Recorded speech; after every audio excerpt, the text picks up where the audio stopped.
Hey guys, and be welcome to a new day of new fanfic. Be welcome to this great fanfic, be welcome to the first season of What If Naruto Was Trained by Madara and Fell in Love with Sasuke? Don't forget to leave a like, comment, and subscribe for more.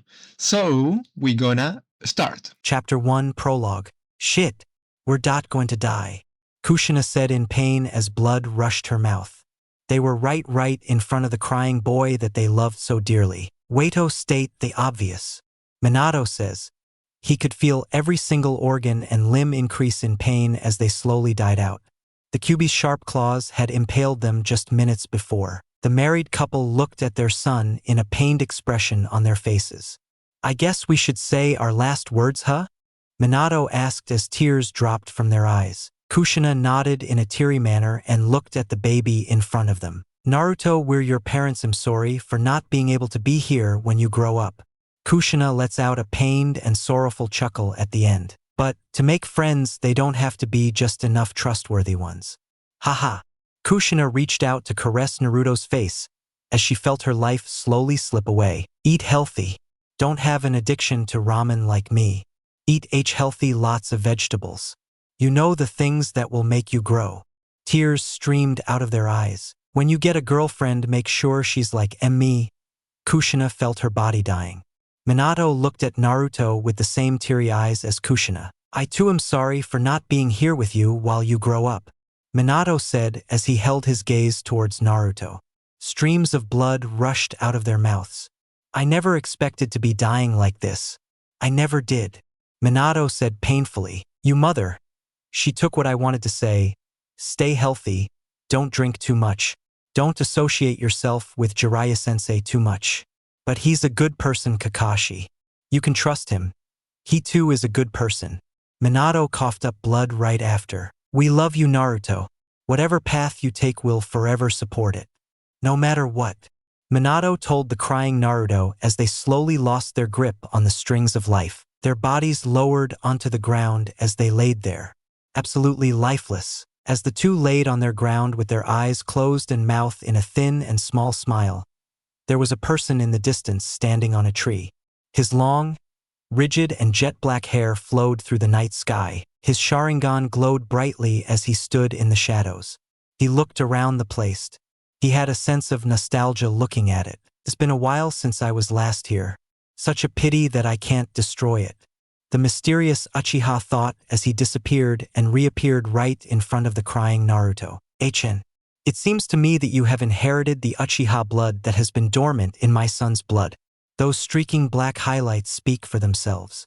He observed Naruto, the 8 trigram seal. It was a masterpiece. My son is quite the Fuinjutsu specialist. Is he not? If only his Uchiha blood revealed itself to him. The man said as he slowly started to hear noises from the everlasting woods.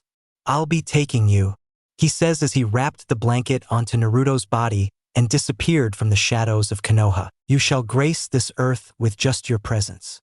'Cause I, Uchiha Madara, will train you in the ways of a god. The man that was now revealed to be Yuki's Madara thought. Do you know the purpose of the thing called life? A boy with blonde hair and black streaks thought as squatted down. He had his gaze focused on a dying animal. He was just about 5 years old. Ironically enough, the animal was a fox. 'Cause I, Uchiha Naruto, don't. I long for the thing that I thirst for, knowledge. But life is a topic that I just can't ignore and overcome. I want to know. I need to know. Naruto thought as he looked at the dying fox in front of him. Blood, it was seeping out of its wound. Do you have a family? If so, would they hate the entity that attacked you? Naruto asked with such dull and lifeless eyes. Humans, animals, we're alike. We may not be alike in terms of appearance, but we are alike in terms of behavior. Do you know what that means? There's many definitions for it. And each definition for it can work and apply to us. Naruto told the fox as he pulled out bandages. And since we're all alike, I'll help you. This may not help you much, but you may last just a little bit longer. Naruto says as he wrapped the bandages around the bloodied fox. It might just be a little bit longer, but that's what separates you now and you later. You may die a minute or two later, but that's better than dying now. You know why? Because life is a gift. Remember those words. Naruto petted the fox in front of him. Now, go. Naruto told the fox. The fox slowly limped away from the boy. As the fox limped away, Naruto saw the bushes rustle. He gained a look of disdain as he followed the fox. And then, a wolf jumped out of the bushes and aimed itself towards the fox. Before he could even landed a dealing and finishing blow, Naruto threw a kunai. It landed and pierced its flesh. The said wolf had blood rush landed on the ground and fell over. Naruto walked over towards the wolf and squatted down like what he did with the fox. See?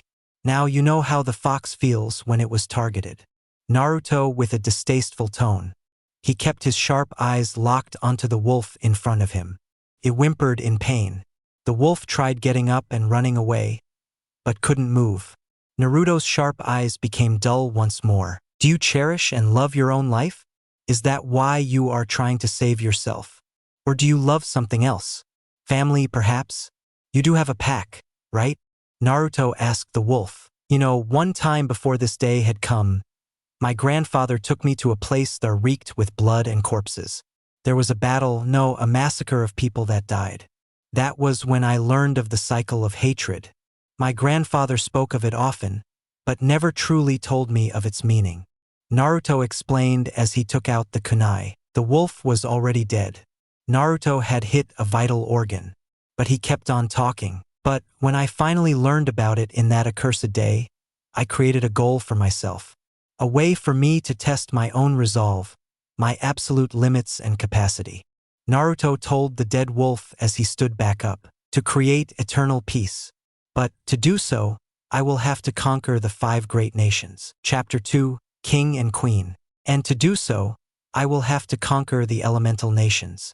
Naruto told the dead wolf. He slowly got up from the squatted position and looked at the sky. And for me to conquer the elemental nations, I have to get strong, stronger than the 5 Kage, and even stronger than grandfather. Naruto thought. The wind blew his hair as his dull eyes looked at the horizon. I'll kill him, just for you, father. Mother, Naruto told the sky. He looked down and saw the dead wolf slowly gain flies. Naruto ignores this as he heard a voice. Naruto? He heard a feminine voice yelled out in the woods. Naruto turned to look at the direction and saw a silhouette of a slender figure. Coming! Naruto responded in a monotone voice. He entered the woods as the flies swarmed the dead wolf's corpse.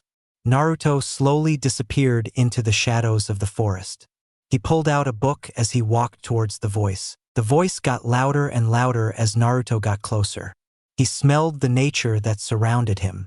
Naruto soon found a woman with bright blonde hair that matched similarly to his very own. They were in a small clearing. Hello, grandmother. Naruto greeted in a respectful tone. He bowed slightly before continuing to advance towards her. She smiled a warm smile as she looked at Naruto. Can you help me get this laundry? Also, your grandfather wants to see you. He wants to start your training again for the day. She told him. Naruto nodded and walked even further into the woods. The grandmother looked at Naruto's retreating back with a small smile on her face.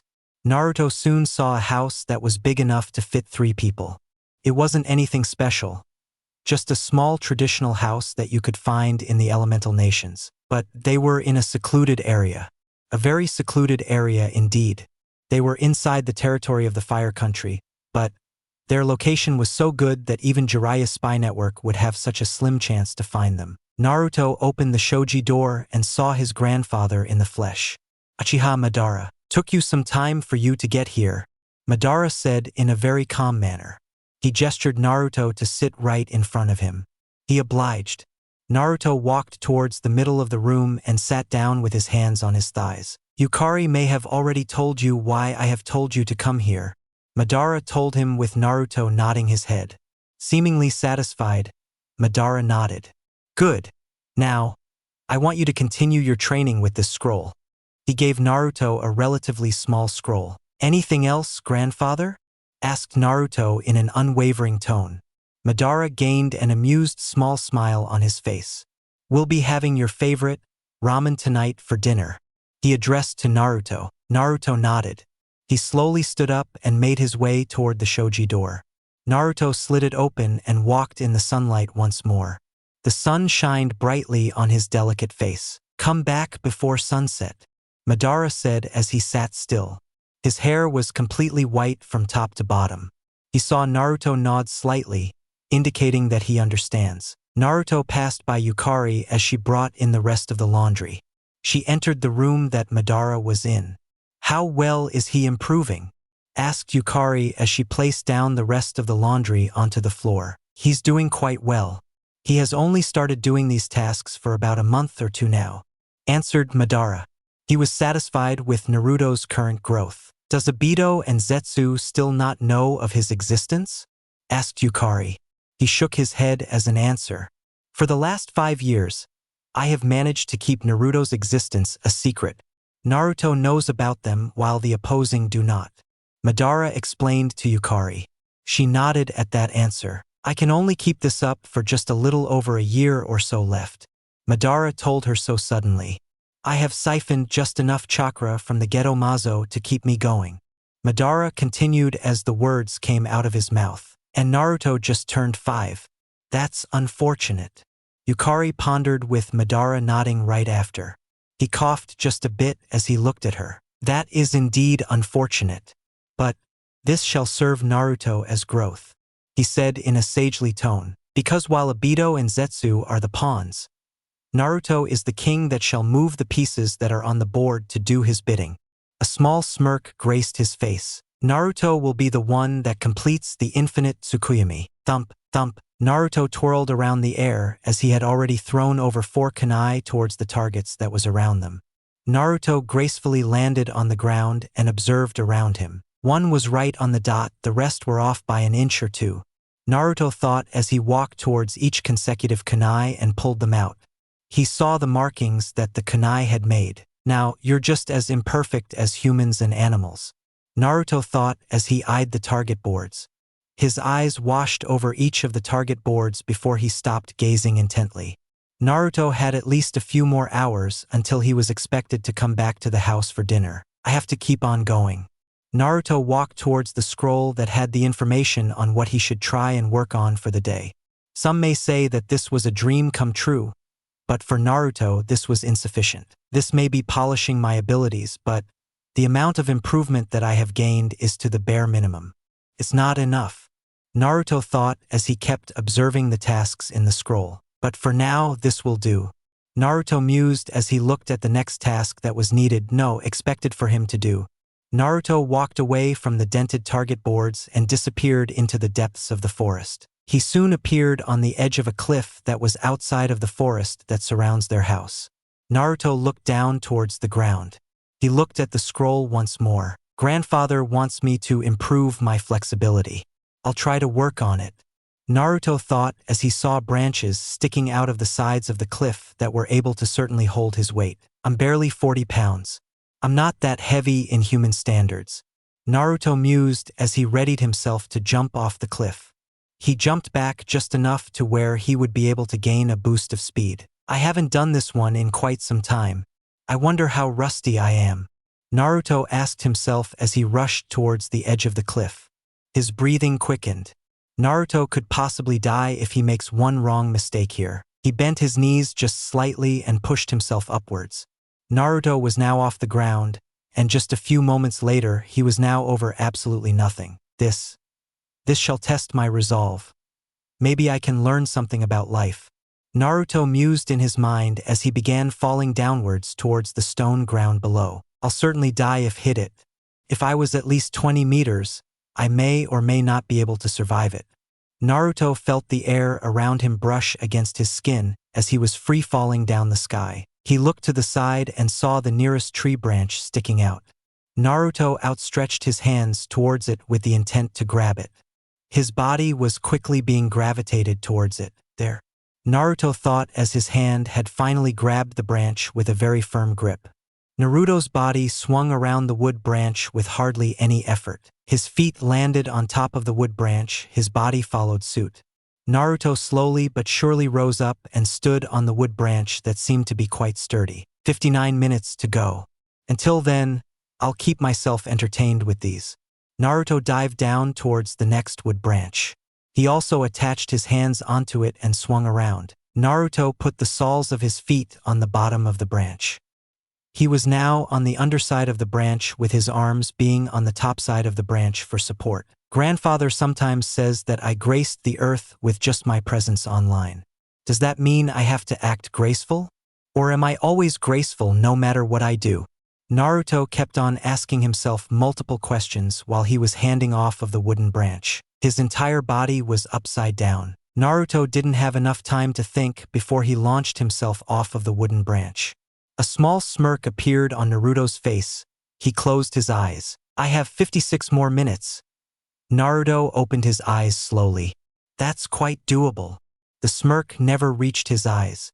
Naruto kept on attaching and reattaching himself to each tree that he came across. Naruto kept on repeating this process until he reached the very bottom of the steep and large cliff. He wiped off the slight sweat that was rolling down from his head. Naruto looked up the cliff. Guess I'll have to jump to the top, Naruto thought as he jumped on the first wooden branch. This was most certainly much more easier for Naruto than jumping down to one tree to another. He soon finally reached the very top of the cliff. Naruto stretched his limbs out. He still had a lot more time until this session was completely over. 40 minutes left until I move on to the next one. Naruto had his eyes locked onto the forest. He pondered for a slight moment if he should continue with the same exercise or if he should move on to the next one. Naruto had ultimately decided to keep in doing the same exercise. He was not a kid who showed much emotion, but he loved the adrenaline rush that he gets when falling down from the air. It was a good feeling, odd, but good feeling overall. Naruto jumped down once again. He did this many times over until the 60 minutes were finally down for the count. Naruto looked directly to the south. That's the direction of Konoha. Eichin.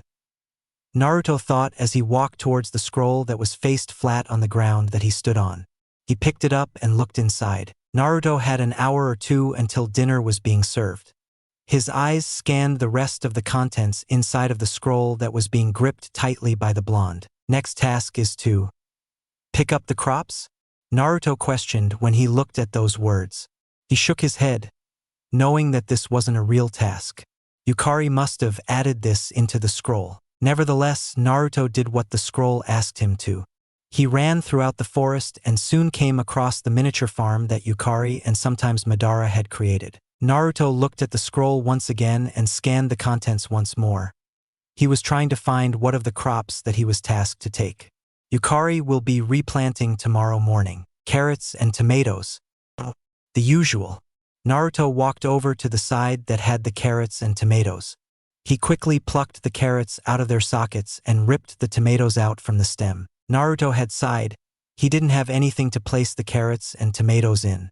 Naruto was smart, but there were times where his smarts did not shine at all. Common sense, Naruto. He told himself as he balanced out the carrots, tomatoes, and the scroll. Naruto made sure to not spill any of the potential food that were on his arms. He finally made it back to the house. Naruto slid the shoji door and entered one of the multiple rooms. Oh, you're back early.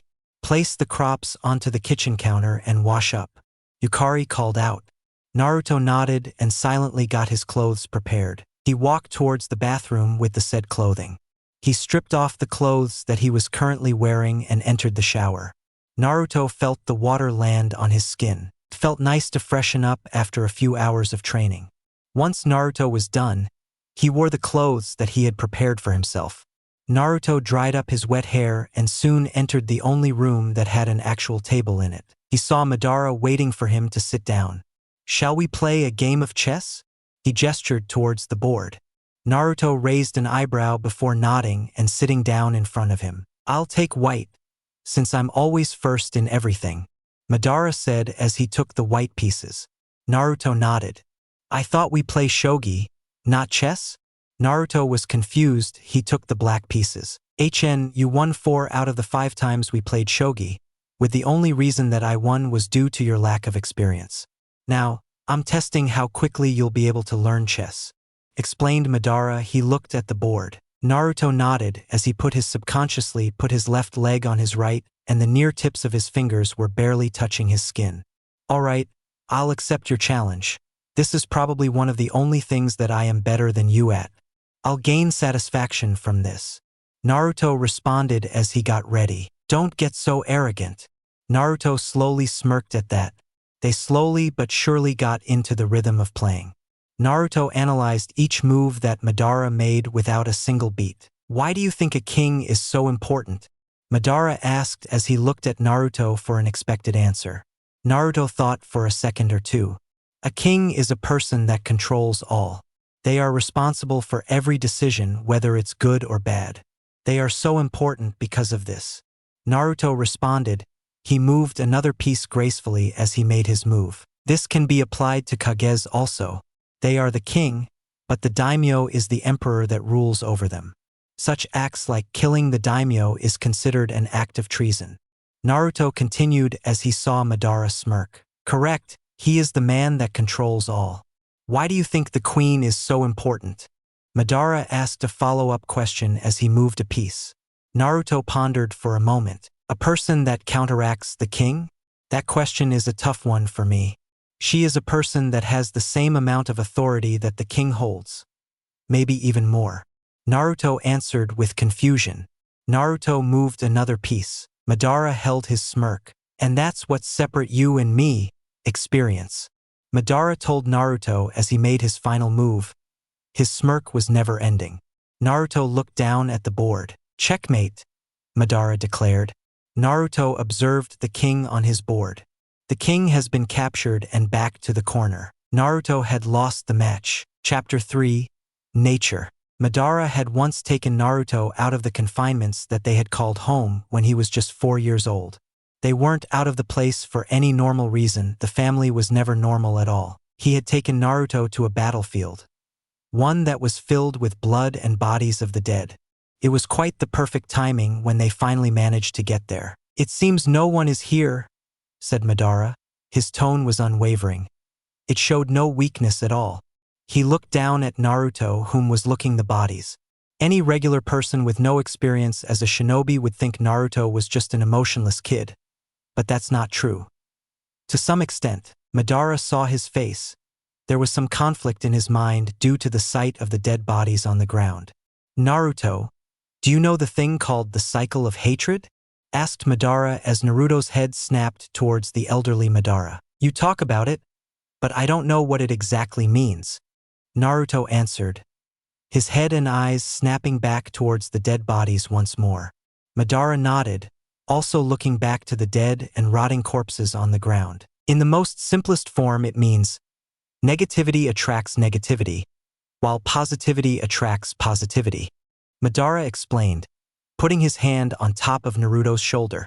What does that negativity and positivity part mean? Asked Naruto, seemingly confused on what Madara was trying to explain. Madara sighed. All right, if a person were to take the life of another person, and that said person had a family that he cared for, what would the family feel towards the person that killed their father/husband? Asked Madara. Naruto pondered for a moment before answering. Hate, said Naruto, answering the question that was directed towards him. Madara nodded, seeing how Naruto was quickly catching up to what he was trying to explain to the boy, and this will have them be in a much more negative state than in a positive one. This causes a problem. The family will be much more prone to being angry and negative to the point where they too will spread the negativity. Naruto slightly widened his eyes. He fully understood. Then if the family does something in any way negative to another person, they too will possibly be put in a negative behavior and will also be more prone to negative thoughts and feelings. It's an infinite cycle that grow from one person to another? The last part was more of a question than a statement. Correct, see these bodies on the ground? They too have loved ones, and they too will suffer like many people, the cycle of hatred. Hate, hate, hate, hate, hate. Naruto thought, repeating the same word over and over again with no signs of stopping.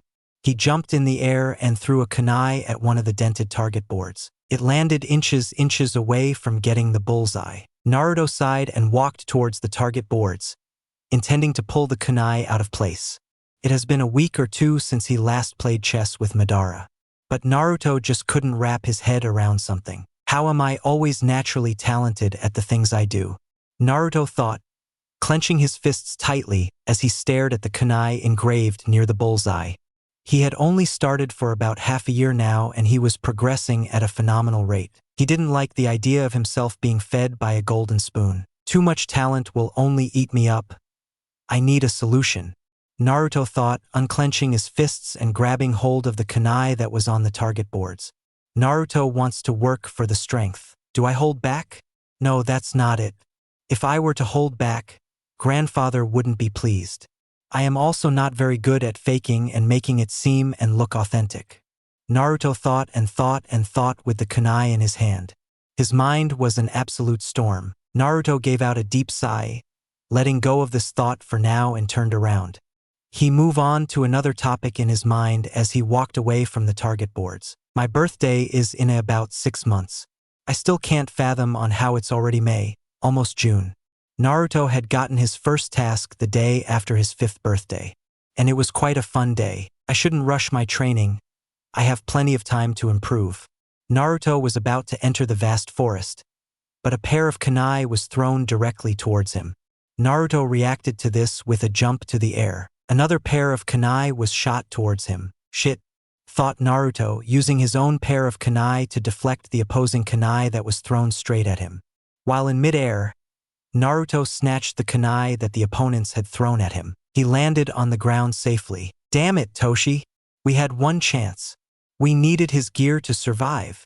Naruto looked to the side and saw 2 people hissing at each other. He slightly narrowed his eyes at them. Shut it, Kyo. We can take care of the kid. It's 2-1. Toshi hissed back, slightly glaring at Kyo. Naruto observed them slightly. They didn't have the best teamwork and communication. Naruto looked at their forehead proctor. They were Roguenin from Kirigakure. Naruto slightly tensed up. He knew his limits. Naruto is barely a genin. He also had to take into account on just how strong these 2 could possibly. Who are you? Asked Naruto, readying himself with his kunai at hand. Toshi and Kyo snapped their heads towards. We are rogue genin from Kirigakure, the Sasa brothers. Naruto was internally relieved that they were just genin. Rogue genin? Don't you think that's quite dangerous? The last was no question. They glared at him. We could say the same thing to you, Kyo remarked, getting into an unfamiliar stance. Touché. Naruto got into his own stance and readied himself for combat. He was honestly quite nervous to fight even genin. His eyes were focused right on them. We'll end this in a split second. The 2 rushed towards him with a quick speed. He gritted in annoyance, dodging one punch after another. They're not giving me room to get a punch in, Naruto thought, a bead of sweat rolling down his head. What's wrong? Can't keep up? Kyo asked arrogantly. Naruto said nothing. Seeing as he couldn't capitalize on an opening, Naruto backed away to analyze the situation. His eyes darted from one limb on their bodies to another. What's the best way to demobilize them? To break their bones? He just needed one good opening to turn the tides to his favor. But that's not happening anytime soon. So Naruto used a better option. Run. Naruto turned around and jumped on the trees above. Running away? Such a coward. The 2 followed suit, never losing track of Naruto along the way. They're stronger than me, so I'll have to use my wit this problem, thought Naruto, looking back at the 2 brothers that were currently tailing behind him. He was restricted. I have yet to learn the wall climbing technique. I have too much chakra to learn it quick enough, thought Naruto, taking his gaze from the brothers and looking towards his right. There was a tree. Without much thinking, Naruto outstretched his hand towards the tree and gave it a tight grip. He was feeling the intense burn from the friction being created between his hand and the tree itself. Ignoring the burn, managed to swing his body around the trunk of the tree. The momentum carried and his body was honing towards Toshi. Dodge!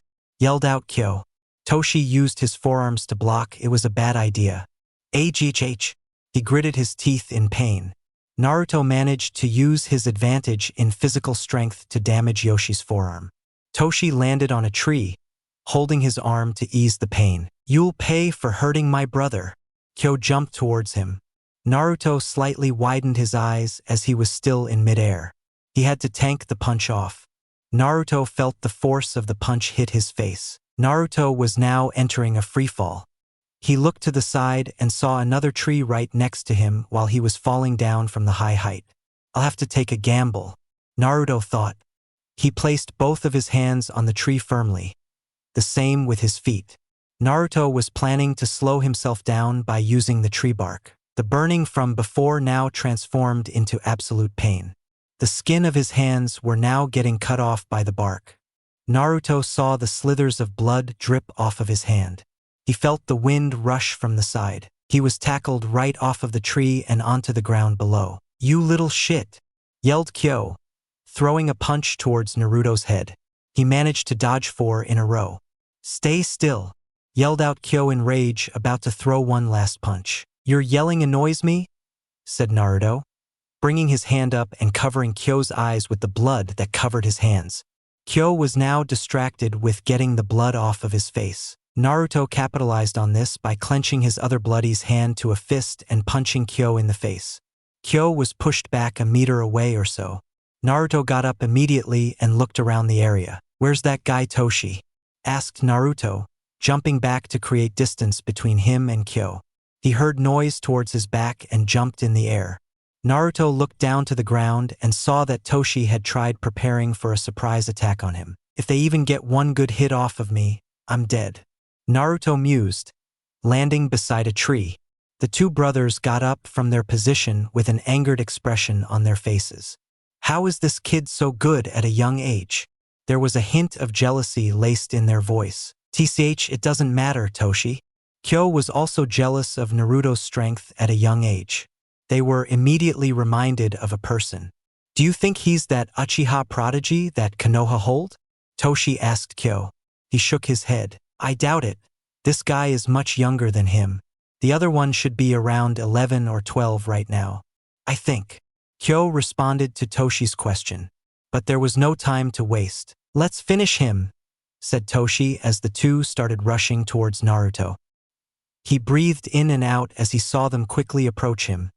His hands still stung from the blood. He saw the blood slowly evaporate alongside with his cut. "Kyuubi?" Naruto was distracted and the two brothers took advantage of that with 2 punches to Naruto's face. His face scrunched up from the 2 impacts to his face. Naruto was launched away far from Toshi and Kyo. Before they could land another punch off, Naruto regained his balance and dodged the 2 punches. A bead of sweat dropped to the ground. "I need to run and formulate a plan." Naruto, though, turning around and jumping away from them. The two brothers trailed Naruto with no intent of losing track of him. Naruto soon saw a clearing out of the forest. "Shit," Naruto cursed in his mind, seeing that the clearing was just the same cliff that he normally used to train at. He looked back and saw that Toshi and Kyo were cornering him. "Looks like you're cornered." Kyo smirked in satisfactory. They finally had him in their hands, ready to be killed. "You gave us a tough one. If we were to have met just a month or 2 later, you would have been able to take us down. You are talented and that talent pisses me off." Toshi and Kyo advanced forward. Naruto relaxed and stopped standing in his stance. They thought he had gave up. "Good. You have accepted your fate." Their footsteps became louder. Naruto started to pull something out of his holster. A chess piece. They narrowed their eyes at him. Naruto's dull and emotionless eyes looked at them. "Do you know what this specific chess piece is?" "It's the king." Naruto held it out for display. "And do you know what a king does?" asked Naruto. His eyes were casted upon them. They didn't answer. "I'll answer for you," said Naruto, still holding the king. "They manipulate, deceive, and lie. They and the queen are second to the emperor."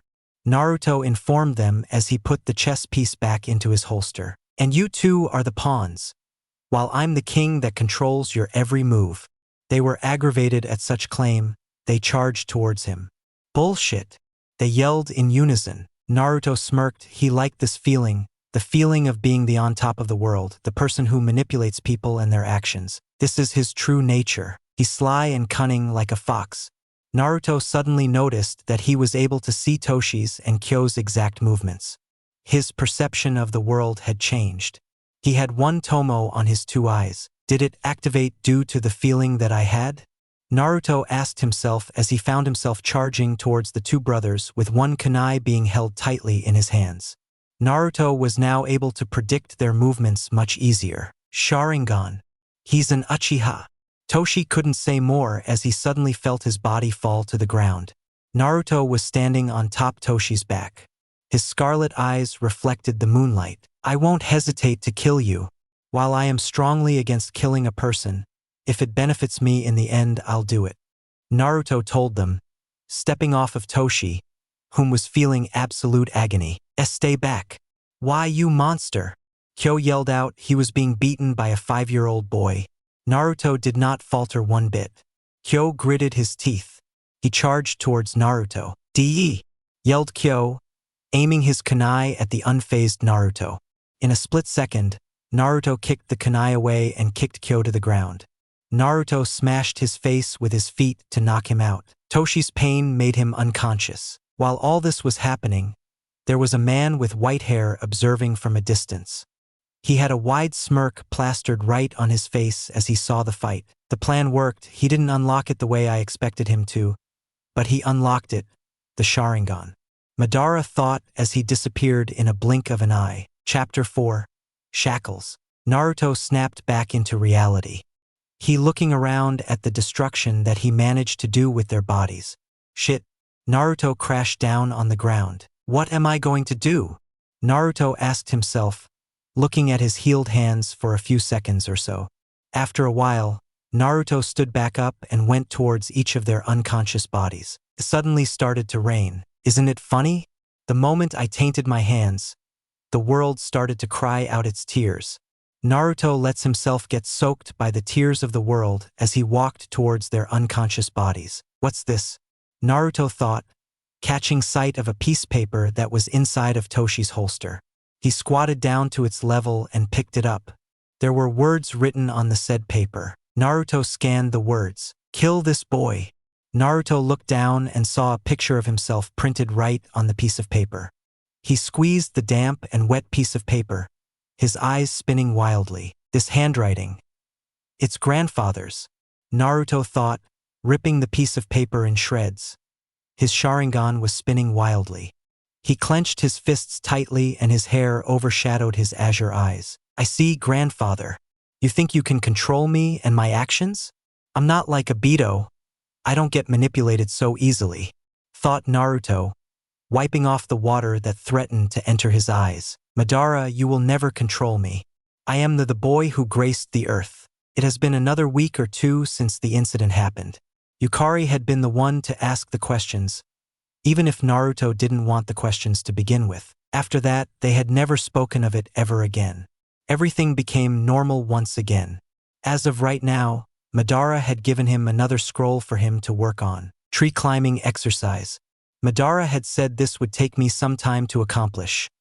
My chakra reserves are extremely high, thought Naruto, looking up and down on the tree right in front of him. He had also said to use a kunai to mark my progress. Naruto mused, holding a kunai tightly in his hand.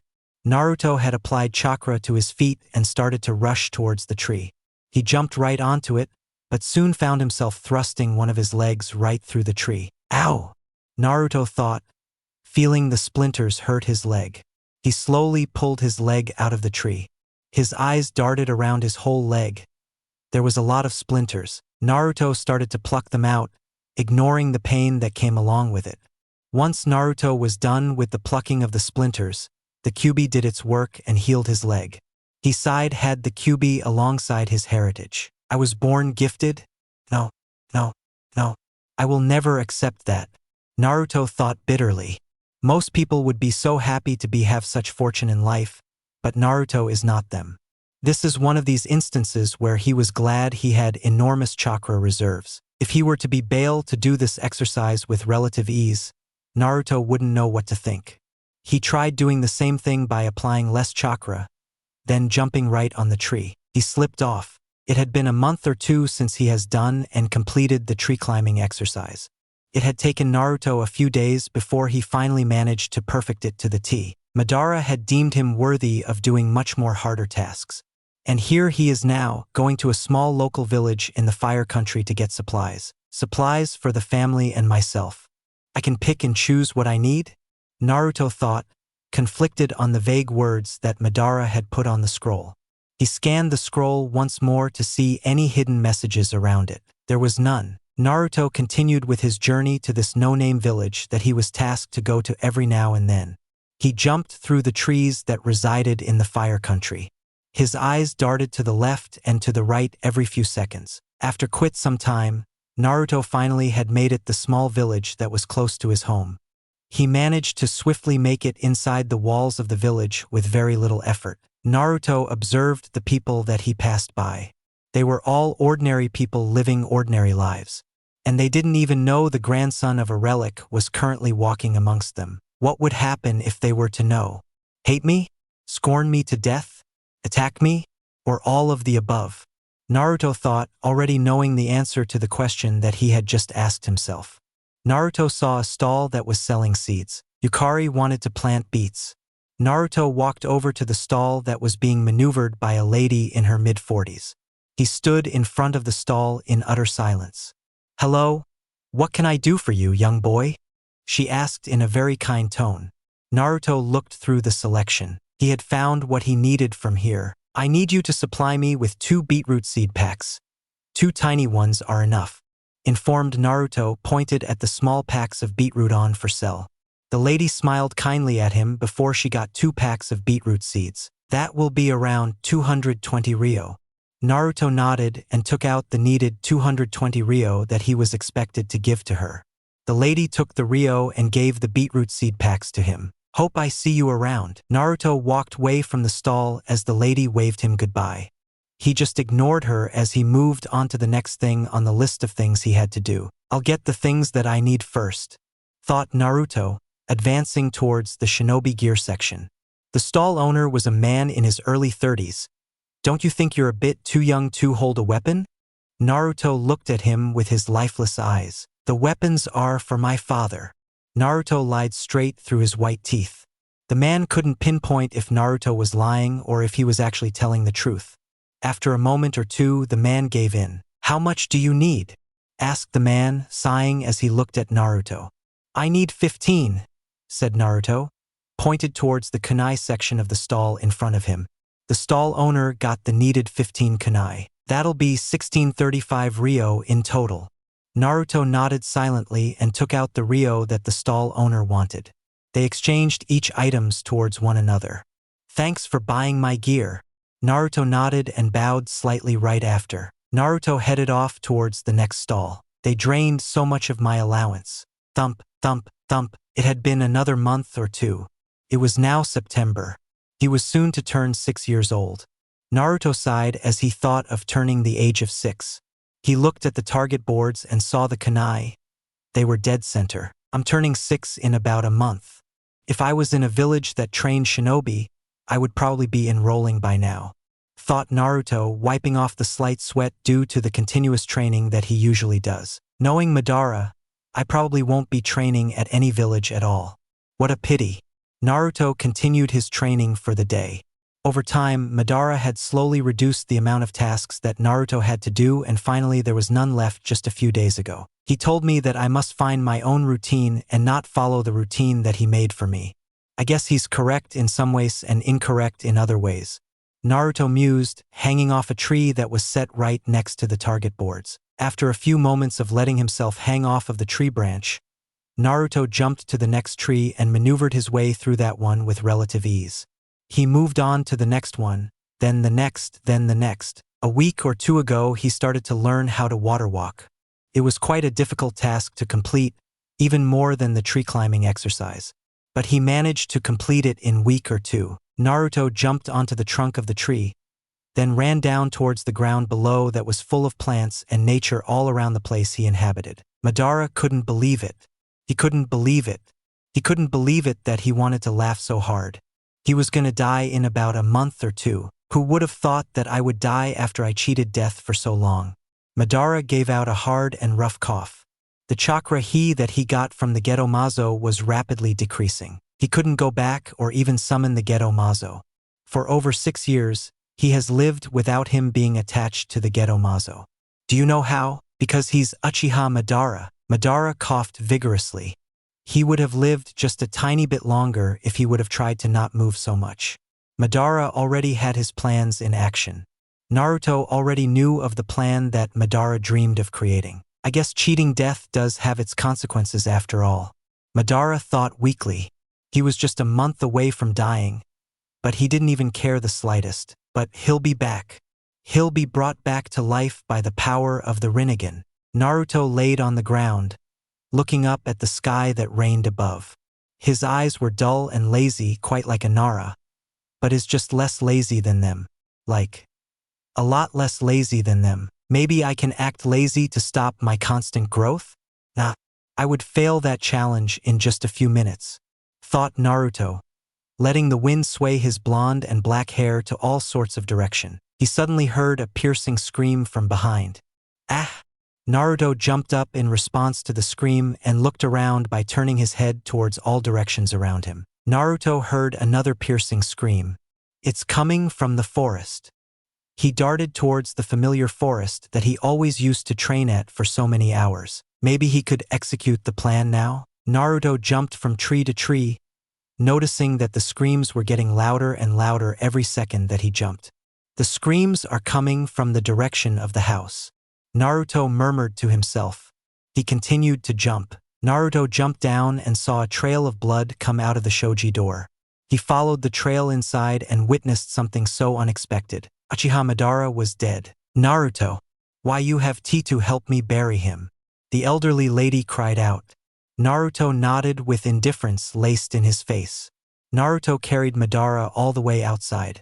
Clean the blood in the house, Naruto. We'll bury him together.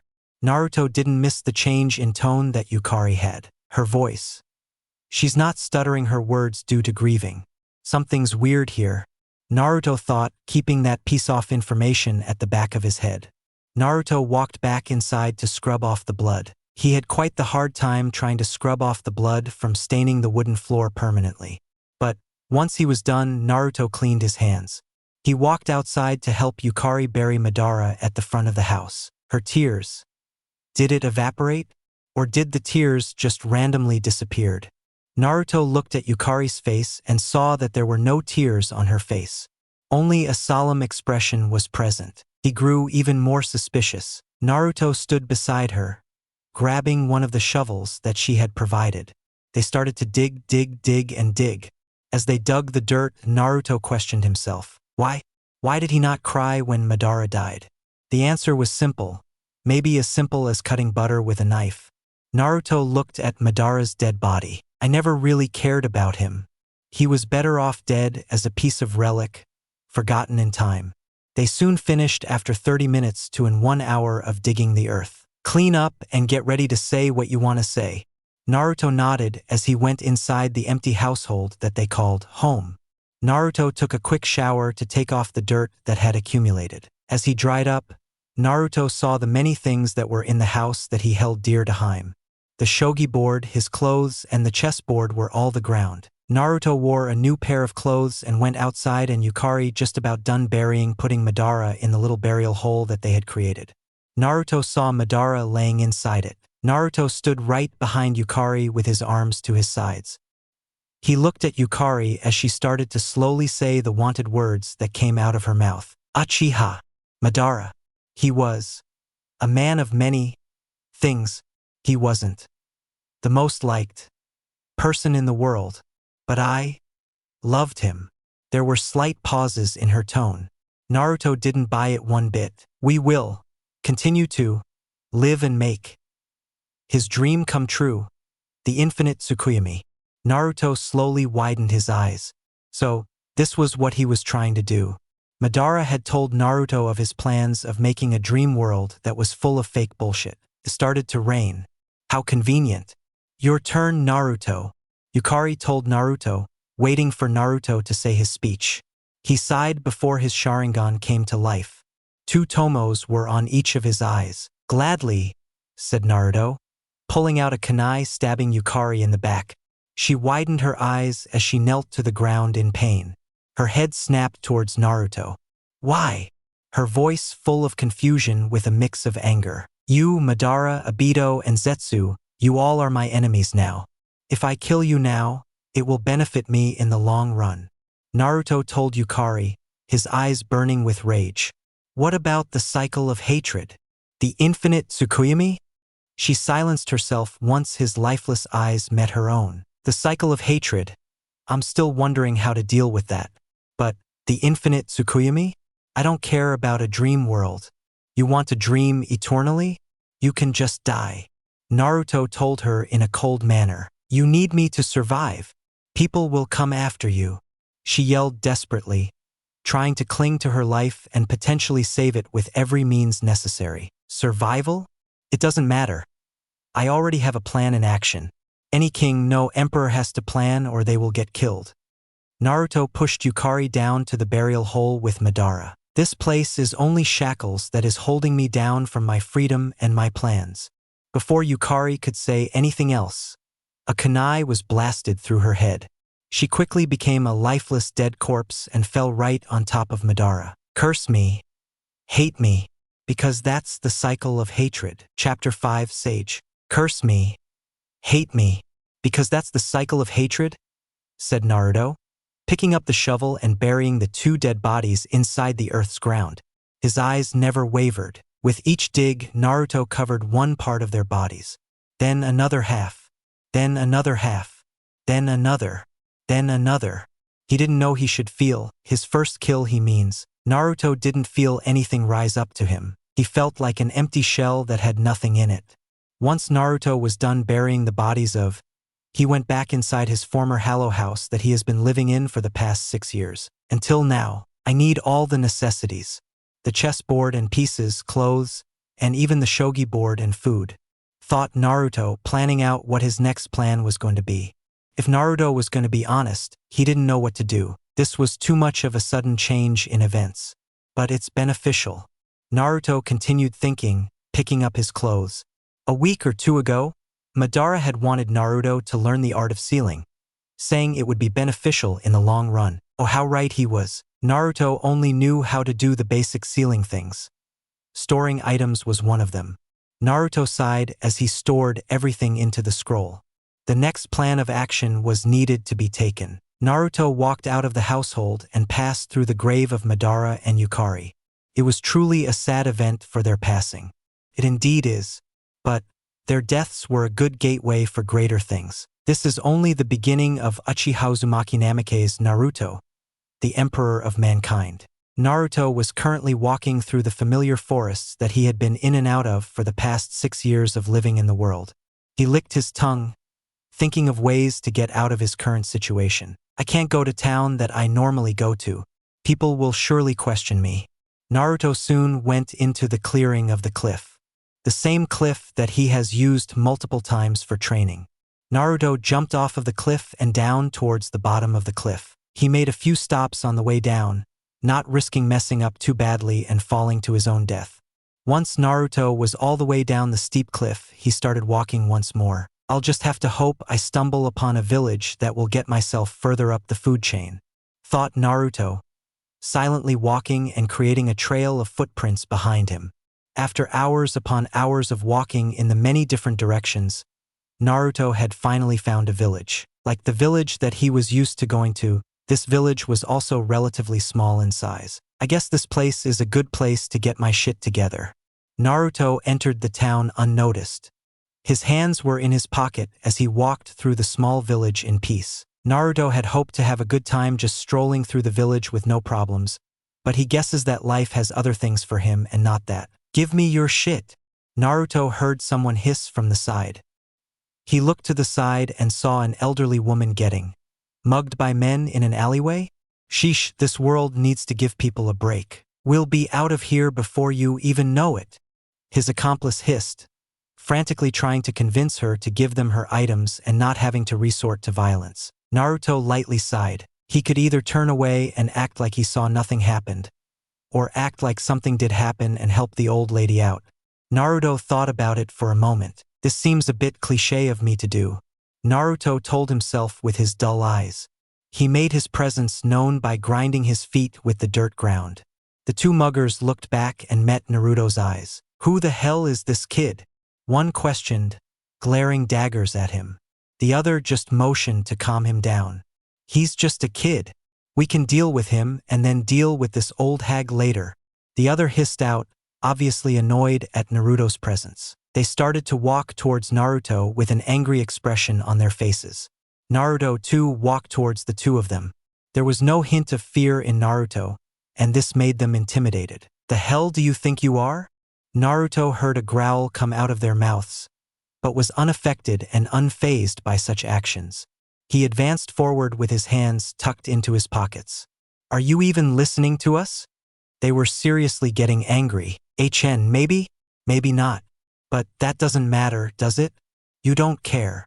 Naruto then saw a fist coming his way. Shut the hell up. The same one ordered Naruto. He just rose the eyebrow upwards. They're not ninjas. However, I'm still a kid. Naruto thought, moving himself to the left to dodge the punch. Jumping up to avoid a kick aimed to his manhood. Don't you think humans are so delicate? Naruto asked them suddenly, landing on the legs of the mugger that had tried to kick him. He pulled out a kunai and stabbed the man's leg. Like this, said Naruto, taking out the kunai just before his partner tried to punch him away. He dodged by ducking his head and torso down. Naruto jumped and gave the one standing up a side kick. Naruto stood in the middle of them. You all are wasting your life mugging people. You know why? Because life is the greatest gift that anybody can ask for. Naruto saw the two start to stand up in fear. Scramble, said Naruto, walking towards the old lady while the two muggers ran away for their lives. Naruto bowed down slightly to her to show respect. Sorry about them, said Naruto before he walked away out of the alleyway and into the streets. It was quite a sight, the moon, he means. Nothing more, nothing less. Naruto sighed, walking away in the dirt path that he was walking in before. His eyes darted from one corner to the left.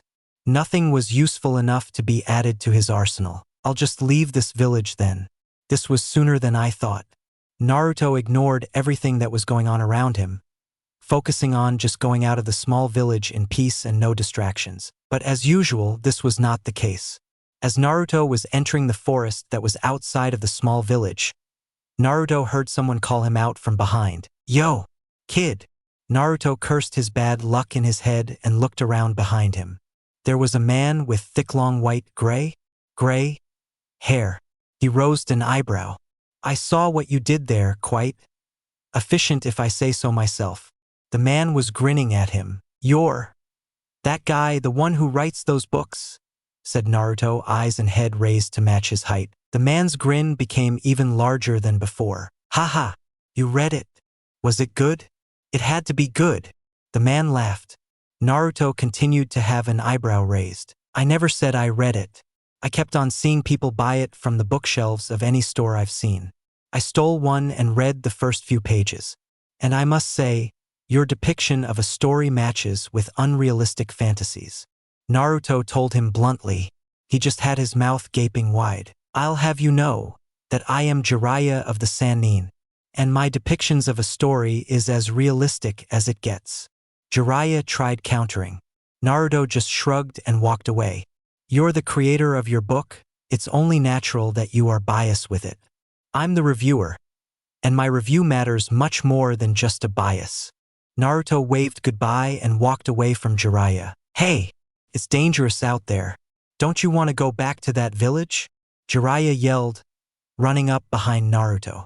He just sighed in response to him.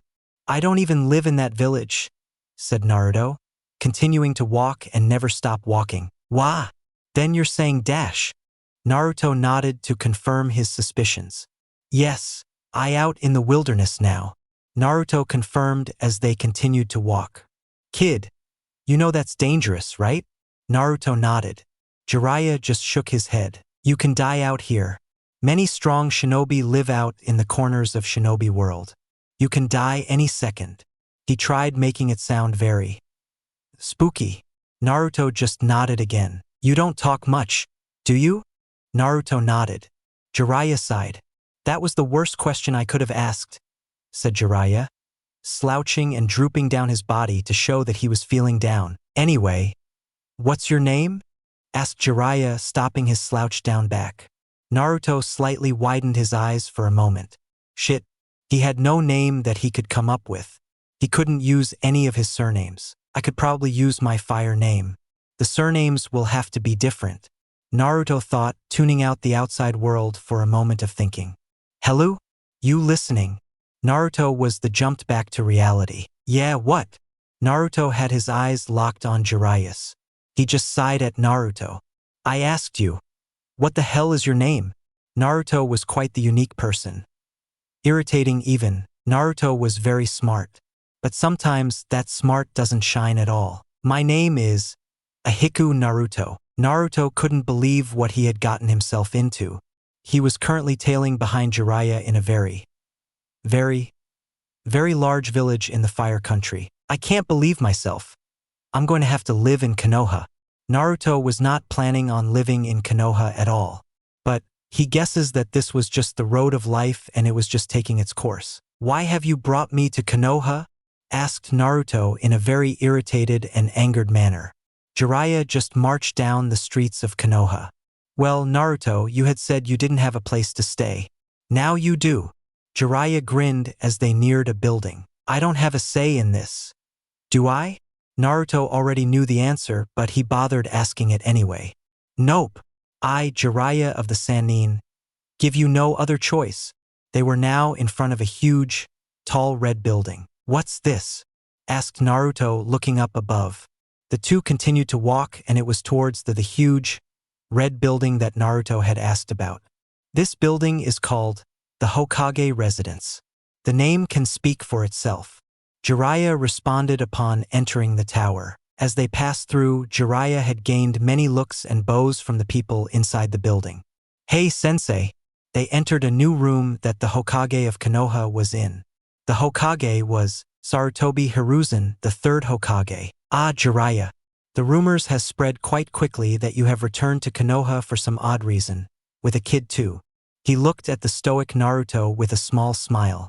Ah yes, this kid I just found. Probably yesterday evening? Haha. He was not affiliated with any village and was actually quite acquainted and good in the shinobi arts. Jiraiya and Naruto sat down on a chair. I see. What exactly is his name? Hiruzen asked, his eyes darting from Jiraiya and Naruto. His name is Ahiku Naruto. Quite a unique name. Huh. Hiruzen slightly widened his eyes for a moment before it returned back to normal. Naruto noticed this in an instant. Should I have changed my first name too? Naruto questioned himself, waiting for the talk/discussion to continue without him having to put in his own input. Yeah. I saw him beating up a group of muggers after they tried mugging an old lady. Naruto snapped back into reality. Quite noble, isn't it? Jiraiya nodded at that. Indeed. So I was wondering if could Naruto stay in Konoha? I need to get back on my research and spy network as soon as possible. Asked Jiraiya, standing up from the chair and stretching his limbs. Of course. Anyone in need is welcome to stay in Konoha. How old is he? Hiruzen said, his eyes looking at Jiraiya, whom had a sheepish smile on his face. Ah, well, I don't know. Jiraiya confessed at the end. Hiruzen looked at Naruto. All right then. Let me ask you, Naruto. How old are you? Asked Hiruzen, his eyes intently gazing at Naruto. Took a moment or two for Naruto to answer. He would lie about his birthday, but that just made Naruto feel uncomfortable thinking about celebrating his own birthday when it wasn't even the correct date. Yuck, I am 6 years old. My birthday is October 10th. Responded Naruto, noticing the shock faces of two of the most legendary shinobi that he has seen, besides Madara, of course. This village was only a stepping stone for Naruto's true goal. Chapter 6. Brother and Sister. Naruto had left the room and only Jiraiya and Hiruzen were left. They made eye contact before nodding towards each other. The two had the same thought going through their heads. Do you think there's a possibility that he could be Minato's child? Asked Jiraiya, speaking out his thoughts like usual. Hiruzen just sighed and took out his signature smoke pipe. I don't know. There is a huge possibility that he is, and another huge possibility that he is not, said Hiruzen in a truthful tone. He too was very confused at the sudden change of events. But look at the facts. He's 6 years old, had blonde hair, his name is Naruto, and even has a birthday on October 10th. There's so much proof that it is him. The lost child of Namikaze Minato and Uzumaki Kushina. Jiraiya tried reasoning with Hiruzen. Sorry, Jiraiya, but there is also some proof that it's not Naruto also. There are black threads on this boy's hair. Minato nor Kushina had that. He was born outside of the village, like what the boy said. His surname is also different. Hiruzen tried locking down Jiraiya's theory. Sensei, that last part is utter bullshit. He or someone else could have easily changed his name. Hiruzen just lets out a puff of smoke out of his mouth and into the air above. True, but even though the positives are outweighing the negatives are still present. As long as those negatives are there, you can't truly be 100% sure of your own answer. Hiruzen held out his smoke pipe. Whatever you say, Sensei, this should be it. Naruto thought, eyeing an apartment complex that was at least a few stories high. Hiruzen had appointed him to live in this exact and specific apartment complex. The reason? Naruto doesn't know. There must be some kind of reason why he chose this apartment complex out of all apartment complexes in Konoha. This is oddly way too specific for my own liking, thought Naruto, looking up towards the top. It was quite odd. Hiruzen wanted him to live at the top floor out of every floor he could have chose. His room was also right next to a balcony that gave Naruto the ability to oversee the village of Konoha. Naruto walked inside and up to the top of the apartment complex in complete silence as usual. Opening the door, he saw what was inside. It was nothing special, like what Naruto had hoped. If there were already things here, Naruto would have believed he had special privileges. This was not the case, and he hopes that it will never be a case ever at all. Naruto looked around to make sure everything did not seem suspicious. His finger landed on the table. He lifted the said finger. There was dust. I can clean and prioritize this for later, Naruto thought, shoving that thought to the back of his mind. But just seeing the table annoyed Naruto to the very core. Never mind. I'll clean it anyway. Naruto went to the sink to wet a paper towel. After making the paper towel soaking wet, Naruto maneuvered his body towards the exact same table as before and wiped everything about it down. He coughed a few times, releasing the dust into the atmosphere. I feel like a housewife. But okay, Naruto thought, shaking his head as he rid the house from the amount of dust around the apartment building. Naruto sighed once he was finished cleaning around his new household. He looked around and saw that everything was spotless clean. Naruto nodded with satisfaction and pulled out the scroll that contained his necessities that he had gathered from the old household. A puff of smoke appeared and revealed the chessboard and its pieces, his clothes, the shogi board, and even food. Naruto placed the items to its rightful place. His eyes darted around the placed items and nodded at the order that he had arranged the items in. Maybe move the shogi board to the right a little bit.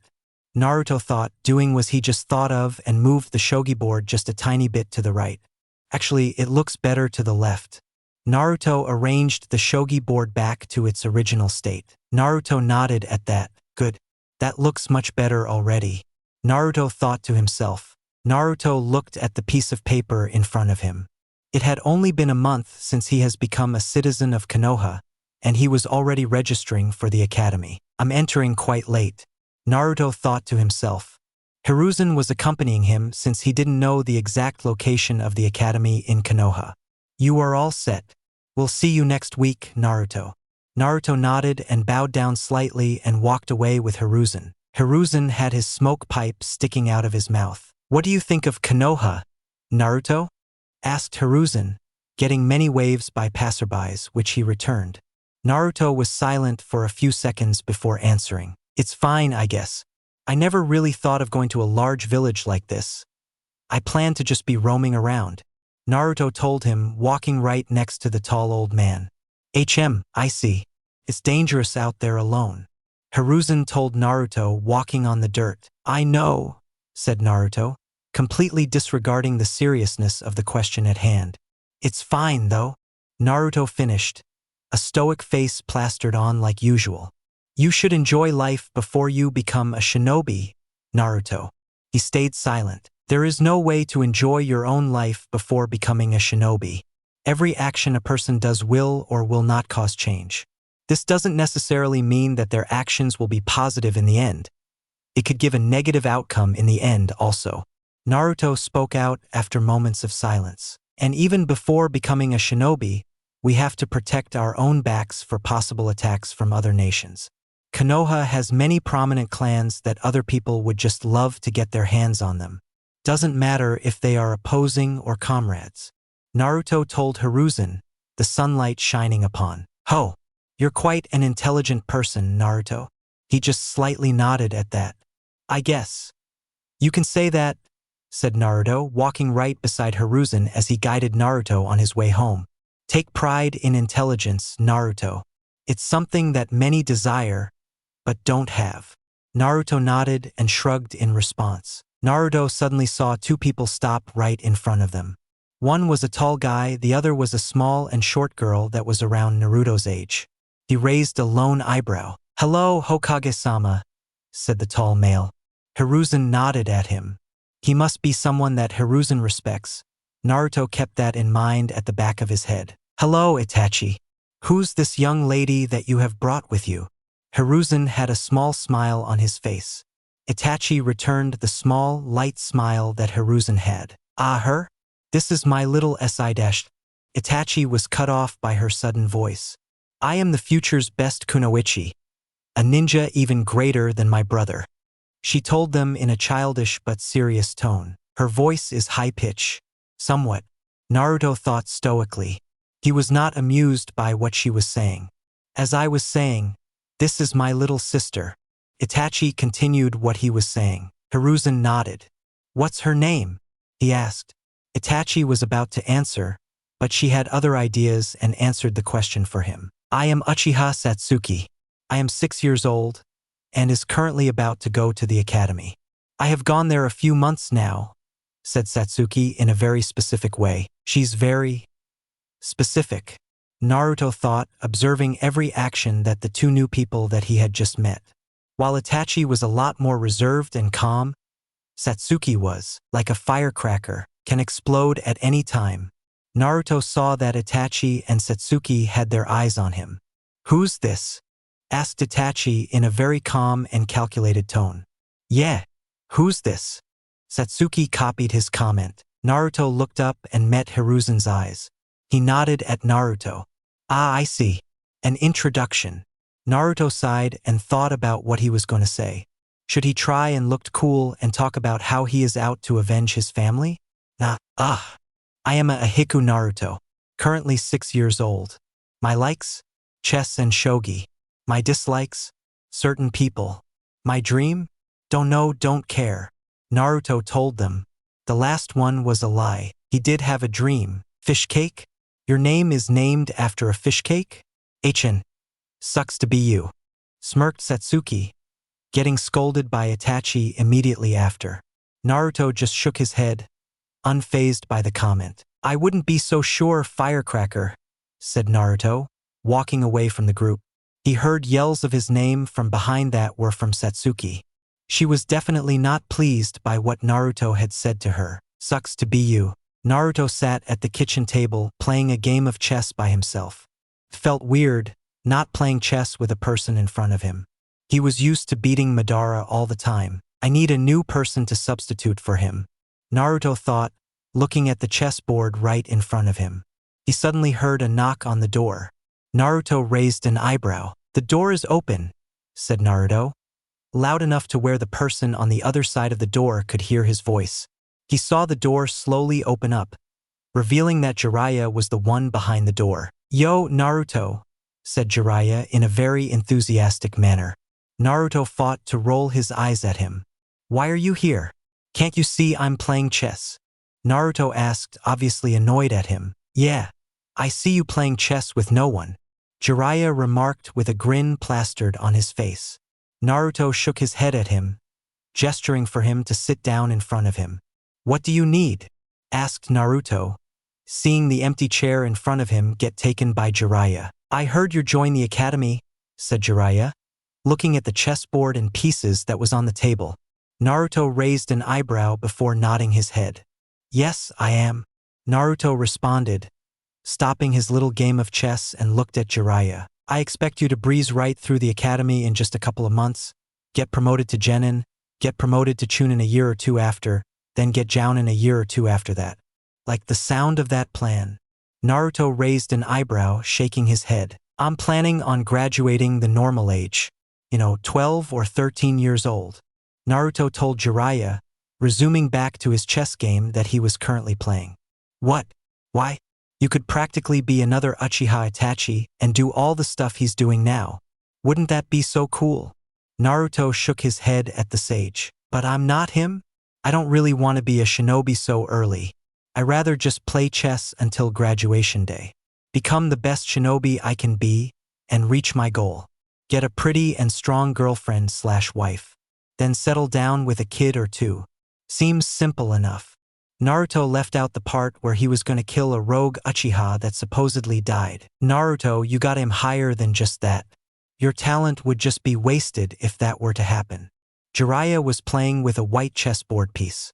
Naruto just shrugged his shoulders. Just go. I want to sleep soon, said Naruto, standing up from the chair and slowly started to clean up the chessboard and the many pieces that came along with it. It's like barely 1 p.m. Jiraiya deadpanned at him. Naruto glanced at him for a second. I'm going to wake up later today to train for the night. Now go. You're wasting my precious time. Naruto finished cleaning up the table with the chessboard and pieces. He maneuvered his eyes towards the bed and crashed down. Rude much? All right then, suit yourself. I'll just get my research done. Jiraiya walked out of the door and closed it shut as he went out of the door.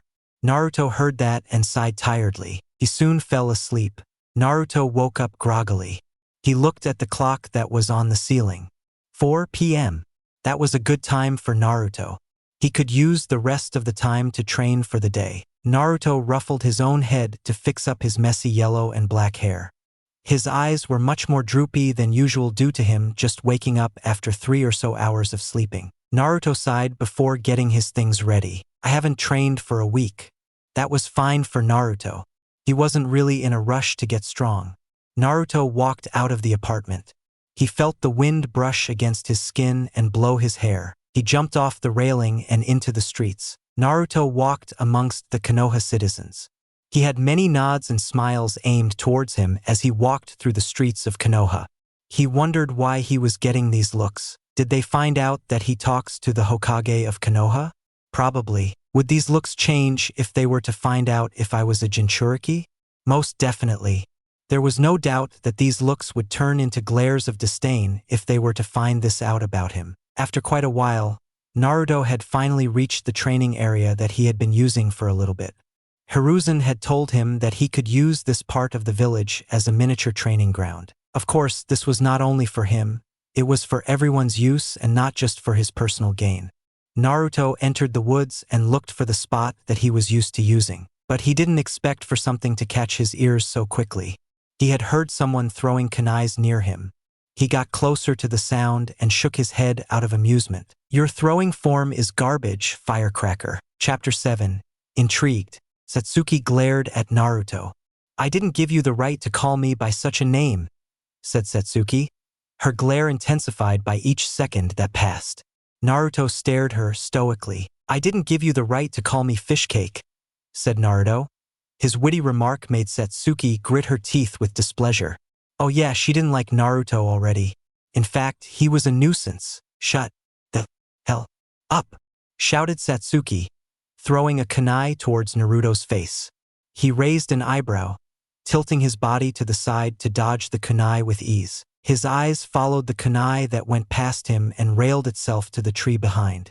Naruto's face never changed at all. That could have killed me. Your form when throwing was quite off, making it impossible for you to actually hit me at my current level. Naruto's eyes gazed upon Satsuki's glare. Yeah? Then show me how to do it then, since you take pride in your ability to throw a kunai. My older brother can do better than that. Satsuki scoffed. Her glare never faltered for a single moment. Naruto contemplated if he should do it or not. I'll just do it. But I'm wasting time doing this. Oh well. Naruto disliked Satsuki. However, he doesn't hate her, he shouldn't. Naruto slowly walked towards the middle of the small clearing that had trees surrounding it with his hands in his pockets. Naruto took both of his hands out and reached into his holster and took out a multitude of kunai. He took a quick glance at Satsuki and her glare. "This is how it's done," said Naruto, throwing on kunai towards the target board, which hit right at the center. Naruto then jumped into the air, twirling his body as he threw the rest of the kunai towards each of the needed targeting board. He landed on the ground, his feet touching the grassy area. A day in the life's work for Naruto once more. Satsuki was amazed, though she didn't show that at all. That was almost better than Itachi's. Satsuki gritted her teeth, looking at the boy who was destroying her ego. Naruto sighed, walking away from the middle of the grassy area and towards the endless and vast woods that illuminated the place. "Teach me." Naruto heard Satsuki's childish voice call out right behind him. He raised an eyebrow, looking right behind him. Naruto wanted clarification. He wasn't sure if he heard that right. "Teach me how to throw kunai and shuriken. My brother has duties as a shinobi, so he can't teach me." Naruto gazed at her with a bored and lazy eye. "Gosh, why were Uchihas such a handful? I thought you were top of your class? There is no reason for me to teach you a skill that you are already at an adequate level." Naruto eyed her, seeing her aggravated reaction to the fullest extent.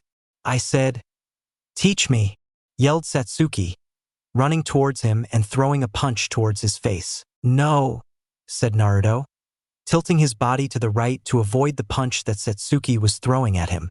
"Why?" Satsuki threw him another punch. "The hell?" Naruto dodged the said punch with ease. "Not!" yelled Satsuki, increasing her taijutsu speed.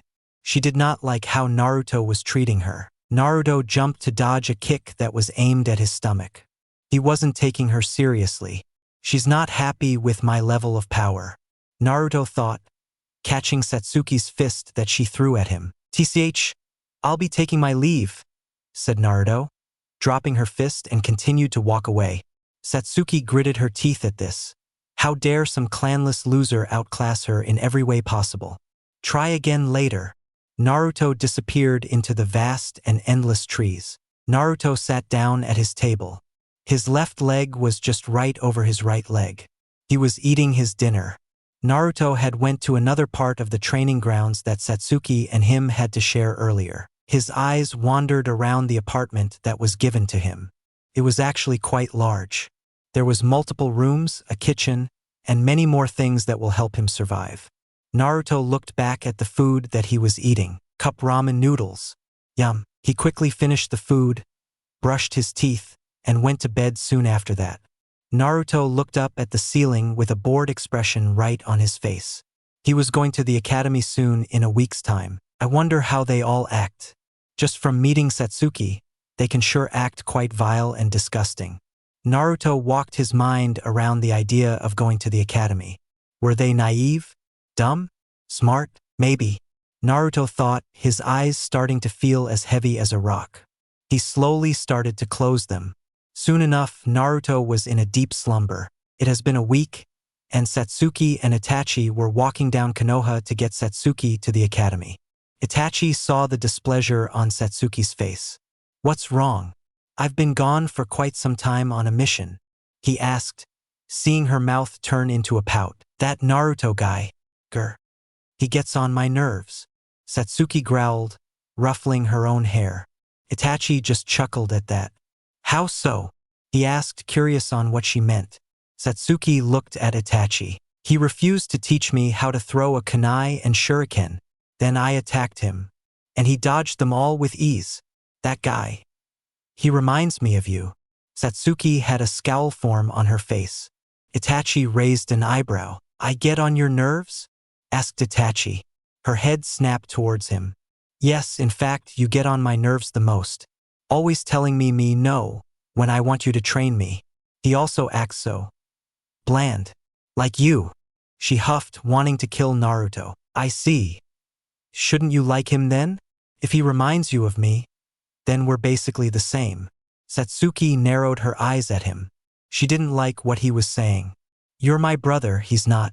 "It wouldn't make sense," said Sasuke, shaking her head with annoyance. There were times when Itachi wasn't so bright in terms of intelligence, of course. As they walked through the dirt road towards the academy, they saw a familiar blonde-black hair in the distance. He had a ku ramen held between his hands. "Speaking of which," said Itachi, hearing a growl of disdain radiate from Satsuki. They saw Naruto maneuver his way around Konoha with slick and graceful movement. Naruto was feeling quite uncomfortable. "I feel like something cliché is going to happen again," Naruto thought, remembering all the things he has been through the past week, and even the things that happened before that. Naruto suddenly heard a ton of ruckus near him. He sighed, looking towards the direction. "Academy students? Oh, it seems they're also in the graduating class too," Naruto thought, analyzing the situation at hand. He clicked his tongue out of annoyance. They were civilians that were about to become genin. Pitiful, thought Naruto, letting go of his chopsticks to have it sink in the broth of the cup ramen. They were thrashing an outdoor store, if you want to call it that. There were 3 of them. They seemed to be looking for something.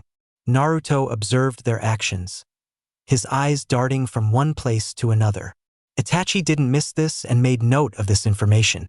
Naruto held the cup ramen before creating a quick motion. He threw it at the top of one of their heads. They all froze instantly, turning their heads with a murderous look on their faces. "You, I'll make you pay." He pointed towards Naruto, assuming that he had been the one who done this. He was correct. Naruto was unfazed, making him even angrier than before.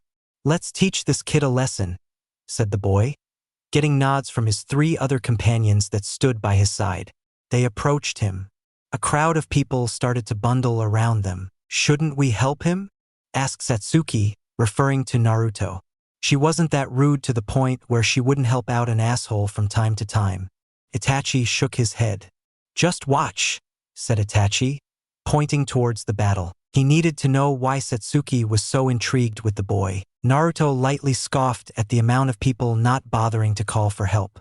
But Naruto soon brushed this off with a sigh. His eyes glanced at each of the 3 with his dull and dead eyes. "Shall we?" asked Naruto, standing right there. The 3 ran towards him. "One of you take the right and the other take the left," the boy said. "I'll take the front," he finished, lightly smirking. Oh yeah, he definitely thought he was a clever one. Naruto stayed silent the whole time. "What? You got nothing to say?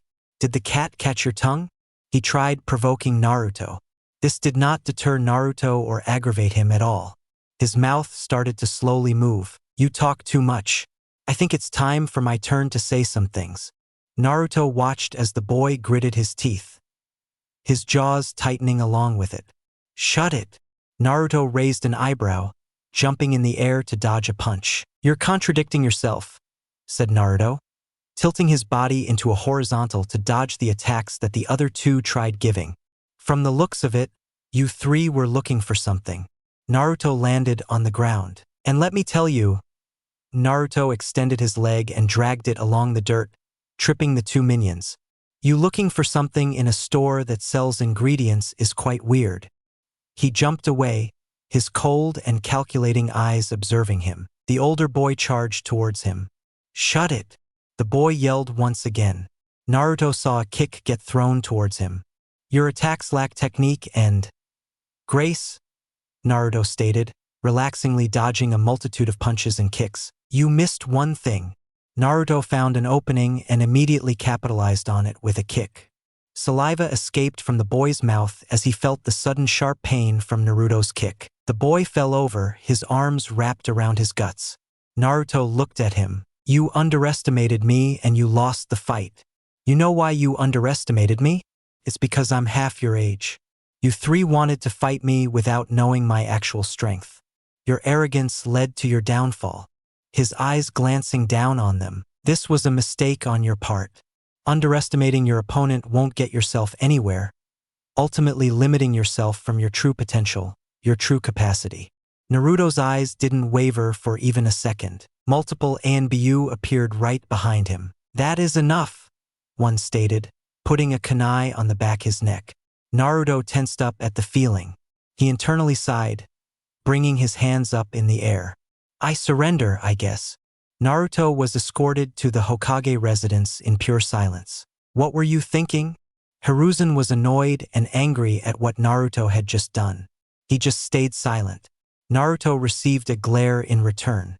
Hiruzen flared up his killing intent. Naruto widened his eyes slightly before dropping to the ground. This power, if this is too overwhelming. I wonder if I would die from Madara's killing intent.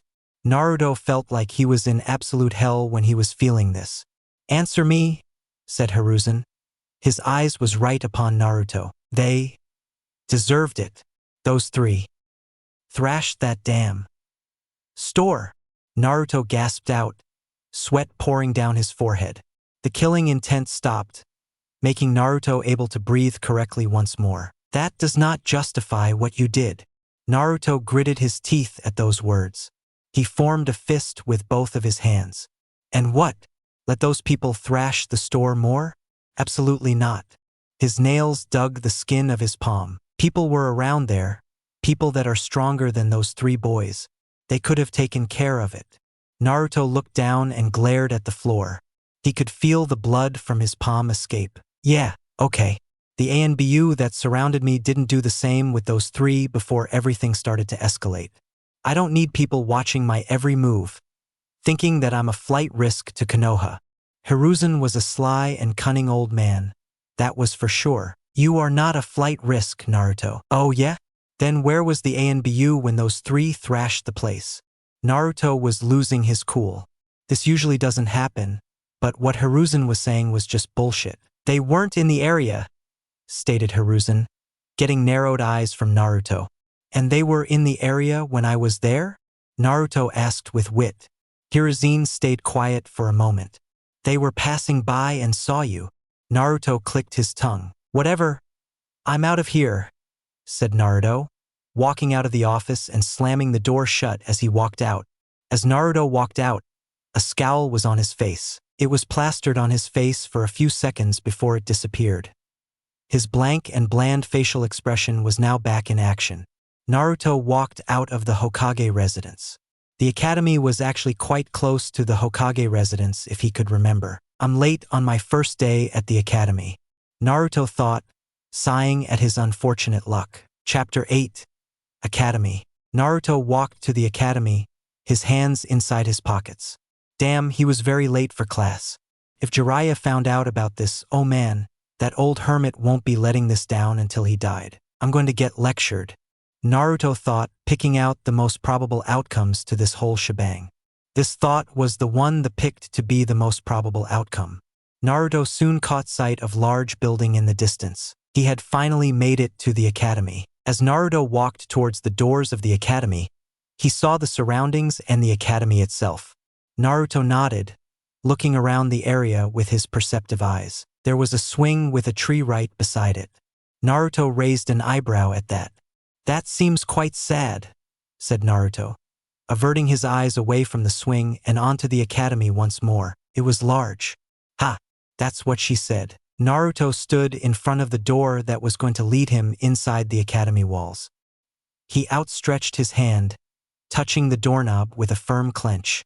Naruto pulled the doors of the academy and entered inside the hallway. His eyes looked at the multiple rooms. His footsteps were the only thing he could hear. Naruto found the room that he had been assigned the day he had enrolled for the academy.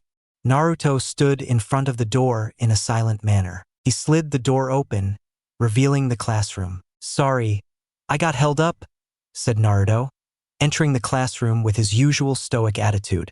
Oh, you're the new student? The teacher asked. Naruto nodded, standing in front of the class with hardly any nervousness. I'm Umino Irika.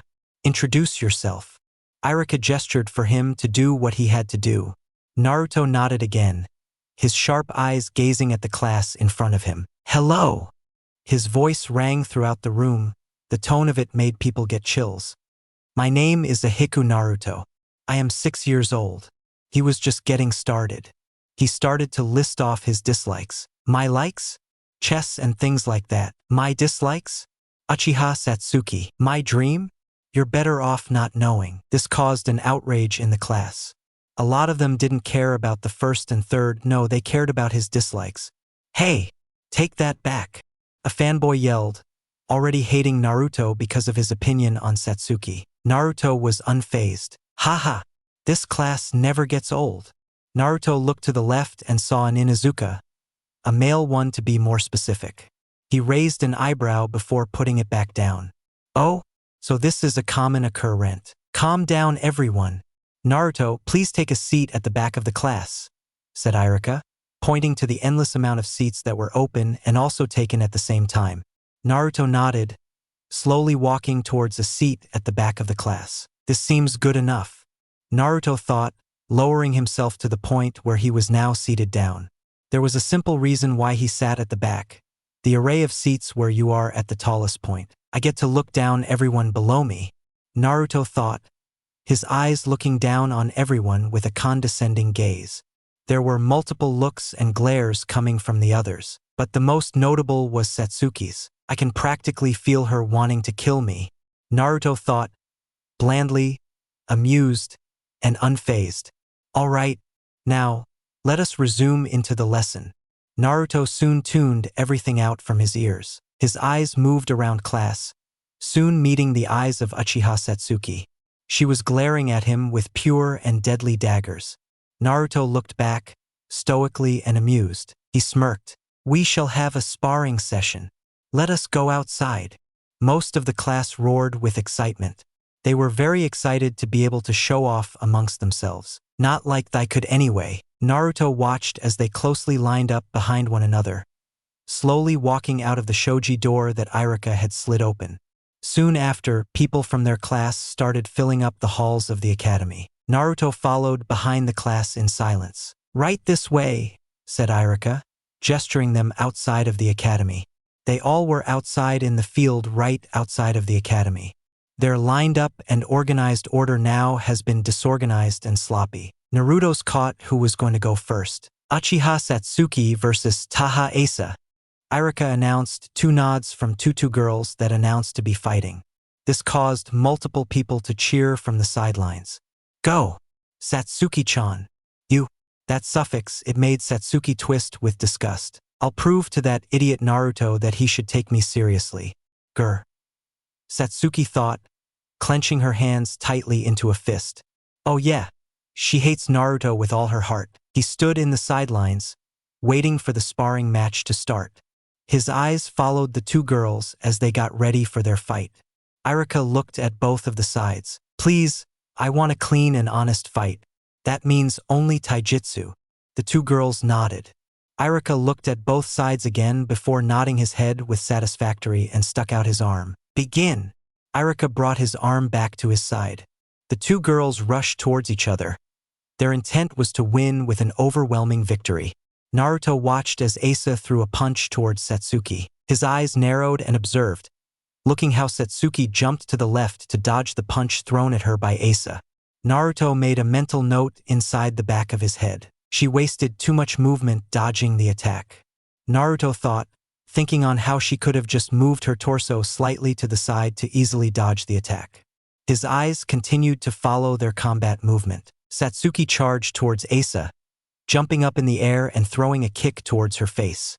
Asa widened her eyes, barely dodging the attack with just pure and insane luck by her side. But is luck enough? Satsuki continued her endless attacks towards Asa.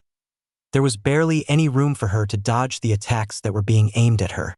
This was good. Leave Asa to defend while she could attack and apply pressure to her mind. Come on, is that all you have? Taunted Satsuki, a smirk washing over her face as she saw Asa barely dodge a punch from her.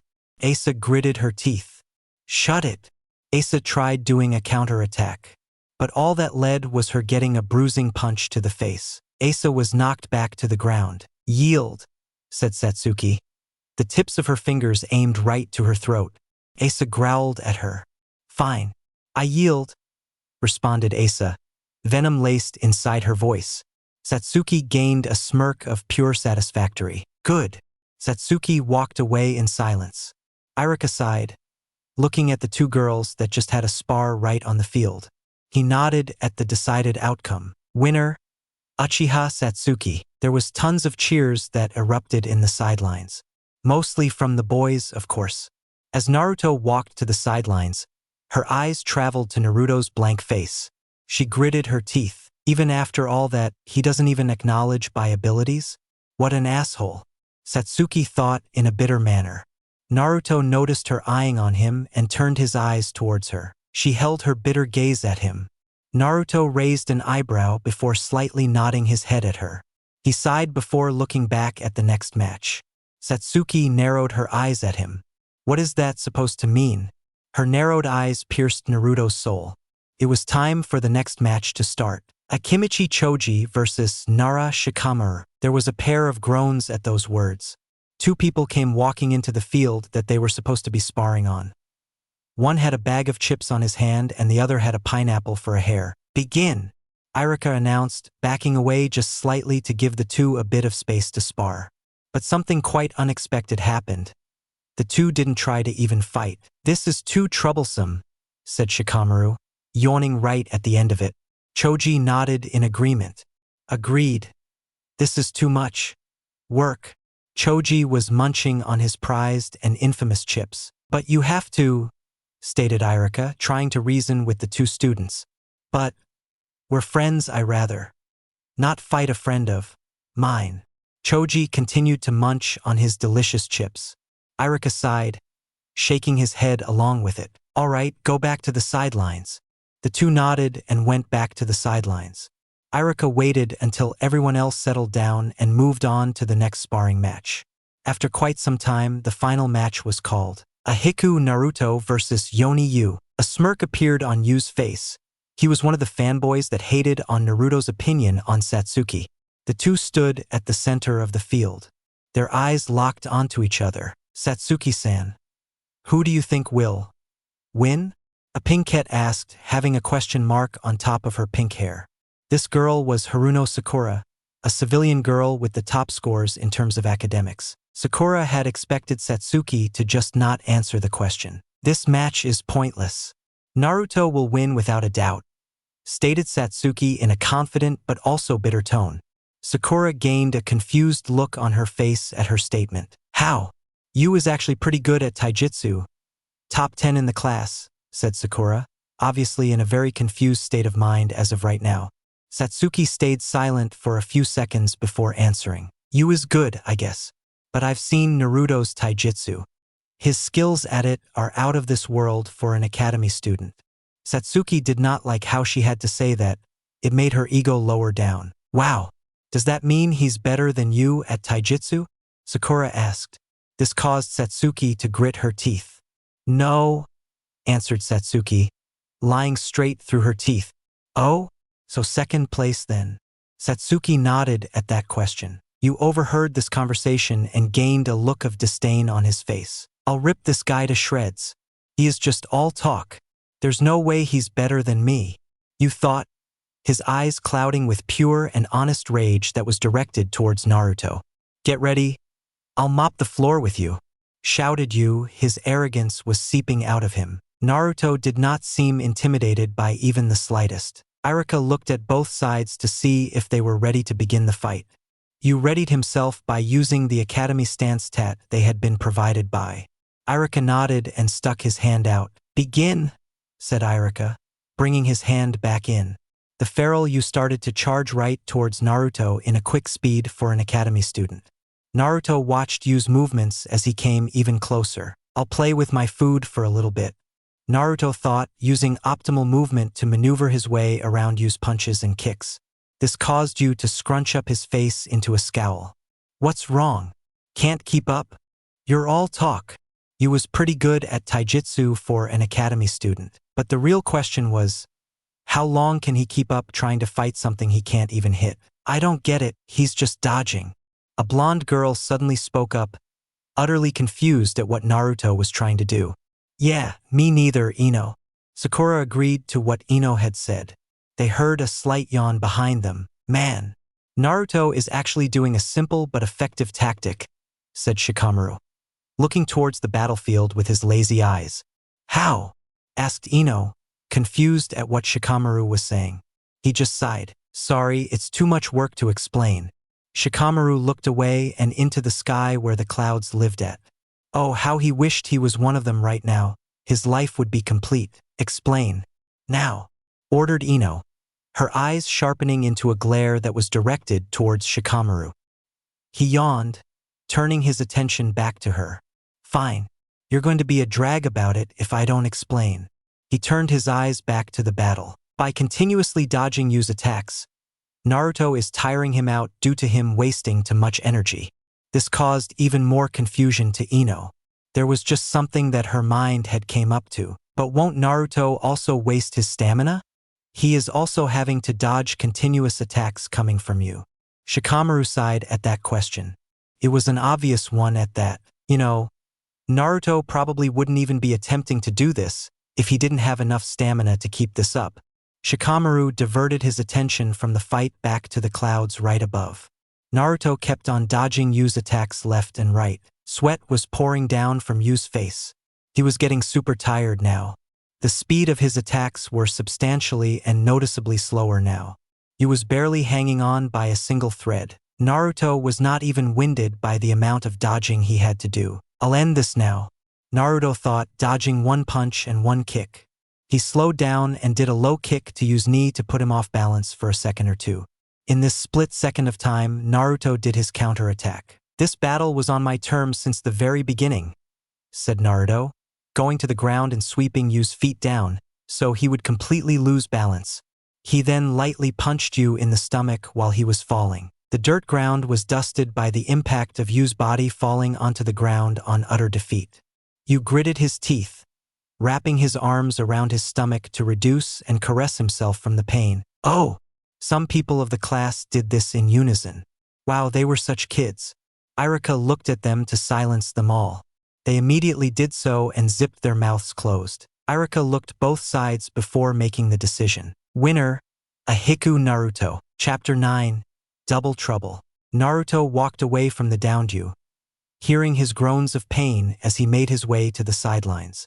He stood back on the sides, waiting for Irika's next instructions. Naruto could feel the many stares from the numerous other academy students near him. It made him quite uncomfortable, to say the very least.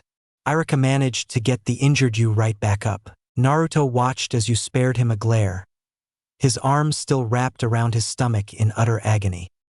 He sighed in a quiet manner, ignoring the glare that Yu had casted right upon him. All right, we shall go back inside and move on to our next topic of the day, announced Irika, gesturing for them to go back inside of the academy walls. A lot of them groaned out of laziness and wished to anything but do that. Do we have to, Irika-sensei?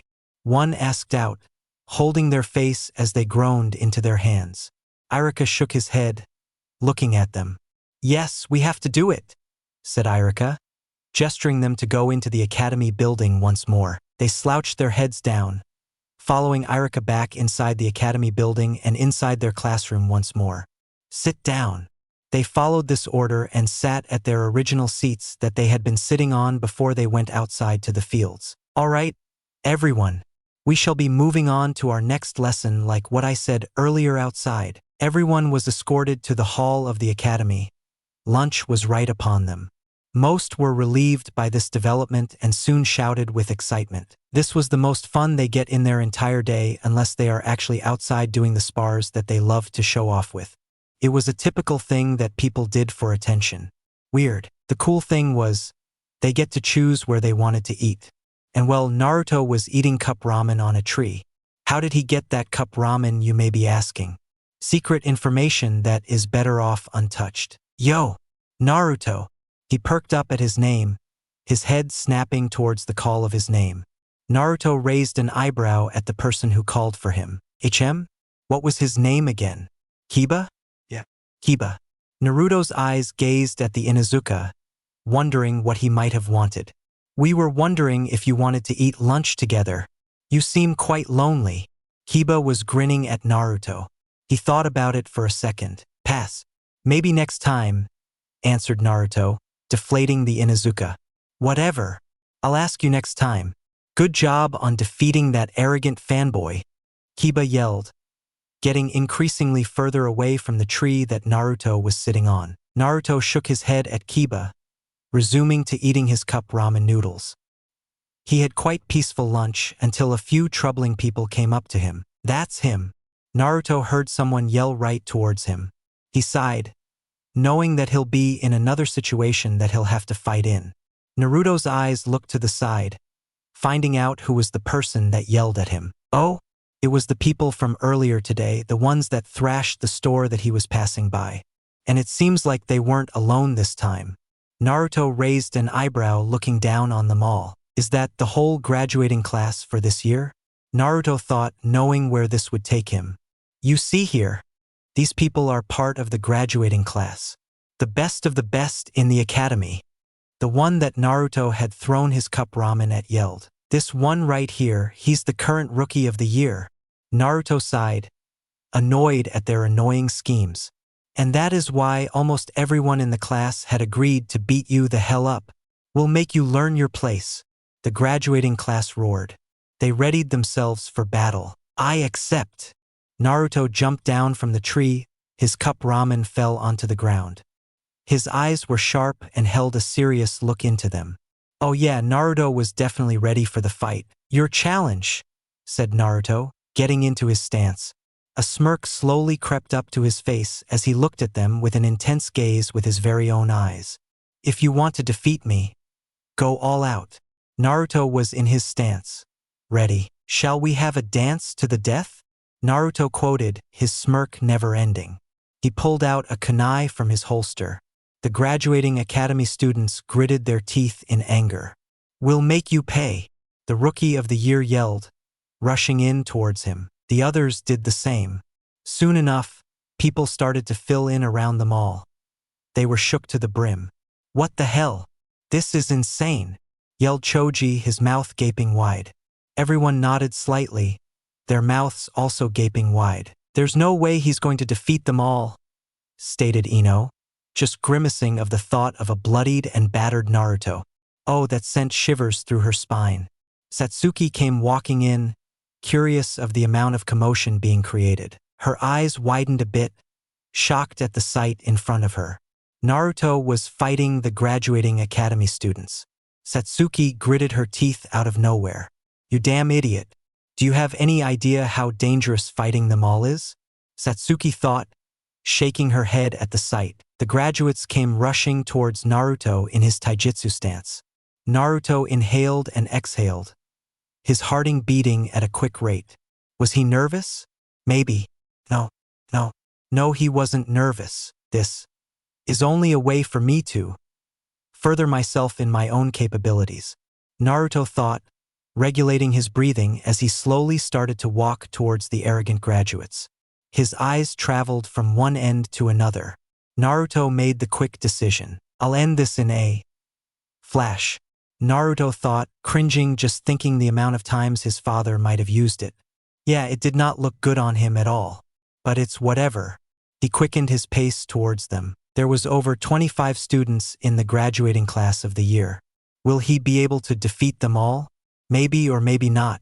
The only way to answer that question is to show through actions. Naruto jumped in the air, jumping right over masses of students. He caught sight of a person in the back. Naruto made the quick decision and landed right on top of the boy's torso. He fell right on the ground in pure agony. Naruto gritted his teeth. I have to make sure I don't seriously injure them, Naruto thought. Looking right at the back of him, he saw the rest of them charge right at Naruto. Good, they were disorganized. Conserve and have pure control. Naruto did just that, maneuvered his way around his opponent. He ducked down and swept the feet of one of the arrogant graduates. Naruto's eyes moved on to the next person. 2 down, Naruto thought, jumping in the air once more. He pushed his hand into his holster and took out a multitude of kunai. Naruto inhaled and exhaled, throwing the kunais toward them all. Make sure they don't hit anything vital, Naruto thought, landing on top of one of their heads. The kunais grazed most of the graduate's skin. Naruto jumped off of the person's head, making them crash onto the ground. He landed back on the ground, his eyes searching for any possible weaknesses. Naruto turned around, feeling the wind behind him rush with intensity.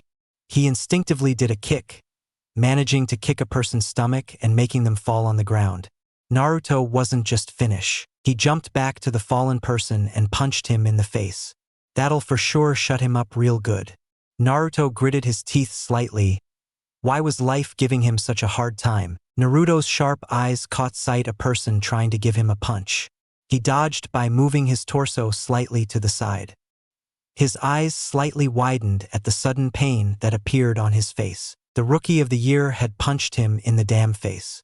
Oh yeah, Naruto was definitely going to get a bruise on his face later down the day. He fell on the ground. Naruto saw a stomp get thrown right at his stomach. He luckily reacted in time, dodged it. Naruto jumped in the air, extending his leg and hitting Rookie's face. He was pushed back, a groan escaping his lips. Naruto spat blood on the ground that was in his mouth. He jumped back, avoiding a punch from a few of the students. Where are the damn teachers when you need them? Naruto thought angrily. Yeah, this academy sure is the luxury. Fuck off. Naruto gritted his teeth in anger at them all. It seems you all won't let it down, said Naruto, pulling out another kunai. So, I'll just have to go all out. Naruto covered his eyes, activating his Sharingan right behind them.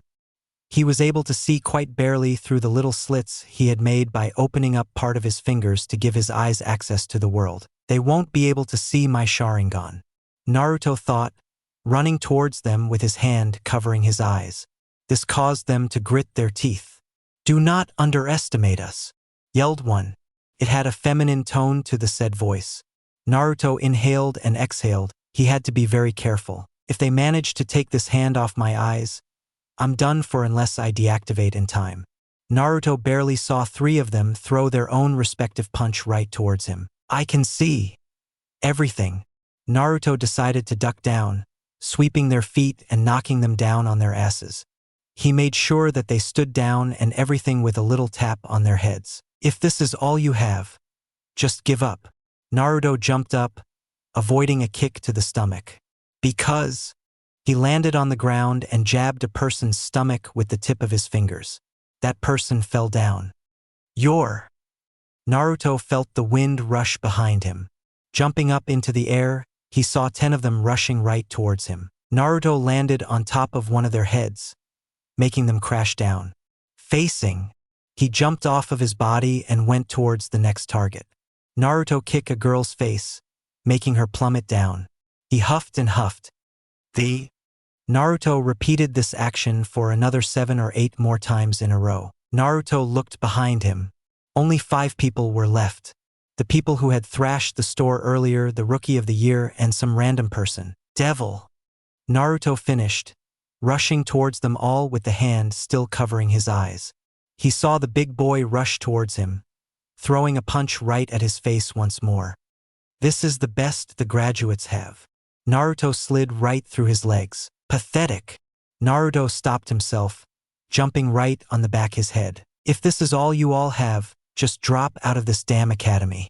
You'll only get yourself and your own comrades killed in action. Naruto deactivated his Sharingan and taking off his hand that was covering his eyes. Naruto knocked him out. The first years, including me, are much more capable than you all will ever be. Naruto pulled out a kunai from his holster and threw one right pass beside the remaining 4's heads. He approached them in a silent and deadly manner. I already told 3 of you this earlier today. Naruto gazed right at them with such intensity. Your class, the graduating class, you all overestimate your own abilities. This arrogance and overestimation will get you killed someday without a single doubt. Naruto continued to walk towards them with the quietest footsteps. This world doesn't need rubbish that wish to show off in front of everyone and everything for satisfactory. Grow up. There's no time to waste around with idiotic things like fanboying and fangirling. That's a waste of a person. The shinobi world waits for absolutely nobody. Remember these words as you fight the strong that try and manipulate the weak. Naruto turned away, walking away from the scene. Ahiku Naruto. He heard someone call his name behind him. Naruto sighed, raising his hand up into the air. God, why was their timing so fucking garbage?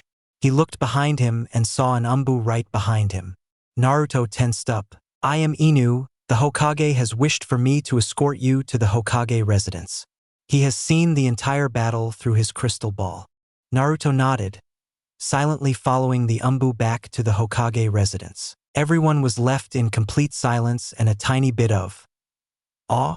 Holy shit, that was fucking awesome. Kiba exclaimed out loud.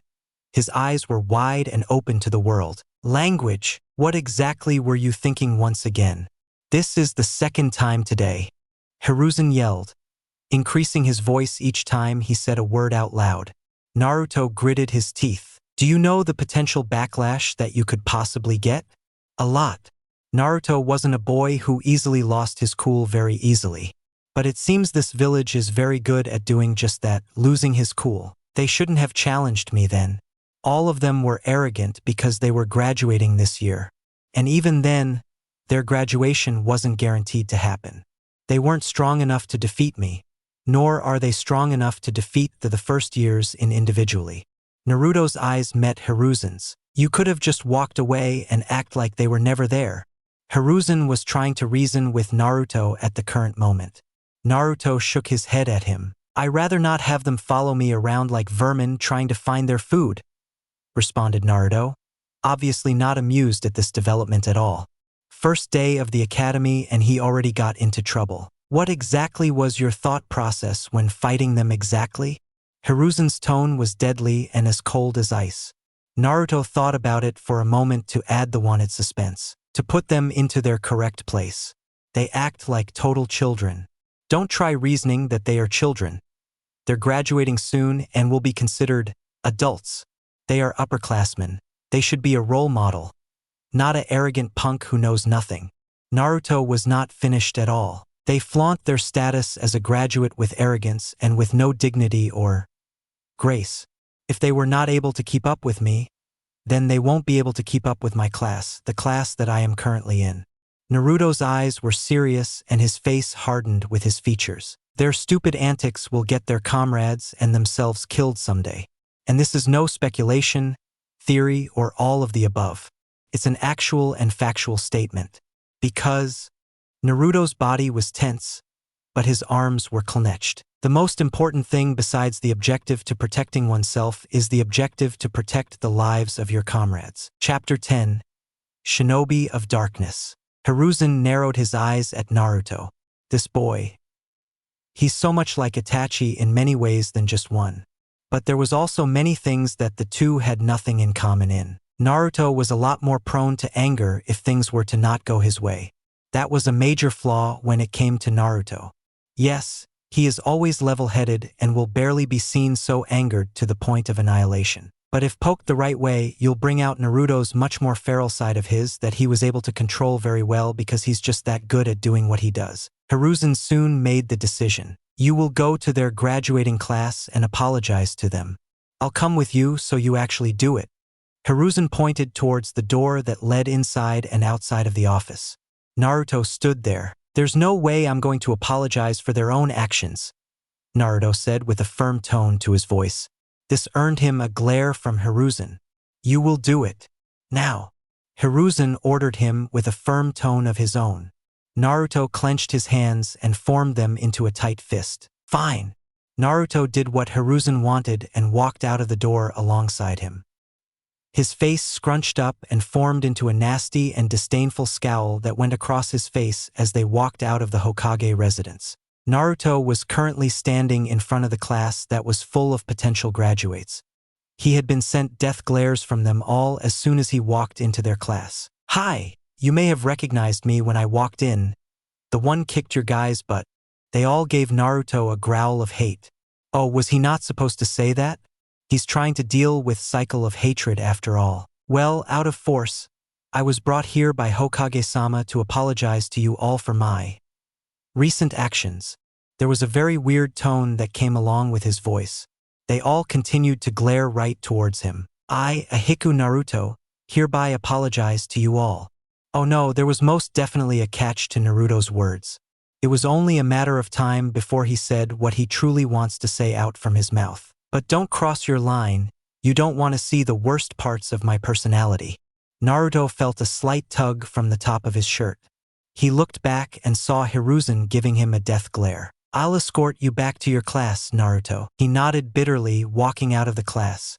He already had a bad reputation throughout the entire academy in just his first day. God, Naruto was quite the handful to deal with. I need you to stay out of trouble, Naruto. Hiruzen looked at Naruto, expecting a response of some sorts to come off of his mouth.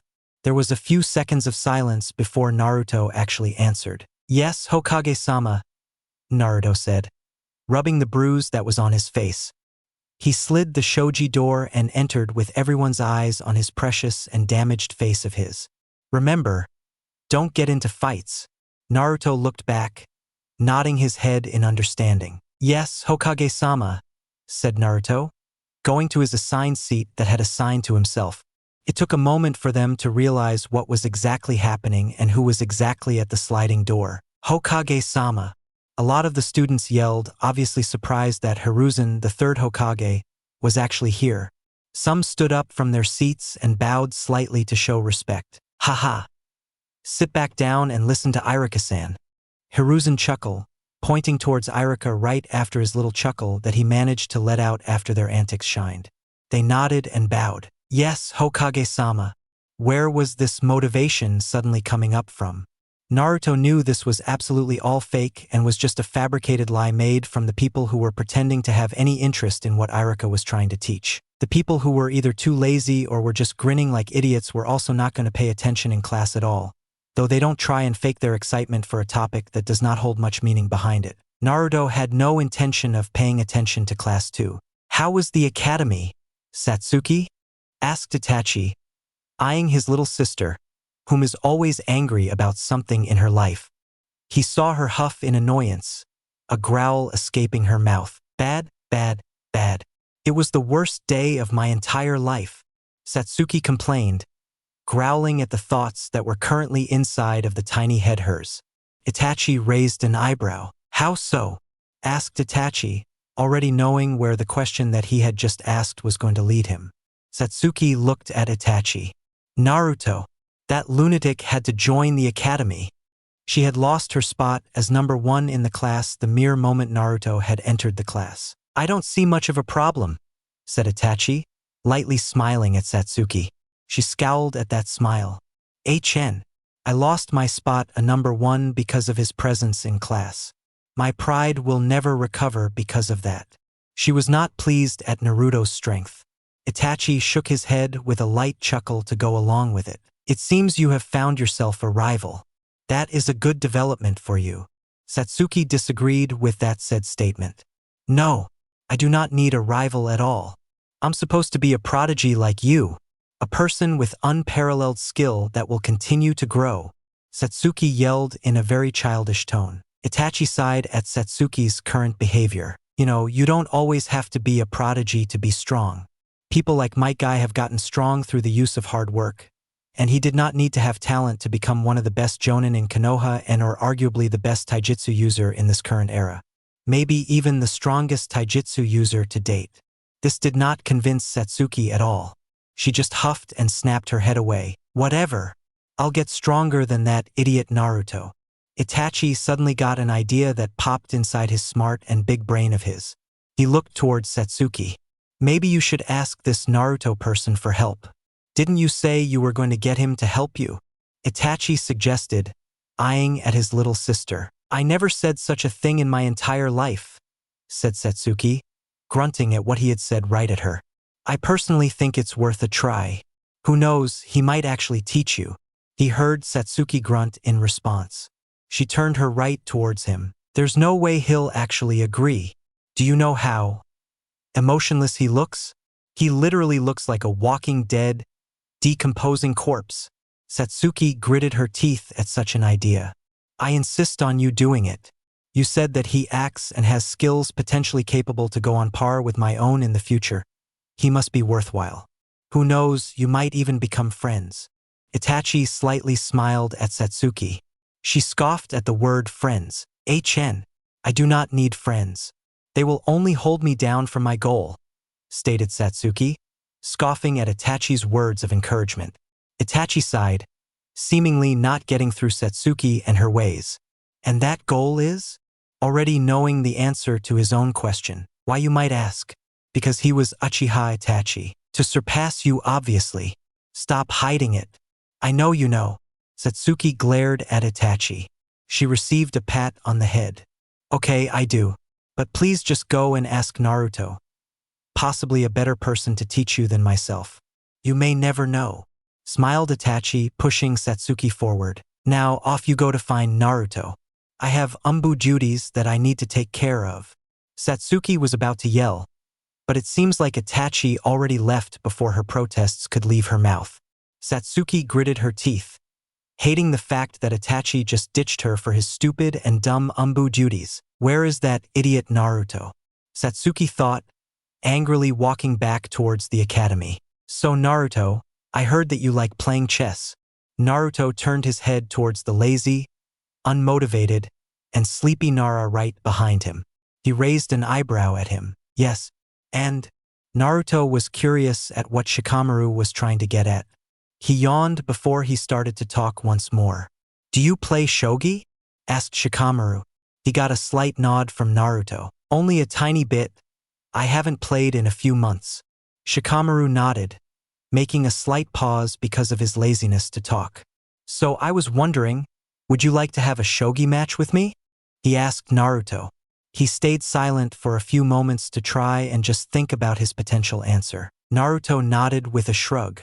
Sure, said Naruto, agreeing to Shikamaru's challenge.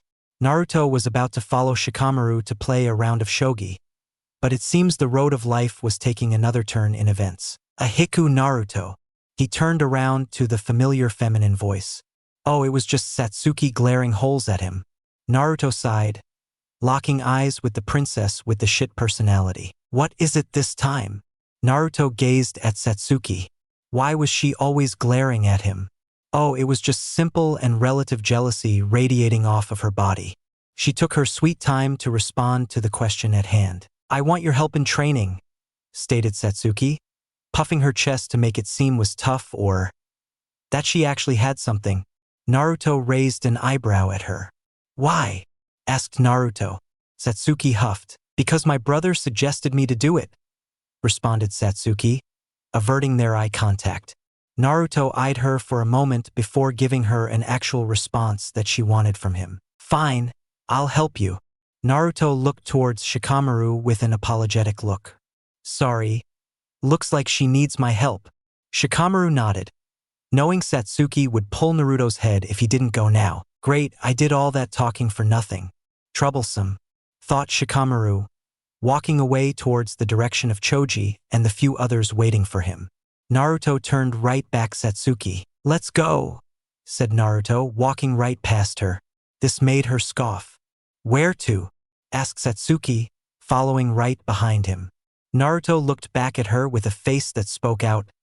Isn't it obvious? The place you tried killing me at. The forest. Naruto gestured her to follow him faster.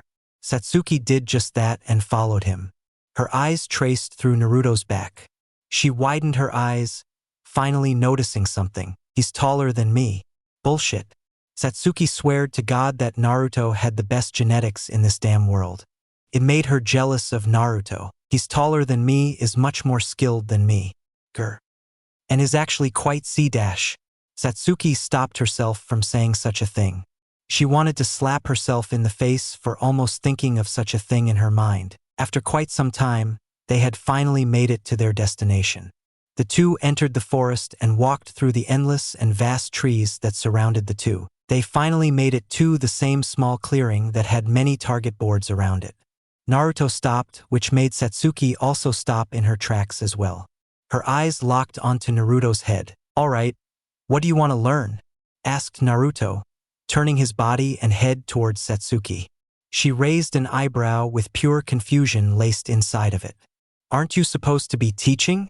I thought you would already know what I lacked in since you're perfectionist. Naruto was not amused at the remark that Satsuki made. I agreed because I knew it would make you stop asking me over and over again if I did so. What is something you are lacking at? Naruto asked, sighing at the end. Satsuki looked at him. I'm lacking at everything that you're good at, answered Satsuki, obviously feeling inferior against someone like Naruto. He shook his head at her, knowing how difficult this was going to be. So you suck at everything, huh? Oh yeah, that was payback for a few moments ago. Satsuki was starting to fume at the words that Naruto had just said from his mouth. I do not suck at everything. Satsuki gritted her teeth in anger. I messed up, didn't I? I just made this a lot harder on myself than I needed to. Naruto thought for a moment before actually gaining a good quality idea from his very smart mind of his. Since your form when throwing a kunai is horrible and questionable, I'll help you with that and your taijutsu. Satsuki furrowed her eyebrows at Naruto. You're way too blunt, said Satsuki, disliking this trait of Naruto and everything else about him. No one cares. Now go to the middle, ordered Naruto, pointing towards the middle of the clearing that they were currently standing on. Satsuki huffed and did what he said. I care. How about that? Satsuki tried being a smartass. Naruto stayed silent for a few seconds before thinking of a clever comeback to what she had just said. You care? First time for everything, I guess. Now go.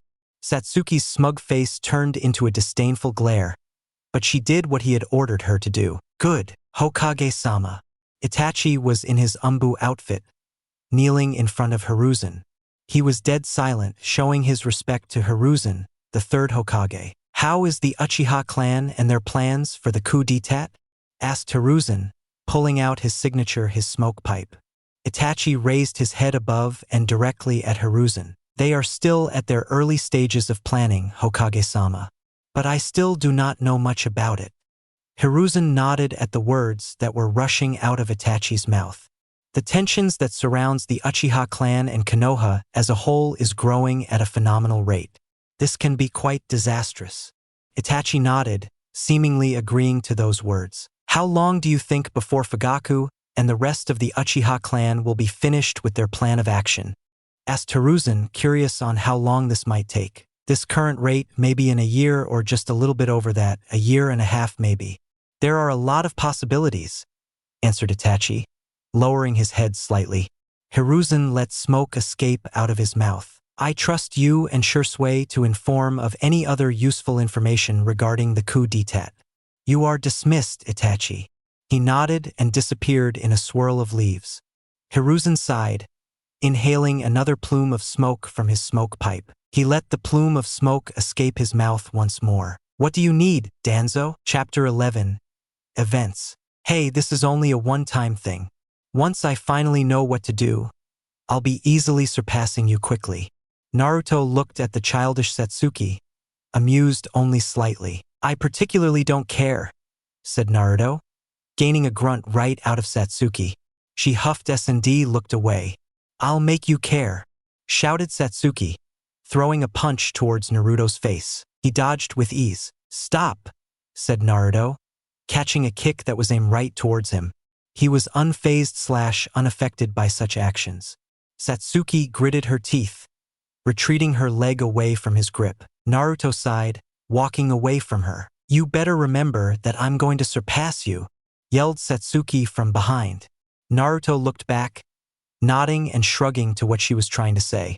Like I said, I don't care, stated Naruto, nodding his head once more before disappearing in the vast and endless trees that illuminated the forest. What do you need, Danzo? Hiruzen saw Danzo enter the room that he resided in. Their eyes met and had an intense gaze right towards each other. Hiruzen, I wanted to discuss about something, said Danzo, sitting down in a chair. What would that be? Asked Hiruzen, already knowing the discussion will lead to something much more controversial and infuriating for Hiruzen and his ideology. I would like to discuss about a proposal that I had in mind, said Danzo, a dangerous glint shining from his left eye. This caused Hiruzen to narrow his eyes directly at the man in front of him. And that proposal would be? Asked Hiruzen, narrowed eyes still being narrowed right towards Danzo. A light and tight smirk appeared on Danzo's face. I would like to recruit a Hiku Naruto to root. Hiruzen widened his eyes and immediately emitted a dangerous glare at Danzo. He pulled out the smoke pipe that he was currently using. That is out of the question, said Hiruzen, a firm tone evident inside his voice. Danzo clenched his hands and turned them into a strong and tight fist. "And why is that?" asked Danzo, obviously not pleased with what Hiruzen was saying. "He's not ready, nor will he ever be ready for such things," stated Hiruzen in a very firm manner. Danzo did not take this very lightly at all. He had his fists squeezed even tighter. "He's ready. I heard the reports. He annihilated all those graduating students with hardly any effort. I have eyes and ears all over the place, Hiruzen." Danzo was glaring at Hiruzen with his open eye.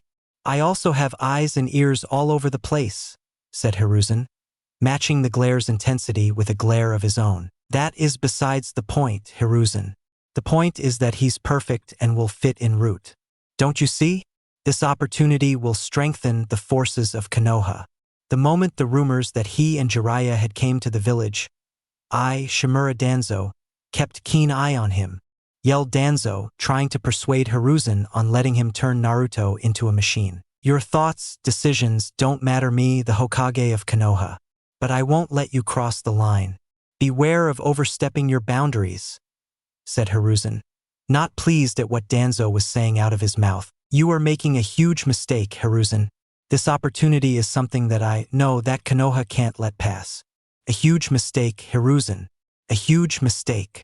Danzo was firm and forceful with what he kept on saying. "And I'm saying that you can't and you won't do what you are saying." Naruto was walking home, minding his own business along the way. The streets of Konoha was quite loud during the nighttime.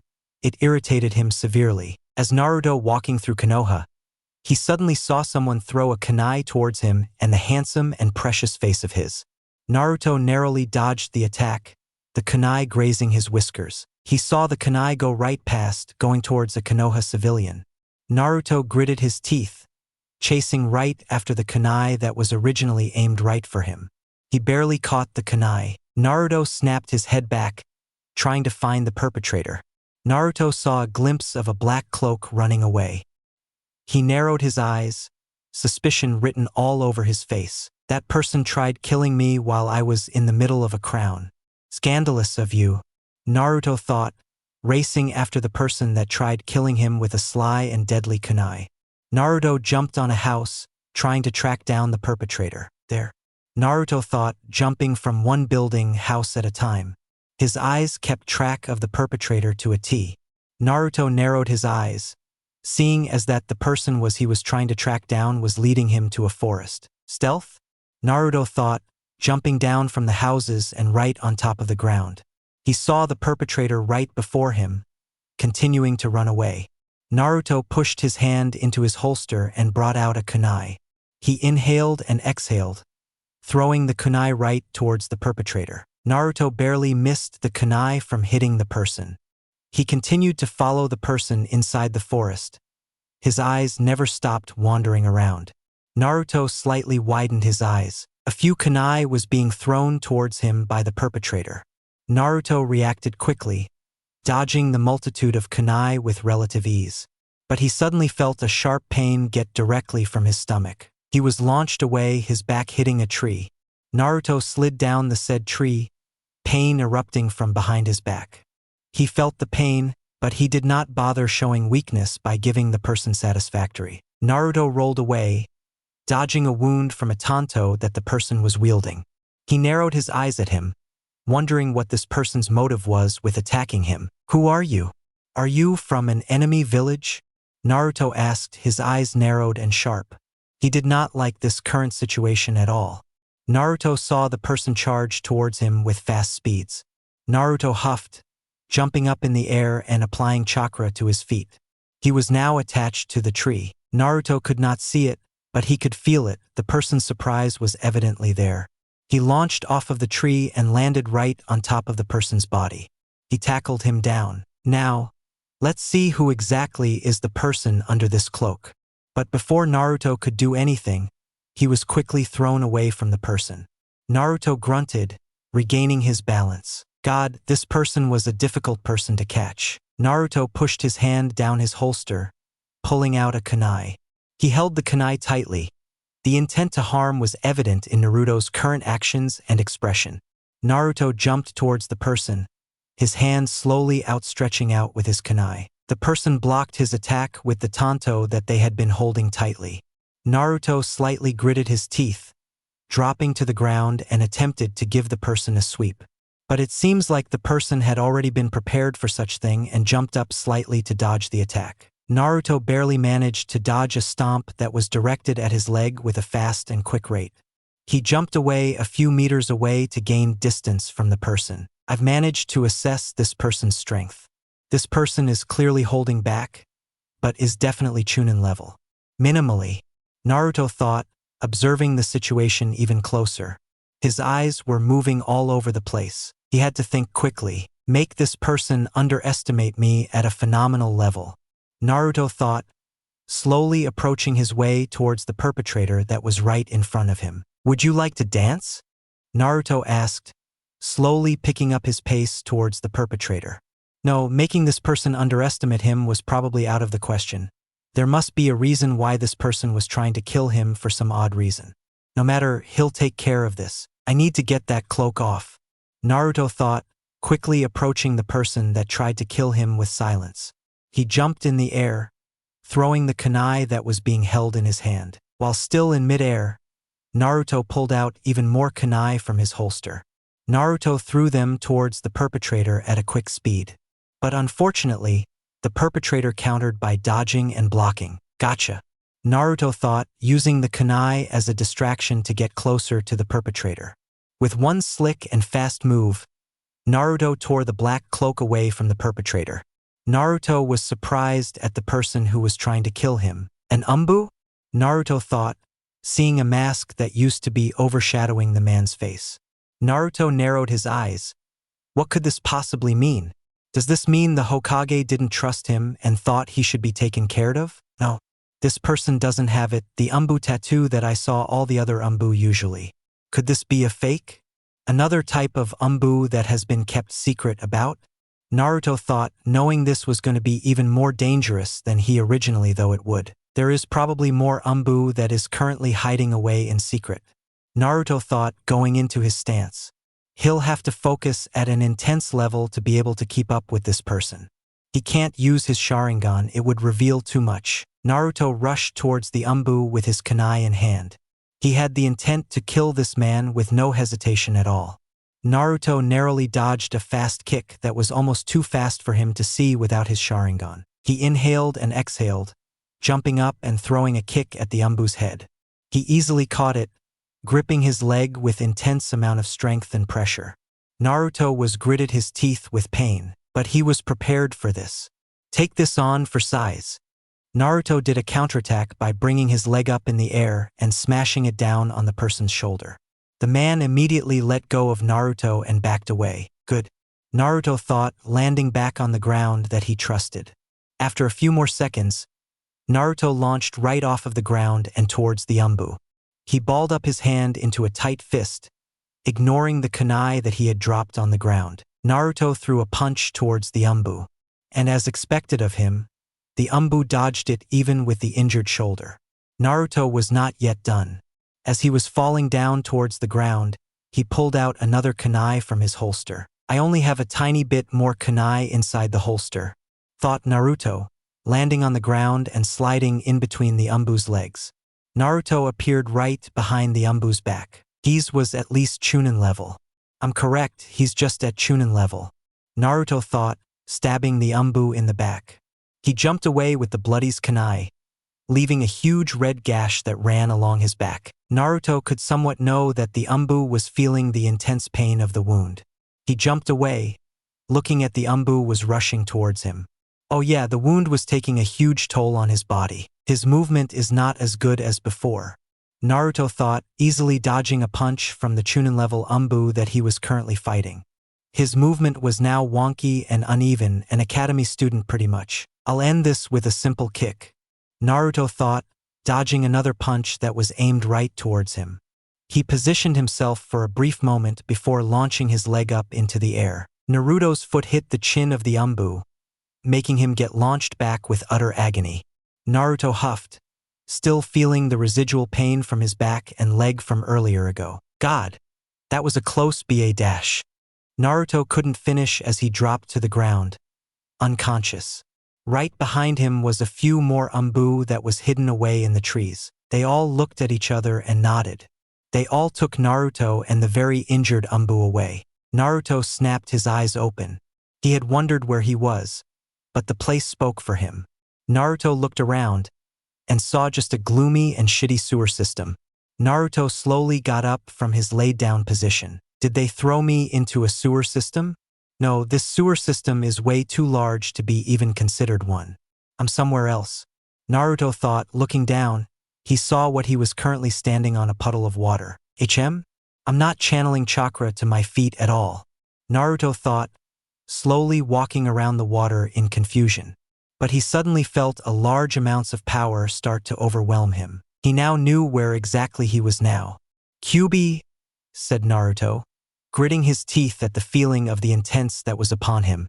Looking further, Naruto saw a large cage that he knew contained the Kyuubi. The power soon lowered to the point where he was able to walk properly. Naruto soon saw large eyes and sharp and deadly canines right behind the cage. Your accursed eyes has finally laid upon the great Kyuubi.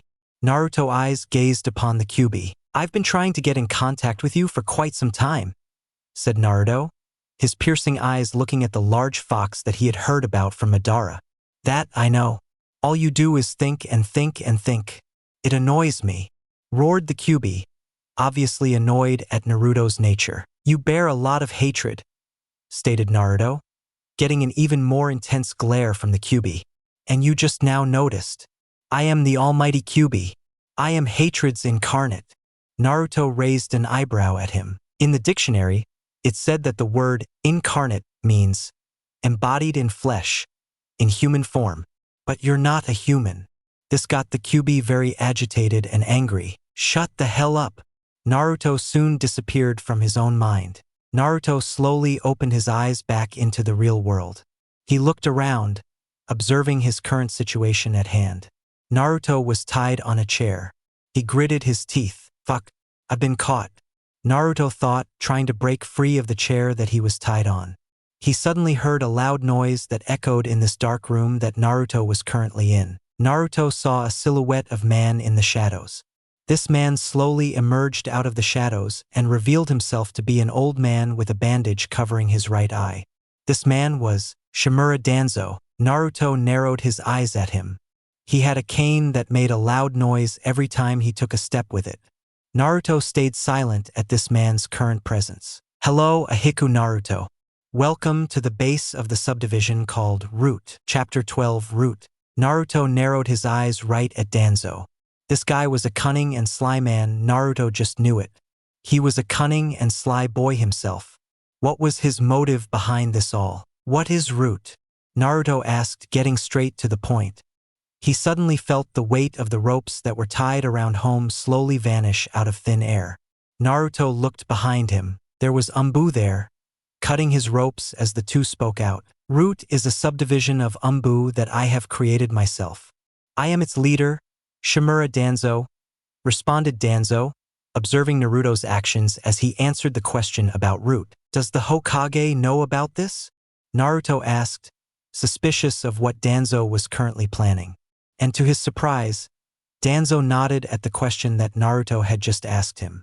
Of course, Hiruzen knows, although it seems he is on the brink of disbanding Root itself, said Danzo. His keen eyes were on Naruto like a hawk. And what is your motive with me? Naruto followed up with another question that needed to be answered. Danzo stayed quiet for a few moments. It seems he's trying to get as much information as possible.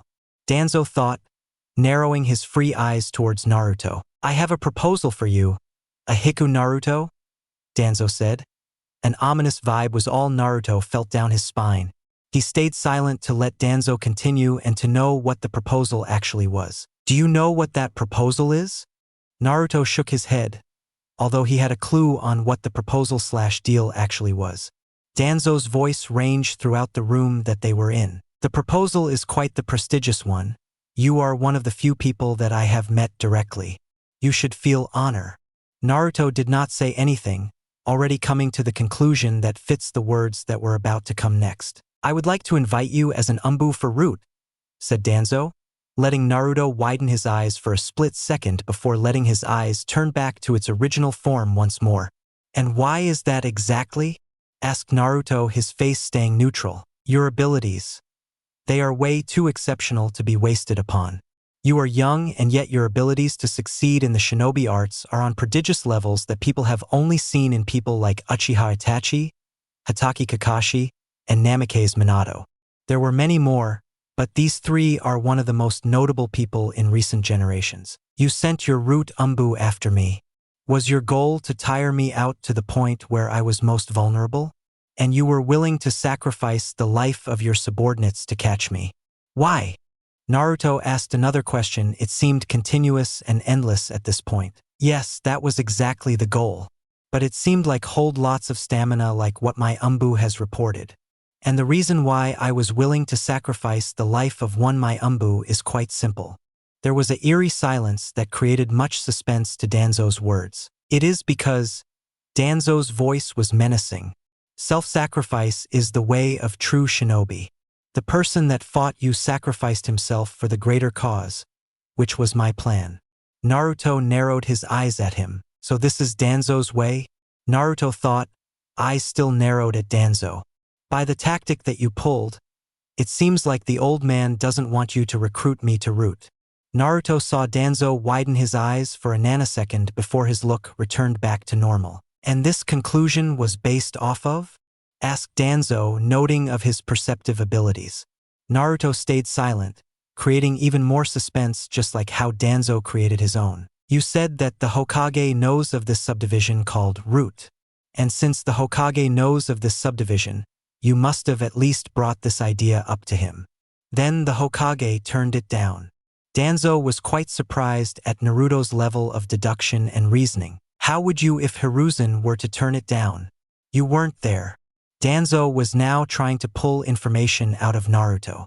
He looked at Danzo stoically like usual. If the old man had accepted your proposal for me to join Root, then I would have probably been summoned to his office with you present in there as well. But I wasn't.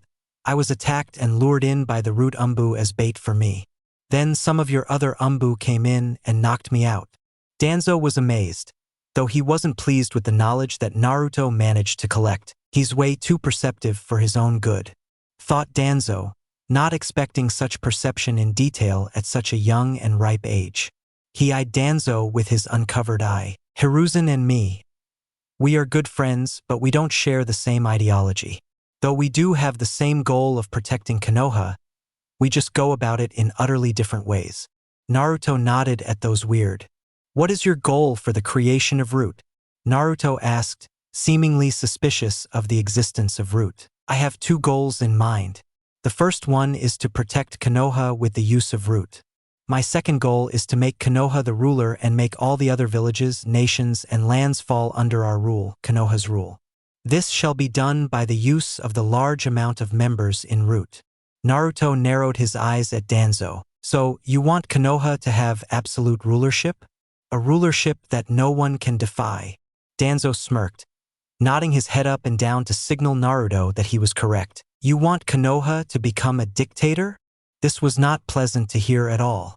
Danzo nodded, finally seeing that Naruto was seeing the bigger picture than just shinobi fighting around. That is correct, said Danzo, confirming Naruto's thoughts with words and not just a simple nod with the head. People won't simply agree to that, stated Naruto, knowing that getting everyone to agree was impossible. Yes, Naruto likes saying he was a so-called king, but that's not how Naruto interprets it. He doesn't want to become a legitimate king/emperor that rules over the world. No, he wants to become the strongest, though his recent thoughts of stopping his potential growth is hindering such thing. I'll find a way around that. I am a person that has done things that Hiruzen is too afraid of doing. This is one of them. I don't want to become Hokage, but I want Konoha to rule over the other nations with no problems. Now, this got Naruto a bit confused. He's saying he doesn't want to become Hokage, but it seems like actually wants to.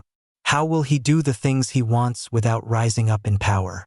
Naruto thought, seeing how Danzo kept on contradicting himself quite easily. This just proves that he is incompetent. Naruto thought, no longer narrowing his eyes at him. Naruto observed Danzo once more, getting a clear and thorough look at Danzo. Naruto could hear footsteps all around him. You will be great help in my plans to take over Konoha, thought Danzo, tasting the victory that was soon to be in fruition once everything was lined up and ready to be executed. So I will ask you again. Danzo's eyes were piercing into Naruto's soul. Will you join Root? Asked Danzo calmly. There was millions of thoughts racing inside of Naruto's brain at the moment. He doesn't know about my heritage, so will be simply sacrifice me once I am of no more use? Yes, that is the only correct answer. Naruto continued to think endless things. There must be more to his plan that he is not revealing. The only way for me to know the rest of the said plan is to join Root and their ranks. Will Danzo tell Hiruzen of this development? No, definitely not. Seems like Danzo is a secretive man. Naruto finally came up with a conclusion. He says self-sacrifice is the way of true shinobi. Let's see how much that takes him and myself. I, Uchiha Uzumaki Namikaze Naruto, will sacrifice myself for the greater good. Because evil can only be defeated by greater evil. Naruto thought, eyes also gazing into Danzo's soul. I accept your proposal to join Root, answered Naruto, getting a slight and satisfied smirk from Danzo himself. Danzo looked at Naruto, seeing any potential hidden motives behind Naruto's stoic face. He found none yet. Good. The members of Root have no names, no emotions. We strive for the future of protecting Konoha with all we have. Naruto nodded, bowing down slightly. Yes, Danzo-sama, said Naruto in a respectful tone. This brought more satisfactory to Danzo. Welcome to the unseen ones that support the great tree of Konoha with its bindings, Root. Naruto continued to bow down slightly to show respect. Two of you escort Naruto out of the HQ. Naruto stopped bowing down and soon got escorted by the two people that took up the job to get Naruto out of HQ. May I have permission to speak, Danzo-sama? Asked one of the main Root members. Danzo looked at him, nodding his head at him to signify that he could. Will you be giving Naruto a cursed seal? He could spill information in the future. Asked the Root member. Danzo shook his head. While giving him the cursed seal will undoubtedly help, I simply can't do so. That boy, he has personal connections with Hiruzen. It would be simply too risky for me to do it, considering how perceptive and keen Hiruzen is. The Root member nodded at that bit of information. I understand, Danzo-sama. Naruto was walking in the Konoha streets, alone. People were slowly disappearing to their homes to rest for the night.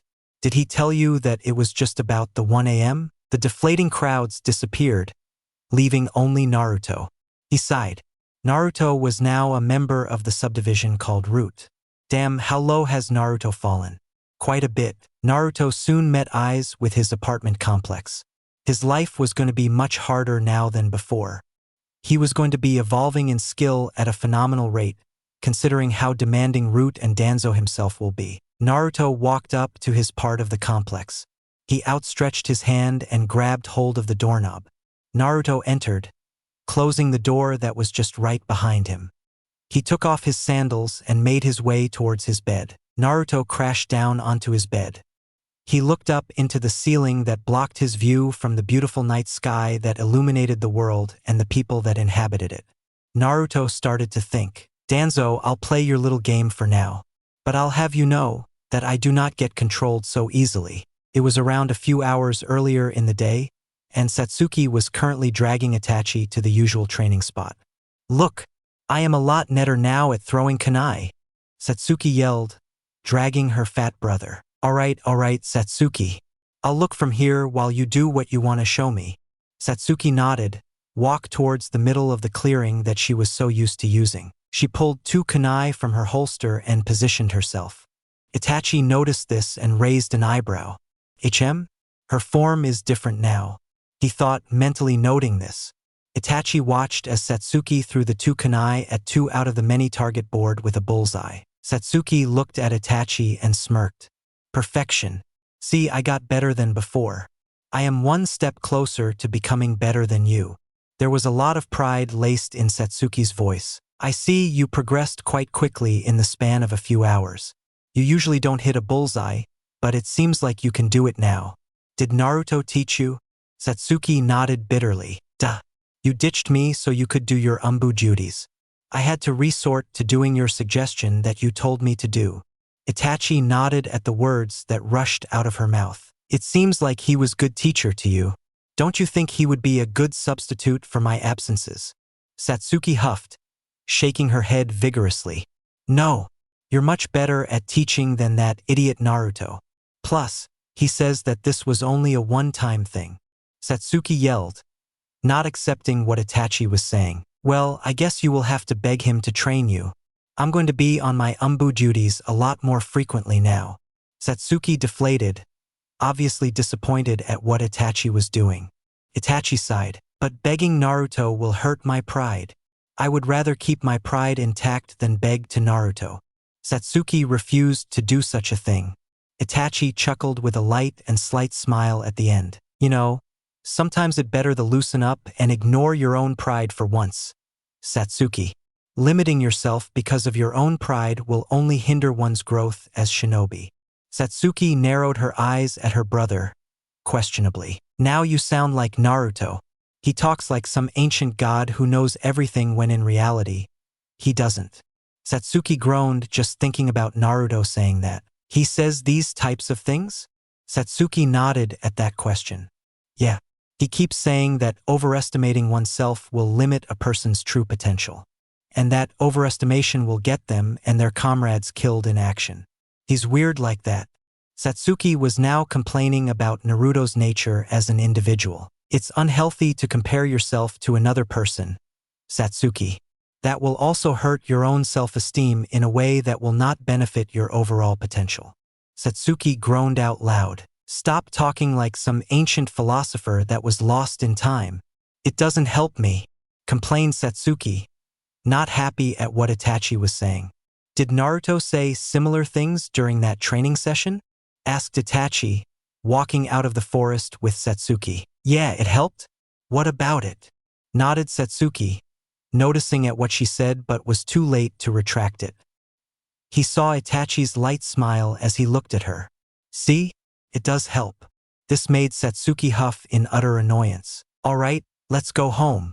Itachi poked Satsuki's head. Chapter 13 Reality. Naruto looked up, gazing at the night sky. It has been quite some time since has joined Root, almost a year or so. Naruto was still 6 while almost his entire class was 7. It was petty, but that was the only thing he felt inferior by age. Fuck. Naruto looked back down from the night sky, his eyes now gazing at the mask he now had to wear. Naruto was amused looking at the mask he now had to wear. Ironic that it resembles a fox quite well. It indeed did. But it must, since the mask he wears is a fox mask. Naruto picked up his fox mask and slipped it right onto his face. Root had no real attire that they actually had to wear. Disorganized, Naruto thought, walking towards the middle of the Root Umbu HQ. He walked past the local and common entrance that was usually taken to get inside the base. But Naruto was at the lowest floor, gracefully moving right along the path to where Danzo was residing at. Naruto kept on seeing other Root members walk by him. They were trained to have no emotion, no failures. As Naruto was walking, he saw a dark and large corridor that was going to lead towards a new room that he was quite familiar with. Naruto entered the room that had Danzo standing still. Danzo turned around as met eyes with Naruto himself. Naruto bowed down slightly to show respect. Konoha is attempting to create a high-tech television, said Danzo, stating a recent fact that had recently been the talk of the entire village itself. The highly intelligent people are trying to create a sturdy television that was the most state-of-the-art item since Ika. You called for me, Danzo-sama, stated Naruto, wondering what the reason might be on why he was summoned to this exact place at this hour of day. Danzo observed Naruto at an ungodly degree. Straightforward as usual. I have a mission for you, Naruto. He nodded, internally tensing at the word mission. What kind of mission could it possibly be? Naruto had not been sent on many missions. The reason was quite simple. He wasn't strong enough to carry out them. Naruto guessed that was a fair excuse, but there was a real reason why. He's trying to keep a close eye on me, Naruto thought, Danzo wanted to keep track of Naruto's abilities as closely. While Danzo wanted Naruto to improve when it came to achieving Danzo's goals, he doesn't want Naruto to advance too quickly to the point where Naruto could potentially retaliate. I need you to examine the perimeter of the village, the perimeter at the gates of Konoha.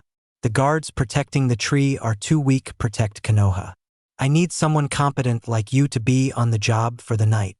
Naruto nodded, bowing down slightly before walking out of the room in pure silence. Soon enough, the entire village of Konoha will be wrapped around my finger, thought Danzo, standing still once more for the other root members. This was an odd request, Naruto thought.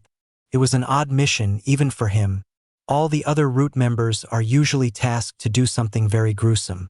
But this was truly odd. This was something only a simple Chunin would get from time to time. So it would only make sense for Naruto to be suspicious of such thing. He finally made it to the post that he was supposed to be at. Naruto sat on a tree, waiting for any possible enemies that could appear out of thin air. He continued to linger on his thoughts once more. God, Naruto is some convoluted person. Is there a possible hidden reason? Most definitely. There must be a hidden motive of some kind behind this mission. Naruto kept on thinking and thinking. Or am I just overthinking this mission as a whole? No, I'm not. There's no way I am.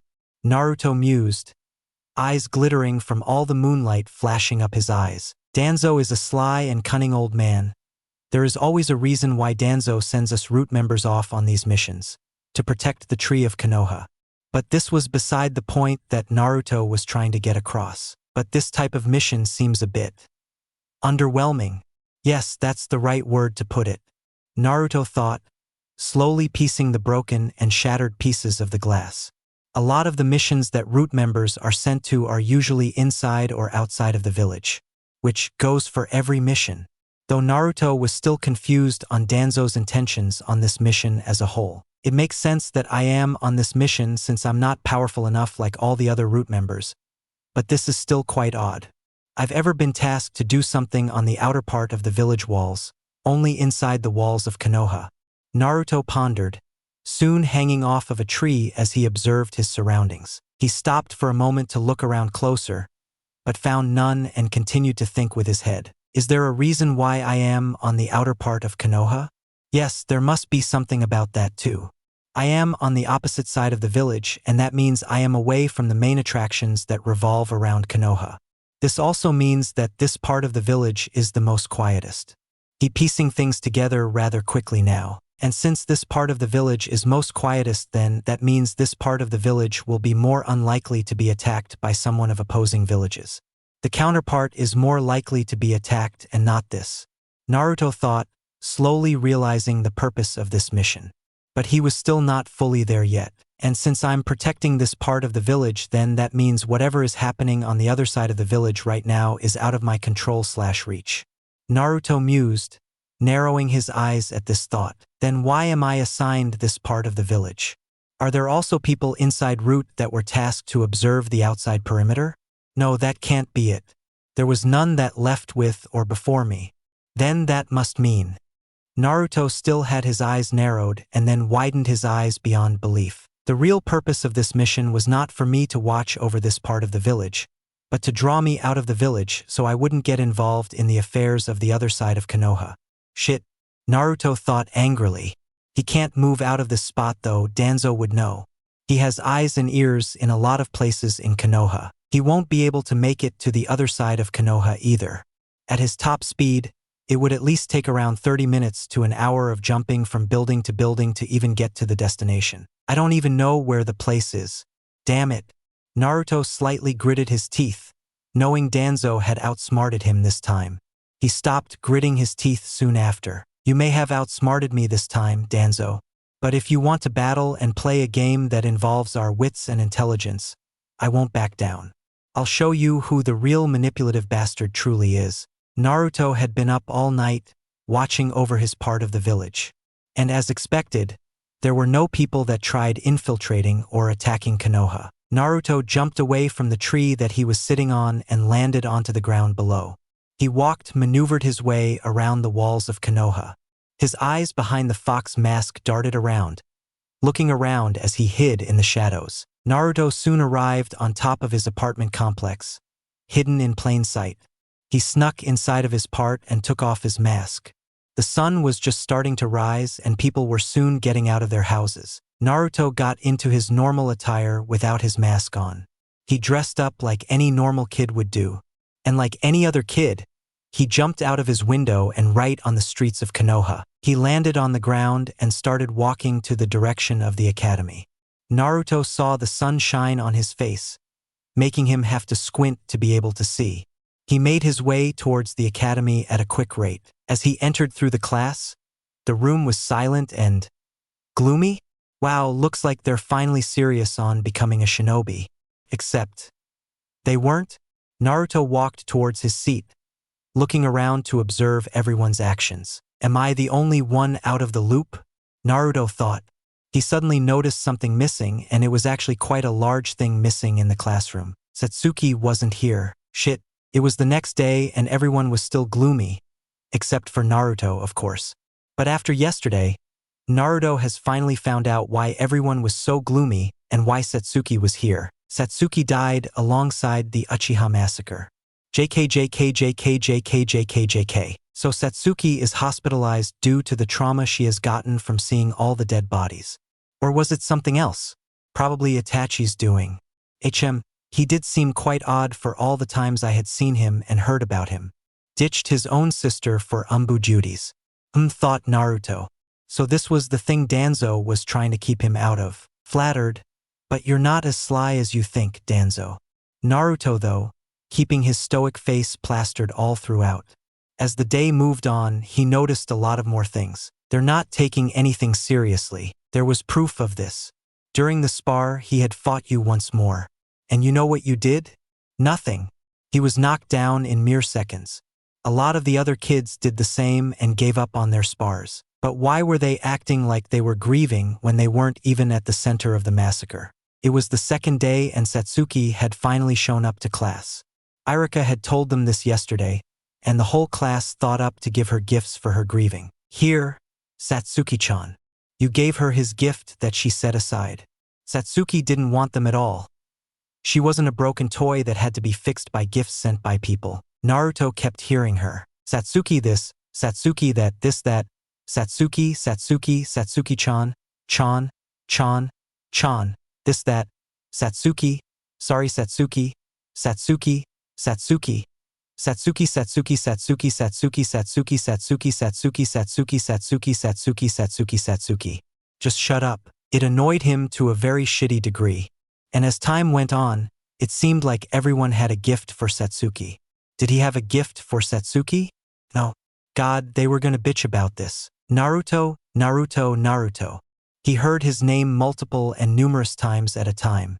He looked up and saw Sakura looking at him. Naruto raised an eyebrow. Yeah. Naruto asked, internally groaning at what was about to come. Your present? Everyone has given her one. Naruto looked at her unamused. He nodded, acting like he actually had a gift that he would actually give her. There were many murmurs around the room wondering on what he might give her. Naruto walking right in front of Satsuki's desk, his hands in his pockets. He looked right into her eyes. They were full of sadness, anger, and hate. Naruto scoffed. Grow up and get stronger. Many widened their eyes at Naruto's words. Hey, asshole. What the hell is your problem? You yelled, obviously angered at Naruto. He diverted his eyes towards him, giving him a menacing glare. You all said to give her a gift. This is my gift, stated Naruto, eyeing them all with my sharp eyes. That's not a gift, Naruto. Sakura yelled, angered at what Naruto was saying. Naruto ignored everyone and looked at Satsuki. Like what I said, grow up and get stronger. It's as simple as that. Satsuki gritted her teeth. Oh, how she hated Naruto. The hell is your problem? Asked Satsuki, gritting her teeth at Naruto. Without skipping a beat, everyone in this class is my problem. They felt the temperature of the class lower in degrees. Do you know how hellish it has been being suffocated by these insufferable people who act like they understand you and what you've been through that night? I hated it. I still do. Naruto gave everyone a sharp glare in return. They act like they understand your pain when in reality they don't. You're not a broken toy who has to be fixed by other people. You have to fix yourself with only the help of yourself. People will only hinder you from fixing yourself with their words. Satsuki gave him a sharp glare. You don't understand my pain either. You don't get the right to tell me that. Satsuki growled at him, angry at what Naruto was talking about. Naruto stayed the same. When was this topic about me? I'll be totally honest, I could care less about the Uchiha massacre. Nobody in this room except you had a direct and deep connection with them. The only real connection they had were the fanboy's fantasy of meeting your family. Shit, that had to hurt real deeply. Don't talk about the Uchiha like that. Satsuki stood up from her seat, her eyes giving Naruto a fierce glare. God, Naruto just made his life even harder than before. The last time I checked, I can't talk to dead people. Satsuki widened her eyes. Naruto, stand down. Irika yelled, making his way towards him. The old man is probably hearing me say this right now and is probably ready to put me down for my stupid antics. But I have to talk sense into your brain. Naruto glared at Satsuki. People die all the time. The Uchiha clan dying is just as insignificant as all the other deaths that wash over this damn world. Satsuki clenched her fist. The Uchiha's deaths were important. They are the most powerful clan in this damn nation and this damn village. Satsuki was ready to tear Naruto's head off of his body. Naruto scoffed. And what about all the other people dying every day? Are they not significant at all? Or are they just so little because the Uchiha clan was so important that they overshadowed their deaths? If one death is significant, then another should be as significant than that one. If one death is insignificant, then all the other deaths in this world should be considered insignificant. Naruto felt a tug from Irika. Remember these words because my grandfather said them? Said Naruto, looking dead at Satsuki's eyes. When a person learns to love, they must bear the risk of hatred. Do you know who that applies to? Everyone in this world. But it applies to the Uchiha most importantly. They treasure love more than any other clan in this world. This love is dangerous and can lead to the most intoxicating emotion. Hate or hatred. You know what that means? Naruto asked stoically as he was being pulled away by Irika. The cycle of hatred is upon you, Satsuki. But there is a word or phrase that someone used to say that depicts this curse for the Uchiha. As Naruto left the room, he said, "The curse of hatred." The room went dead silent. Oh yeah, Naruto definitely was crazy now. Chapter 14, Wits. Naruto was taken to the Hokage residence by Irika. And well, that sure went well. Hiruzen glared at him from across the room. Oh yeah, he definitely expected more from Naruto. You know, after that incident with you beating up the entire graduating class last year, I thought I had finally got you to stop with these random incidents that were so difficult to handle and fix. Naruto stayed silent, standing right beside the angered Irika. But I guess I was wrong about that. Why would you do such a thing? Hiruzen was angry and he knew this was going to be the most difficult task/problem to fix up. Hiruzen and Irika looked at him, expecting an answer to be delivered. To make her grow up. I told her in that class. The reason and purpose for me doing that was to make her grow up. Naruto's answer was just as serious as Hiruzen's tone. Naruto, you're a great student. A prodigy almost or already are. But those words won't help heal Satsuki's emotional wounds. Irika agreed with Hiruzen's words. Naruto scoffed, obviously not liking what he had stated. And what? Giving gifts will help the job to heal her wounds that are full of sadness and hate? I think not. I said that words from other people wouldn't help, but I guess my words did help. Naruto clenched his hands to form a tight fist. Because the only way for her to heal her wounds were for me to tell her to get up and wake up to reality. The reality that her clan is dead and that she is their future and legacy. His words were vile and could cut deep into any person. Saying that everything will be okay won't help. You know why? Because everything is not okay. Her clan is dead, and by who exactly? An S-rank criminal who was on par with a Kage at the age of 13 or something. The ending word was quite shit. But it worked. How do you know about that? Naruto scoffed at that. Isn't it obvious? It got leaked to the public. Words from another person won't help heal a person. nor will it work against someone like Uchiha Itachi. The hate in Satsuki's heart for her older brother will fester. It won't look good. Naruto got a glare from Hiruzen. Man, he was not pleased with Naruto. This world, it's plagued by the thing called hatred, the entity that will last until the brink of human extinction. Even then, it will carry on if animals are still alive. Love is limited, but hatred is limitless. These words could cut into a person's psyche and destroy them. She is a future kunoichi of the Uchiha clan. There is no doubt that she will take lives and walk over corpses along the road as she evolves further into later development stage in life. Satsuki can't just say the Uchiha clan's death were more important than another death outside of her clan because they were powerful and had powerful eyes. She is wrong, both subjectively and objectively. Naruto was not yet done with his piercing words. Like what I asked her at the academy, what about all the deaths that happen every day? Are they excused and considered insignificant because they were random people that were clanless and were just your average ninja around the nations? Absolutely not. Irika interrupted briefly. People in this village have an emotional attachment to the Uchiha clan because of how they were essential to the founding of Konoha. Naruto scoffed at those words that Irika had said. That is incorrect. Naruto clicked his tongue.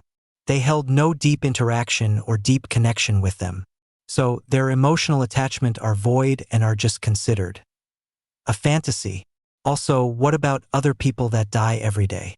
They may or may not have people close to them that cherish them and have an emotional attachment. Unless, are they already dead? Do they have a reason to be a shinobi when their emotional attachments are destroyed? Maybe or maybe not. Or do they have another reason to keep going? Naruto gritted his teeth just slightly. Naruto, you shouldn't focus on these stuff, said Hiruzen. This caused a slight chuckle from Naruto. It was odd, seeing Naruto chuckle like that. Why? Are you afraid? Are you afraid that I will become another Itachi? Fear itself is just another step forward to hatred. Naruto kept on asking weird and problematic questions. No, I'm not afraid of you becoming another Itachi. I know you won't. While you two have eerily similar mindset and capabilities, I know you better than to follow in the footsteps of Itachi.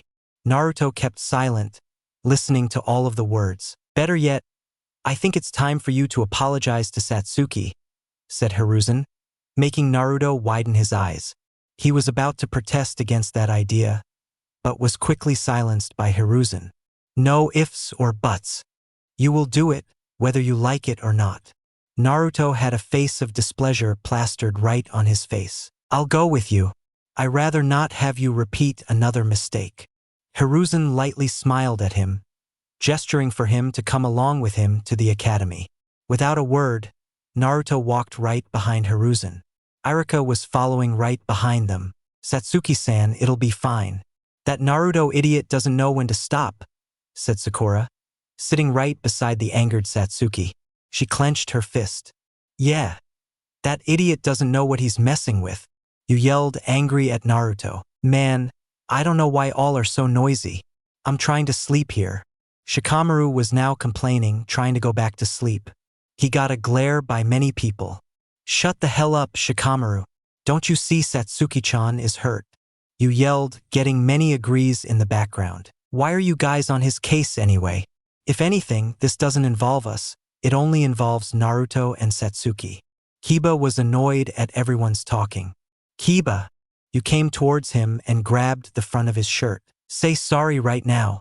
Didn't you hear? Naruto talked crap about us all, and most importantly Satsuki. Shouldn't you be angry? 'Cause I am. You yelled into Kiba's face. He scowled at him. Yeah, I am angry at him for saying stuff and calling everyone out.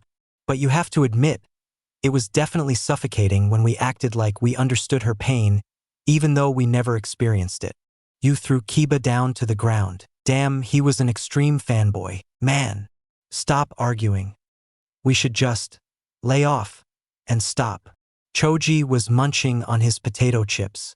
He actually thought Naruto was a pretty decent guy when it came to being a friend. Though unless you're talking the times when Naruto would talk about human life and all that random shebang that he is usually known for. But besides that, Naruto was actually pretty cool. though also pretty boring. He was actually impressed by Naruto. He was actually really good at playing shogi, on par with someone like Shikamaru. They were currently tied with a 10-10 win on both sides of the spectrum. You too, Choji? Yu was angered by this development. He was about to say more, but the sliding door to class opened up. Their eyes snapped toward the door and saw Naruto with Irika and the Hokage. The two stood right in front of Naruto, leading him towards Satsuki's desk. He got many glares of disdain as he walked past them. Most notable was Yu's. God, that was weird, a glare. Naruto stood in front of Satsuki.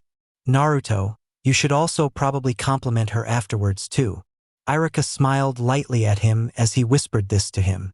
Naruto raised an eyebrow at him. Why? Isn't an apology enough?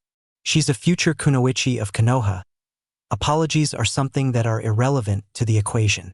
Irika sighed, hearing how Naruto was speaking out loud. People usually like it when you compliment them. Might even get them to accept your apology much more easier. Again, Naruto raised an eyebrow in confusion. Why should people need a compliment? I thought recognition as a shinobi was good enough. Irika sighed, disappointed at Naruto's ability to give people compliments. Just give her an apology, said Irika, whispering to Naruto. He nodded and turned his head back towards the angry Uchiha princess. Naruto was silent for a few seconds. Sorry about what I said, though it was true. Naruto felt Irika pinch his neck. It was wrong of me to say things like that when you are emotionally unstable at the current moment, and might even be emotionally stunted and unstable in the future. He got a glare in return. I'm not emotionally unstable or stunted, yelled Satsuki, getting up from her seat with her eyes narrowed at him. See? Proves my point, voiced Naruto. A glare was the only thing that he saw. Now, there is no need for you to aggravate her. Irika turned Naruto away and pointed back to his seat, which was right behind them and back towards to the direction of Satsuki. Naruto sighed. Looks like everything is still. Shit, Danzo-sama, you have called for me? Stated Naruto. His emotionless tone rang across the room as he bowed down slightly. Danzo looked at Naruto with a keen eye. You did well on your mission a few days ago, Naruto, praised Danzo, eyes looking down upon Naruto as he bowed towards Danzo. Thank you, Danzo-sama. Naruto continued to bow down. He did not like doing this, but it was needed to seal his trust with Danzo completely.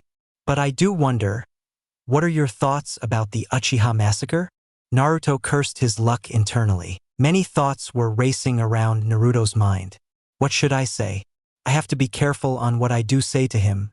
It might blow my cover. Naruto thought, stopping his bow and stood facing Danzo once more. I think Konoha can survive this current crisis that we unfortunately have gone through. Naruto thought of the best response that he could possibly give him. Quite a good one. I also agree with this. As long as the tree is alive, we can sacrifice a few leaves along the way. Naruto nodded, seemingly made sense of that analogy. An interesting one indeed. Is there another reason why you have called for me, Danzo-sama? Asked Naruto, eyes peering out of his fox mask as looked at Danzo. He shook his head as a response. No, you can go now. Naruto nodded, walking away from Danzo and out of the doors of the room that he resided in. Naruto quickly started thinking as he made his way out of the base of operations. What was his intention behind this meeting and the massacre? He must be the reason behind it. Was Itachi an umbu for root? No, he couldn't. I have never seen him around the base.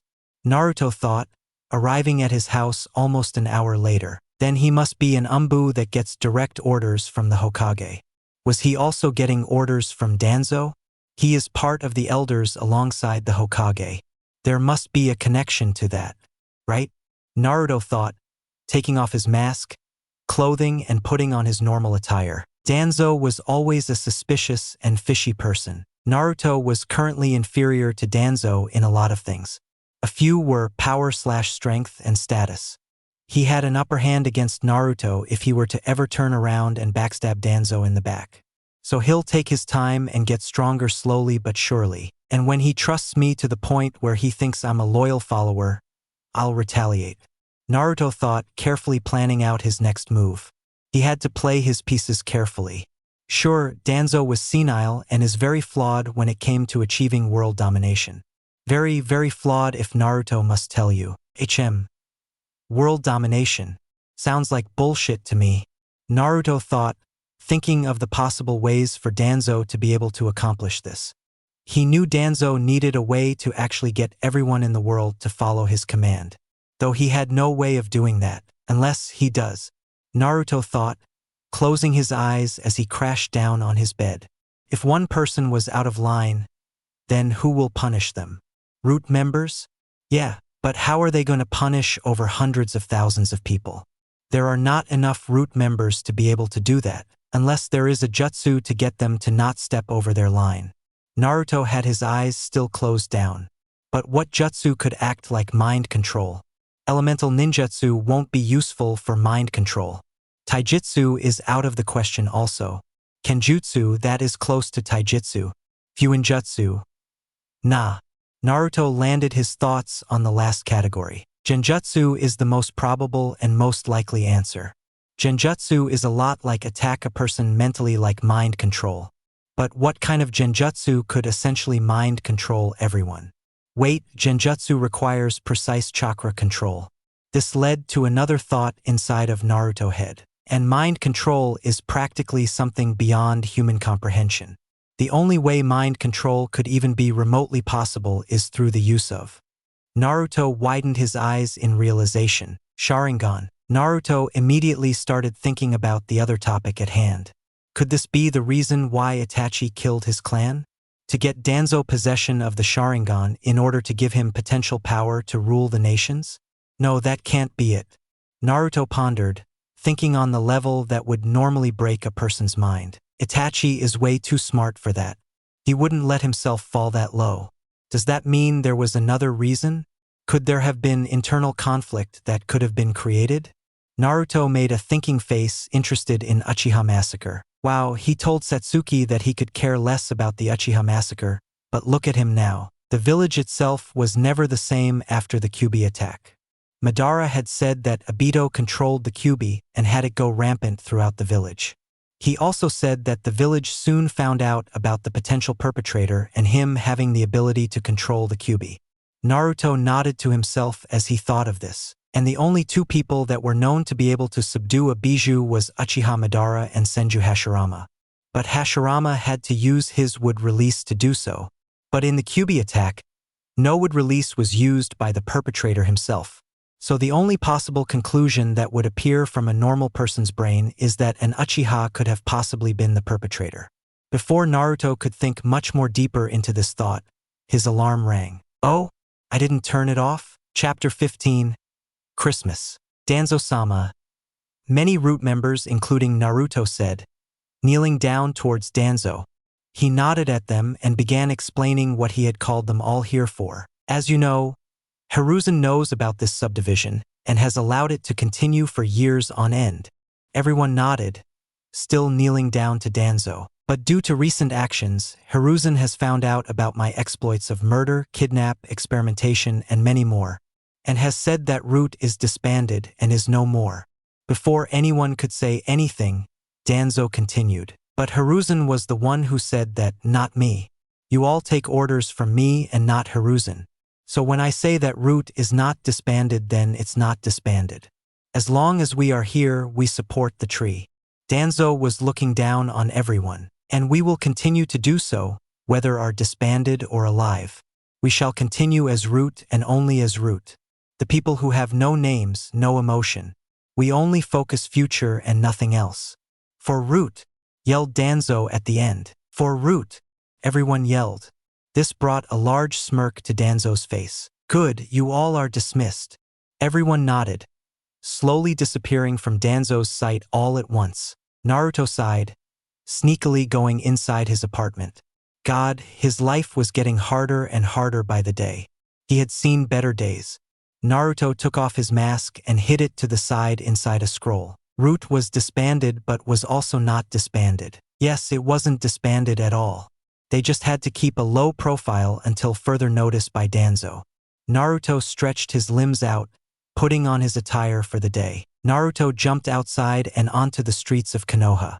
It has been a year since the incident with him and Satsuki. Everyone in class was around the age of 8, including Naruto. It was currently December 15th, and it was quite close to Christmas. The academy hadn't done anything for Christmas due to obvious and controversial reasons. Naruto had a warm orange jacket and a warm orange pants to his very disposal. It was cold, very cold. Naruto walked through the streets of Konoha. God, I hope it doesn't snow this year. Though Naruto knew better than that, it was definitely going to snow this year. Naruto looked at the amount of people selling their goods for the day. Not many, thought Naruto, walking past the amount of sellers that were quickly selling their products for the day. Damn, people were slurping up the goods quickly this year. Naruto looked up, seeing the clouds covering the beautiful sky above. Any moment now it could possibly snow. He didn't like Christmas at all. Reason being, Naruto wasn't good at giving gifts. There was actual proof of that when he didn't give a gift to Satsuki and just gave her the vulgar words that he likes using all the time. Satsuki was still much the same, just a lot more antisocial. Naruto had finally reached the academy before he was considered late. He entered the halls of the academy and walked towards his designated room. He slid the door open, getting a few glares from Satsuki's fanboys. Such a depressing time. Naruto thought, already dreaming of the day when he graduates this academy. He walked towards his seat, passing by Satsuki with her antisocial behavior. He arrived at his seat and sat down right on it, eyeing everyone with a keen and intelligent eye. Irika came walking in, smiling at everyone like usual. People smiled back and waved at him with content. Good morning, everyone. Everyone nodded. Good morning, Irika-sensei. Many yelled, giggling as they said it. Irika nodded, continuing his walk towards the middle front of the classroom. He seemed quite happy today. While it was usual, this level of happiness should be inhuman and not possible for humans. I have good news for you all today. Oh, that's why. It's probably something about the upcoming Christmas holiday or something, thought Naruto, hoping that they don't have to give each other gifts in return. So, I have talked to the Hokage about this for quite some time now, and he has allowed for you all to give each other gifts. Many of the people had their mouths gaping open. Hell yeah! Yelled Kiba, excited for this year. But people immediately died down, hearing that magic word just after them celebrating this news. To make it fair for everyone, we will insert their names into this box. Then each person will pull a person's name out of the box, and that person will be the person that they have to give a gift to for this year. The class groaned, displeased at this sudden rule that was enforced. Why can't we just give a gift to whoever we want? Whined a student, hoping to give Satsuki a present of their own. Irika sighed, knowing this question would be asked almost immediately after. It's because I know a lot of you will be giving a gift to one person only.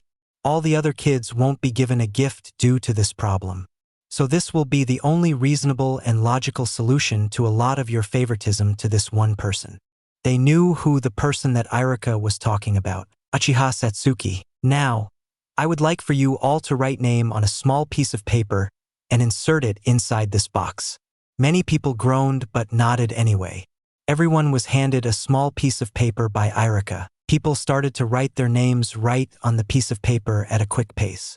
Naruto quietly sighed, getting up from his seat and giving the piece of paper to Irika. Your handwriting is quite articulate and very elegant? Naruto nodded to Irika. I know, you don't have to remind me, replied Naruto, walking back to his seat at the back of the class. Naruto was hoping to get someone that would appreciate the shit gift that he was going to give them. Soon enough, everyone had put their piece of paper inside of the box that Irika had shown.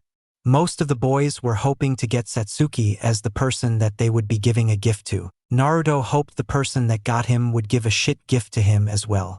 All right, it seems like everyone has managed to give me their name. The picking and choosing shall begin, announced Irika, getting many claps from the class. Naruto waited as each person got their student that they had to give a gift to. It was Yu's turn.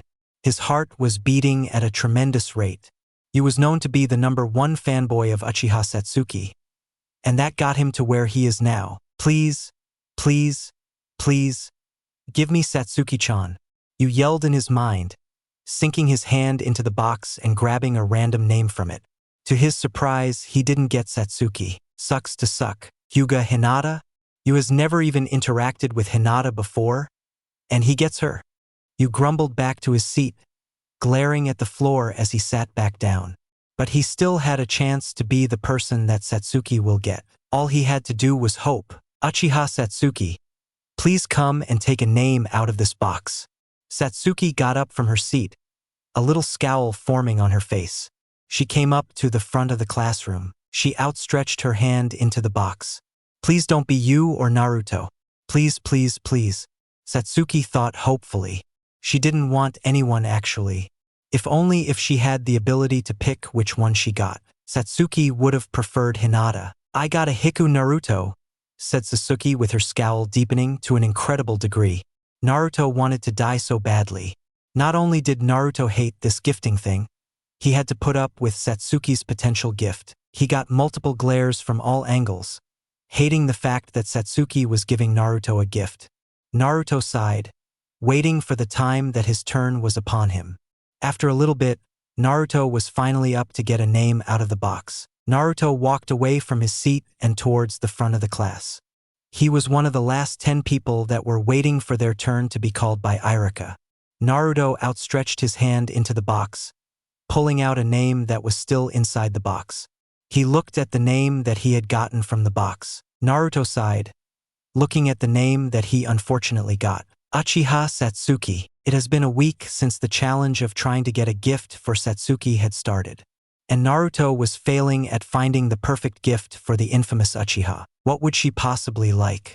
Naruto thought, walking throughout Konoha to try and find the perfect gift. And like what Naruto said, he wasn't very good at finding nor giving gifts at all. I know that she likes grandeur things. I think. I'm not too sure. Naruto thought, wondering what he could possibly get for her at the current moment.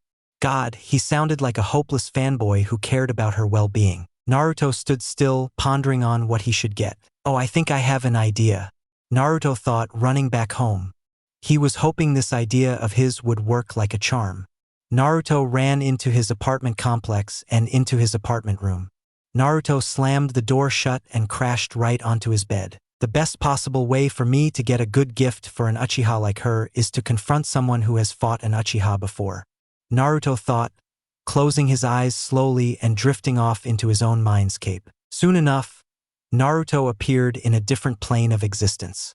He was in a place that looked like a damn sewer system, though it was way too large to even be considered a sewer system even though it did look like one. Naruto looked around and saw sight of a cage that was way too large in length to be normal.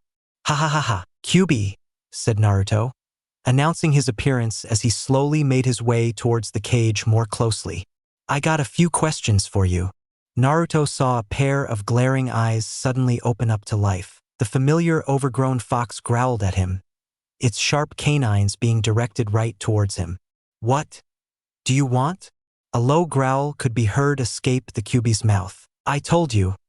I need some questions answered from you. Naruto gave the Kyuubi a look like it was the most obvious thing in the world. I need gift advice for Satsuki. A louder growl could be heard from the Kyuubi. That Uchiha.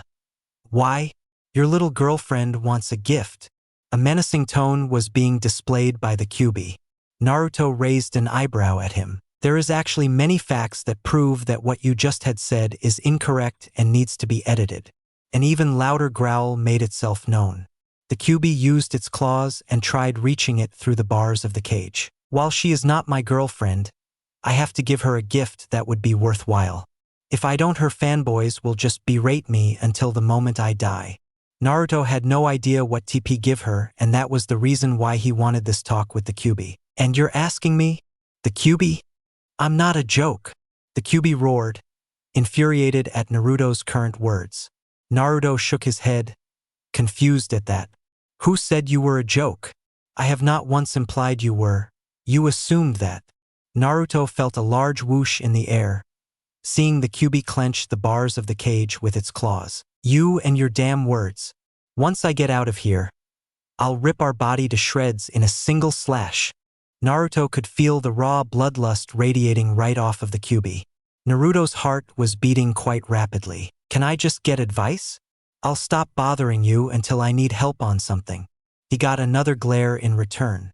Naruto waited for an answer by the QB right in front of him, growling. Fine.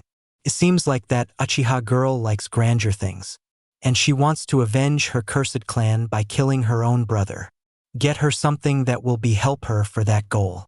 Like a tanto, since she is not ready for a damn katana. Naruto thought about it for a second before he nodded. He started to slowly disappear from the mindscape. That's actually a pretty good idea. Didn't think a bijou had a brain at all. Aren't you all made out of chakra? Before the QB could give him a nasty remark, Naruto fully disappeared from the mindscape with no problems at all. It was the day of the gift giving that everyone was so happy about. And well, Naruto was running late for class.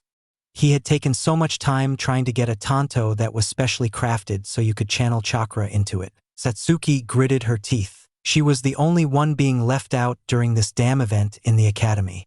A scowl was on her face, looking at everyone as they gave gifts to each other. Where the hell are you? Do you see how embarrassing this is for me? Satsuki thought, angrily clenching the gift that she had gotten Naruto. Sakura came right next to her. Where's Naruto, Satsuki-san? Sakura asked confusedly. Oh, first person to ask her. That idiot is not here yet. He's running late for this event in the academy. Satsuki had a vile tone.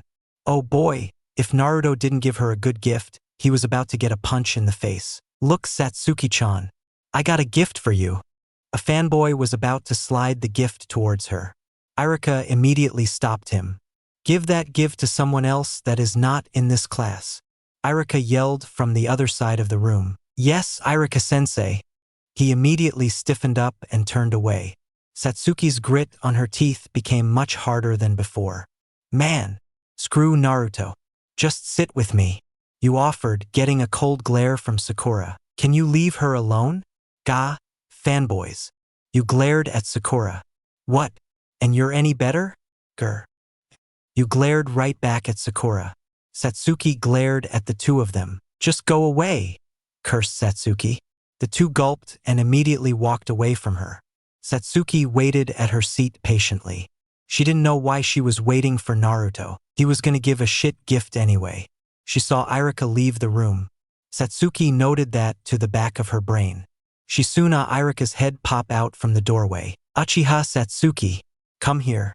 Naruto is here to give your gift. Irika yelled from the doorway. Satsuki widened her eyes for a few seconds before returning back to her cold scowl on her face. About time you showed up. Satsuki thought, getting up from her seat and walking towards the door.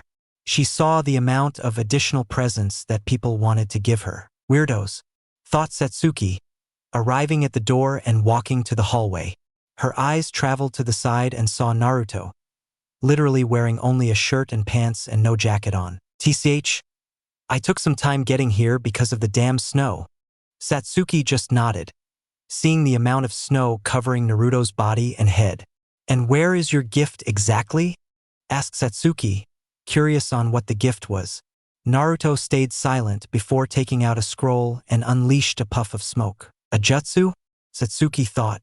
No, it couldn't be. Your fanboys would berate me if I didn't give you a good gift. Actually, they'll probably berate me either way. But here's two presents. The puff of smoke revealed a tanto and...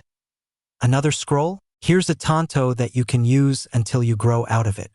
And here. Naruto outstretched his hand right towards her. This is a C-rank fire jutsu. Satsuki's eyes widened at those words. It's called Fire Release, Phoenix Sage Fire Technique. You're quite lucky that I was generous enough to give you a sample of my stash of jutsus that I have no use for. Yet, Naruto had both of the items outstretched towards them. You can use these to kill your brother. Naruto's voice gave Satsuki a shiver down her spine. God, Naruto was a weird mystery to everyone. Thank you. Here. Satsuki shoved her gift to Naruto. He widened his eyes slightly. You know, this gift is already better than the gift I gave you. Deluxe edition chess pieces that are said to be unbreakable by human standards. I've been trying to get myself one of these. Naruto looked at it with a pleased expression on his face. Thanks, said Naruto, patting her head carefully as he walked past her. You might be more stable than I originally thought you were. Naruto gave her a rare, genuine smile. Chapter 16. Professional Friendship. Naruto kneeled in front of Danzo. It has been a few years since the gift-giving when he was 8 years old. Naruto was now 12 years old, almost 13 in about months from now. Naruto was quite excited for tomorrow. Want to know why? He was graduating in that exact day. Danzo-sama, you have called for me, said Naruto emotionlessly. He looked down at the ground as he listened to Danzo's words. You have done quite well on your previous mission. Thank you, Danzo-sama, replied Naruto, pretending to have a surge of pride course through his own emotions. Danzo did a slight pause to see any flaws in Naruto's state. He found none. Yet, I have also heard that your graduation will be occurring tomorrow morning. Naruto nodded at those words. I am, said Naruto, confirming the rumors that Danzo already knew was true. And how old are you right now, Naruto? Asked Danzo, eyes keen and narrowed at Naruto's figure. He took a few moments until he finally responded to the question. I am 12 years old, Danzo-sama. Impressive. While you did reach a plateau in skill for a year or two, it is still quite impressive to see a 12-year-old boy on par with some of the low-tier jonin in this village.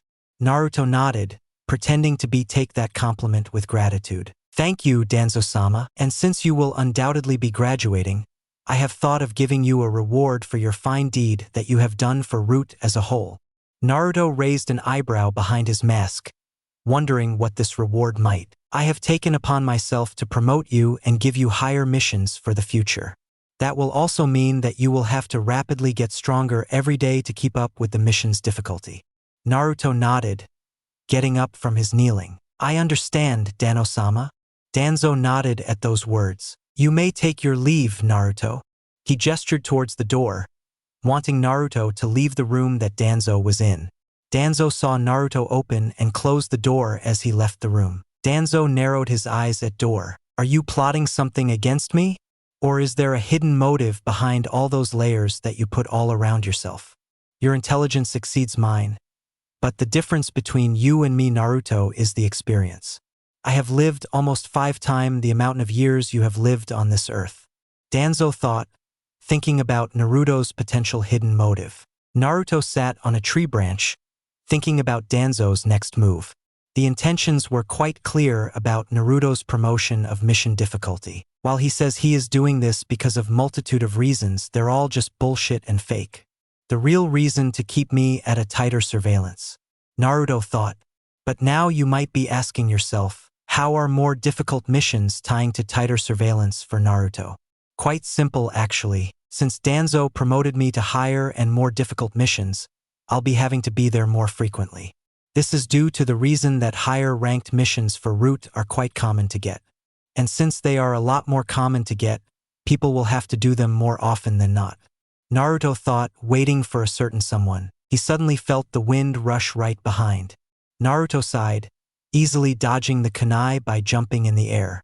His upside-down eyes traveled all over the place, looking for the person that shot the kunai towards him. Naruto caught sight of the person that threw the kunai at him. While in midair, Naruto pushed his hand into his holster and pulled out a kunai from the said holster. Without hesitation, Naruto threw the kunai towards the perpetrator. You know, you have gotten better, Naruto said aloud, soon disappearing in an instant.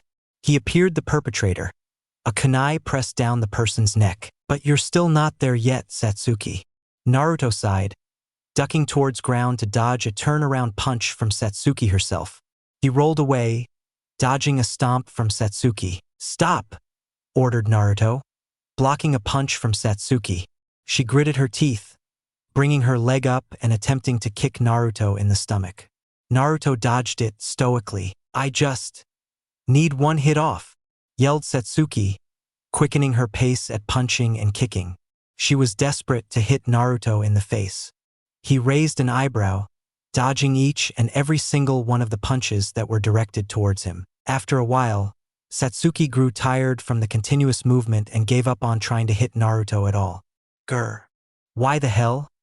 Can't I hit you? Satsuki shouted angrily. She felt weak when it came to fighting Naruto. I don't know why you're so angry about not being able to hit me. You're still pretty strong. Satsuki looked at Naruto and gave him a deep growl in return. You're only saying that because you're stronger than me. You're there at the top of the class while I'm here at second place. Naruto raised an eyebrow at her. Still, you're only limiting yourself to your potential by comparing your power to my power. Naruto got a sharp glare in return. Oh, he hit a sore spot. Stop talking like him, asshole. Satsuki sat on the grassy ground, infuriated at Naruto. She was still the same after. For years or so, but it seems like she was at least decently nice to Naruto. Decently. I always talk like this, though. This is just part of my personality. Satsuki scoffed, disliking the fact that Naruto just denied her own order. Her, an Uchiha. Naruto just shrugged it off for the most part and sat down right across from her. You're getting stronger.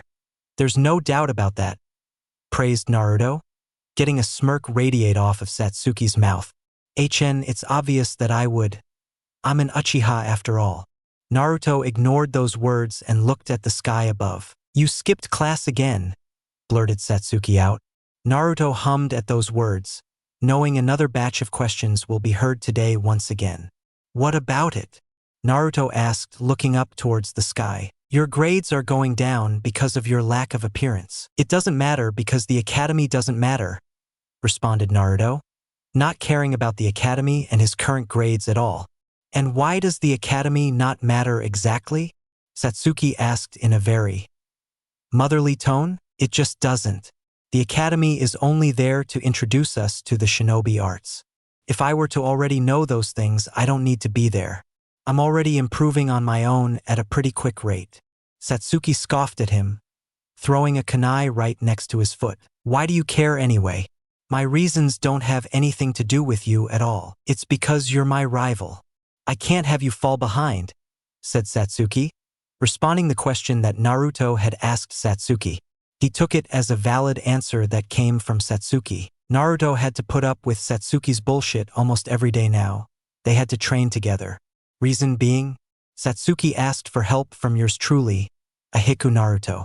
It happened when Satsuki was 10 and Naruto was 9. He was just sitting around, eating his cup ramen on a tree. Then a kunai was thrown right towards him. He dodged it easily and saw that it was Satsuki. She then demanded for Naruto to train her even though Naruto wasn't even a Jonin sensei. And well, here they were now, Naruto helping her because she was desperate to get stronger. Satsuki gazed at Naruto with her piercing eyes. She was quite curious on who Naruto was as a person. Was he interesting? Yes and no. Was he an asshole?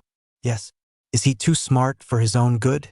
Yes. All in all, Naruto was an enigma that she wanted to figure out on her own. Well, I'll see you later, said Naruto, stretching his limbs out as he made his way out of the forest grounds that he and Satsuki used to train on. She nodded, doing the same and getting up from her current position. Naruto waved goodbye as he disappeared into the endless and vast forest. Naruto was back at the familiar sewer system that was supposed to be his own mind. He looked further beyond and saw the cage to the supposed Kyuubi. It's you again. The Kyuubi gave Naruto the lowest growl possible. Naruto raised an eyebrow at him. Have you grown accustomed to be visiting you? Asked Naruto, sitting down on the ground. Another low growl could be heard from Tisich. I have not grown accustomed to the visits of some human brat, roared the Kyuubi, obviously absolutely infuriated by Naruto's words. I'm just paying a visit. That is all. Naruto saw the Kyuubi cling its claws right on the bars of the cage. I don't need your petty visits. The Kyuubi spat at him with pure venom. But it seemed like Naruto was not unaffected by those words and did not deter for even the slightest of moments. Don't you ever feel lonely? Naruto suddenly asked. The Kyuubi snarled at that question. Me? The Kyuubi? I don't even get lonely. Naruto felt a taste of the Kyuubi's power wash over his mindscape. To human application, loneliness can lead to jealousy due to other people and their bonds and connections. Then that jealousy can turn into hate. This is just another way for hatred to be born. Is it not? Naruto explained, getting an even stronger amount of the Kyuubi's power to wash over him. You and your cursed clan. You think you know everything, but you don't. You will fall into despair that you will fail to get out. Your arrogance that formed out of thin air will be your downfall. Naruto used his forearms to cover the rushing wind created by the Kyuubi's roaring. Maybe or maybe not. I am no god, but I am human. I can only do so much because I am only a human and inside a human body. Reaching the status of a god is nothing but a mere fantasy and is impossible to reach. People who proclaim themselves as a god are people who have fallen into their own arrogance. This was seriously out of topic. But hey, it's somewhat tied into what they were arguing about. Get out of my sight. You and your clan disgust me. Naruto gained a puzzled look but shrugged it off. He slowly started to disappear out of the mindscape. Don't you think loneliness is quite an enigmatic topic? It was the next day and Naruto was currently getting ready for the graduation exam to become genin. Naruto wore quite comfy clothes for today. He quickly glanced at the window right next to him and saw the sun shine brightly in the day. Naruto covered his eyes to block the sunlight from hitting his eye before jumping right outside of the apartment complex. What are the chances of me failing the graduation test? 30% at least. Naruto thought, using the factor that he had large chakra reserves that far surpassed even Hiruzen, the third Hokage. I can't do a simple clone jutsu due to my lack of chakra control. I'll have to find a way around that. Naruto thought, nodding his head up and down as he walked through the streets of Konoha. He had to create an elaborate idea so he could pass the graduation exam without a doubt. Naruto started to ponder rather deeply. If I can't create a simple clone, then I'll just have to make them think that I have created a clone. But how should I go around that idea? Naruto thought, finally arriving at the academy that he was excited to finally be let out from. Yo, Naruto. Good to see you have finally decided to join us. Naruto looked towards the voice and saw Kiba's voice call out towards him. He raised an eyebrow, walking towards them. Oh, it's the troublesome blonde, said Shikamaru, lazily putting his head down on the desk. Shikamaru. Naruto has blonde and black hair though. Choji was munching on his delicious chips.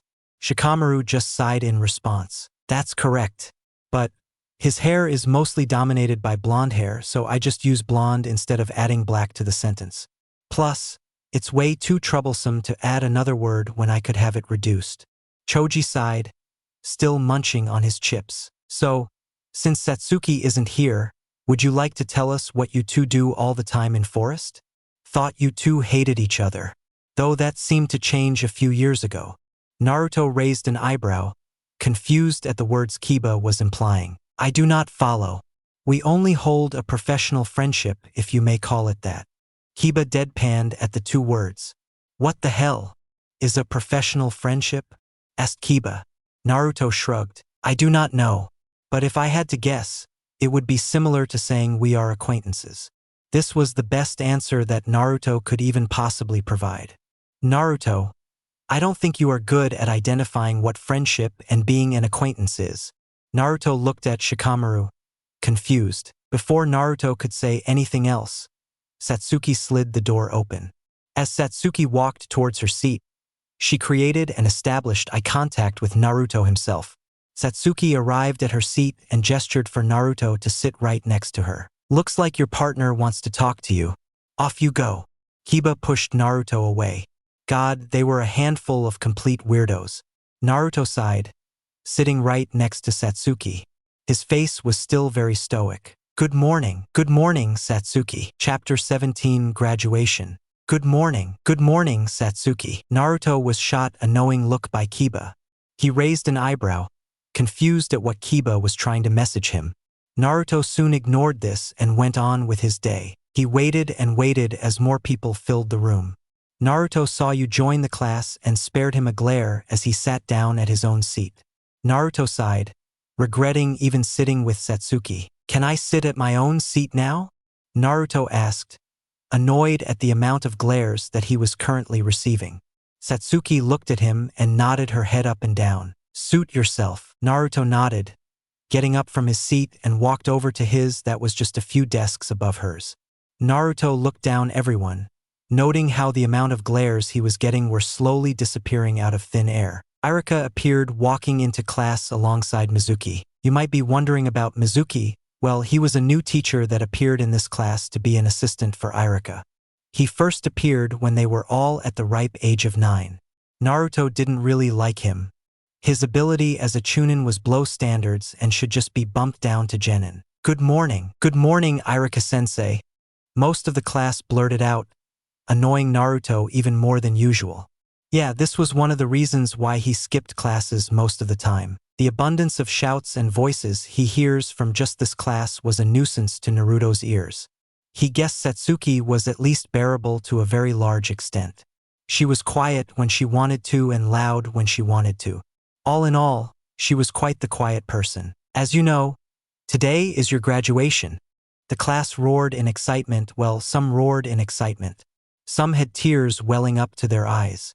And some people were neutral and just stayed silent during it all. Naruto was indeed excited, but that doesn't mean he'll act like a hooligan. I would love to congratulate you all on your 6 years of your stay in this academy. It really made me happy that I have known you all. Thank you. A lot of the class roared out of admiration. You bet, Irika-sensei. One kid shouted, obviously both sad and happy about their graduation day. Irika smiled at everyone, glancing at everyone with content and happiness altogether. I would like for us to begin the graduation exam, said Irika, getting some people to go serious at this. Irika pulled out a piece of paper from his holster and held it tightly. But before we do, I would like to announce who the Rookie of the Year is. Many students had their eyes widen a considerable amount and thirsted for that title for themselves, though there was really no chance that they would actually achieve such a title due to Satsuki being in the class alongside them. And she was already very skilled at being a future kunoichi. The only other few people who could even be a candidate for this spot was the top 2 people and Naruto. But Naruto was most probably not going to get it due to his grades as an academy student. Probably. The Hokage and I have discussed who should be the Rookie of the Year for your graduating class. We have an agreement with our choices. Their mouths were watering on who could possibly be the Rookie of the Year. The Rookies of the Year are. People widened their eyes at the word rookies. There was an S at the end. Does that mean there are 2 rookies this year? Shit, Uchiha Satsuki and Ahiku Naruto. The class erupted at the second name, Ahiku Naruto. There was no way that this could be true at all. There's no way. That dude has been absent almost every class for the past year or 2, yelled Yu, infuriated at such a decision. Irika sighed at everyone as Naruto and Satsuki walked towards Irika. But before Irika could say anything else, Shikamaru spoke out with a loud yawn to break the silence. Wasn't it obvious from the beginning? It would have been either Naruto and Satsuki. Shikamaru got many glares in return after saying that line to them. What the hell do you mean? That dude has been absent for nearly a century, and you're telling me he is sharing the Rookie of the Year title with Satsuki-chan just because? Yelled a fanboy, infuriated at the choices. I mean, I understand why you're mad since Naruto has been living a dream by playing hooky. But let me remind you, the Hokage and Irika-sensei had a say in this. It was quite clear that the Hokage acknowledges Naruto's abilities at such a young age. Shikamaru yawned once more, lazily speaking to them all. And while Naruto is always playing hooky all the time and his grades lowering because of that choice, there is no doubt that his abilities at the shinobi arts are at prodigious level that can be compared to someone like the 4th Hokage. The abilities that he holds compensate for his grades, which speak quite a bit. Man, can't believe I had to say this. You all are too loud. Shikamaru yawned, putting his head back down on the desk. You know, that's probably the most that I have ever heard you talk. Kiba looked at Ino and nodded in agreement. I know. He's always so drowsy. I think that's what people call it. Kiba looked back at the sleeping Shikamaru. He looks at Naruto for confirmation. Yes, that's the word that you can use to describe Shikamaru. Kiba nodded, praising himself at his capabilities as a person. Their attention was now back to the front of the class. All right, since you 2 are the Rookies of the Year, we usually do this thing where we will grant a wish that is within our abilities. Satsuki's eyes widened at that information, having the intention of milking this situation to the fullest. She looked over at Naruto and saw an amused expression right on his face. What are you thinking about asking for? Satsuki thought, wondering what was going inside of Naruto's brain. Though she ignored that thought and looked at Irika. I would like a fire jutsu that is at AC or B rank level. This was Satsuki's request. It was quite an underwhelming one for someone like her, but it was the best she could say that wouldn't be considered a breach in her boundaries as an Uchiha. I'm pretty sure that can be arranged. But to make sure, I'll ask Hokage-sama if your request is possible. Satsuki nodded, satisfied at what Irika had informed her. But it was now time for Naruto's turn. What request do you want made, Naruto? Asked Irika, curious at what he had wanted as a prize. Many thoughts were going through Naruto's head at the moment. His eyes darted everywhere around. Ichiraku Ramen Coupon? Fuinjutsu Scroll Guide? Kenjutsu Scroll Guide? Are those two even possible for me to request for? Naruto thought, pondering on his many choices that could potentially choose from. He finally decided on what he would get after a few more moments of thinking. I want an Ichiraku Ramen Coupon, said Naruto, getting a deadpan expression from a lot of people. Satsuki glared right at him with her fierce and piercing eyes. What the hell is wrong with you? Satsuke hissed at him with a low tone. Naruto looked at her, unamused, devoid of emotion. There is nothing wrong with me, Satsuki. I am without a doubt 100% sure this is what I want. Satsuki heavily hated Naruto's attitude that he is always using. You're basically throwing away such a good opportunity to get stronger to feed your damn ramen addiction? She hissed at him again. Naruto nodded at her. You're actually unbelievable and crazy. Why do you care anyway? Naruto had an eyebrow raised at her. Satsuki immediately snapped her head right at him. I'm saving you from ruining this golden opportunity that is literally presenting itself to you. Naruto still had an eyebrow raised right at her. When did you start caring about people? Naruto turned back to the amused Irika. I'll take that Ichiraku Ramen Coupon that I have requested for. I can mail you my apartment address or I can write it down. Irika sweat dropped at Naruto's antics. Haha. There is no need for you to mail your address to me. The Hokage can do it since he knows you more than me. Naruto nodded, bowing down a bit. Thanks you, Irika-sensei. See, Satsuki? Just let time flow, and when you see an opportunity for yourself, take it. I did it right here. Naruto walked back towards his desk and sat back down. What an idiot, Satsuki thought, gazing right at Naruto from the corner of her eye. Since that is now out of the way, I would like to start with the graduation exams now. Everyone nodded, noting to themselves that this was their goal while they were in the academy, to graduate. I would like Nara Shikamaru to go up first. Please go the testing room to do the clone jutsu. They heard Shikamaru groan, annoyed for having to go first. But he didn't complain since that would result to more things to become much more troublesome. After a while, Shikamaru appeared from the testing room with a forehead proctor being held in his hand. He sighed, walking back to his desk-turned bed. Congrats, Shikamaru. Kiba held out his hand out towards him. With a slight yawn, Shikamaru outstretched his hand and shook Kiba's hand. Thanks, I guess. I'll be going back to sleep now. Kiba laughed at Shikamaru, patting him on the back. Make sure to wake yourself up. Shikamaru sighed, putting his head back onto the desk. As time went on, each person left the room one at a time to do their graduation test. The fanboys clapped for Satsuki as she got her forehead proctor, hoping to get noticed by their queen. She ignored them, only wanting the acknowledgement from someone from her caliber. That person was Naruto, and she was quite pleased to see him give her a sneaky small thumbs up at her and adding a small smirk on his face. Oh yeah, she will definitely be bragging to some others about his praising. Can I please have a Hiku Naruto get up from his seat and enter the testing room? Irika had his head sticking out from the door. Naruto nodded, following the orders by getting up from his seat and walking towards the door. Good luck, said Satsuki as Naruto passed right by her. He nodded slightly, acknowledging what she had just told him. Naruto arrived past the door and entered the testing room, looking at Irika and Mizuki. All right, Naruto, show us your best clone. Naruto nodded. His hands started to go through a set of hand seals at a super quick and fast rate in just a single second. Ram Snake Tiger. Clone Jutsu. Naruto had a puff of smoke right beside him. The cloud of white smoke started to slowly disappear into the air around them. A perfectly normal clone that stood still was there, devoid of any emotion. A pleased expression was plastered on their face. Good, Naruto. You may get a forehead proctor of your choosing. Naruto nodded, walking over to the table that was close to him and looked at the many options. I'll take this one, Naruto thought, outstretching his hand and grabbing the forehead proctor with the signature metal plating and dark blue cloth that was used to engrave the metal plating onto the cloth. Good job, Naruto. You have done well in the academy even though you have skipped many classes while attending here. Naruto nodded, bowing down slightly before walking away.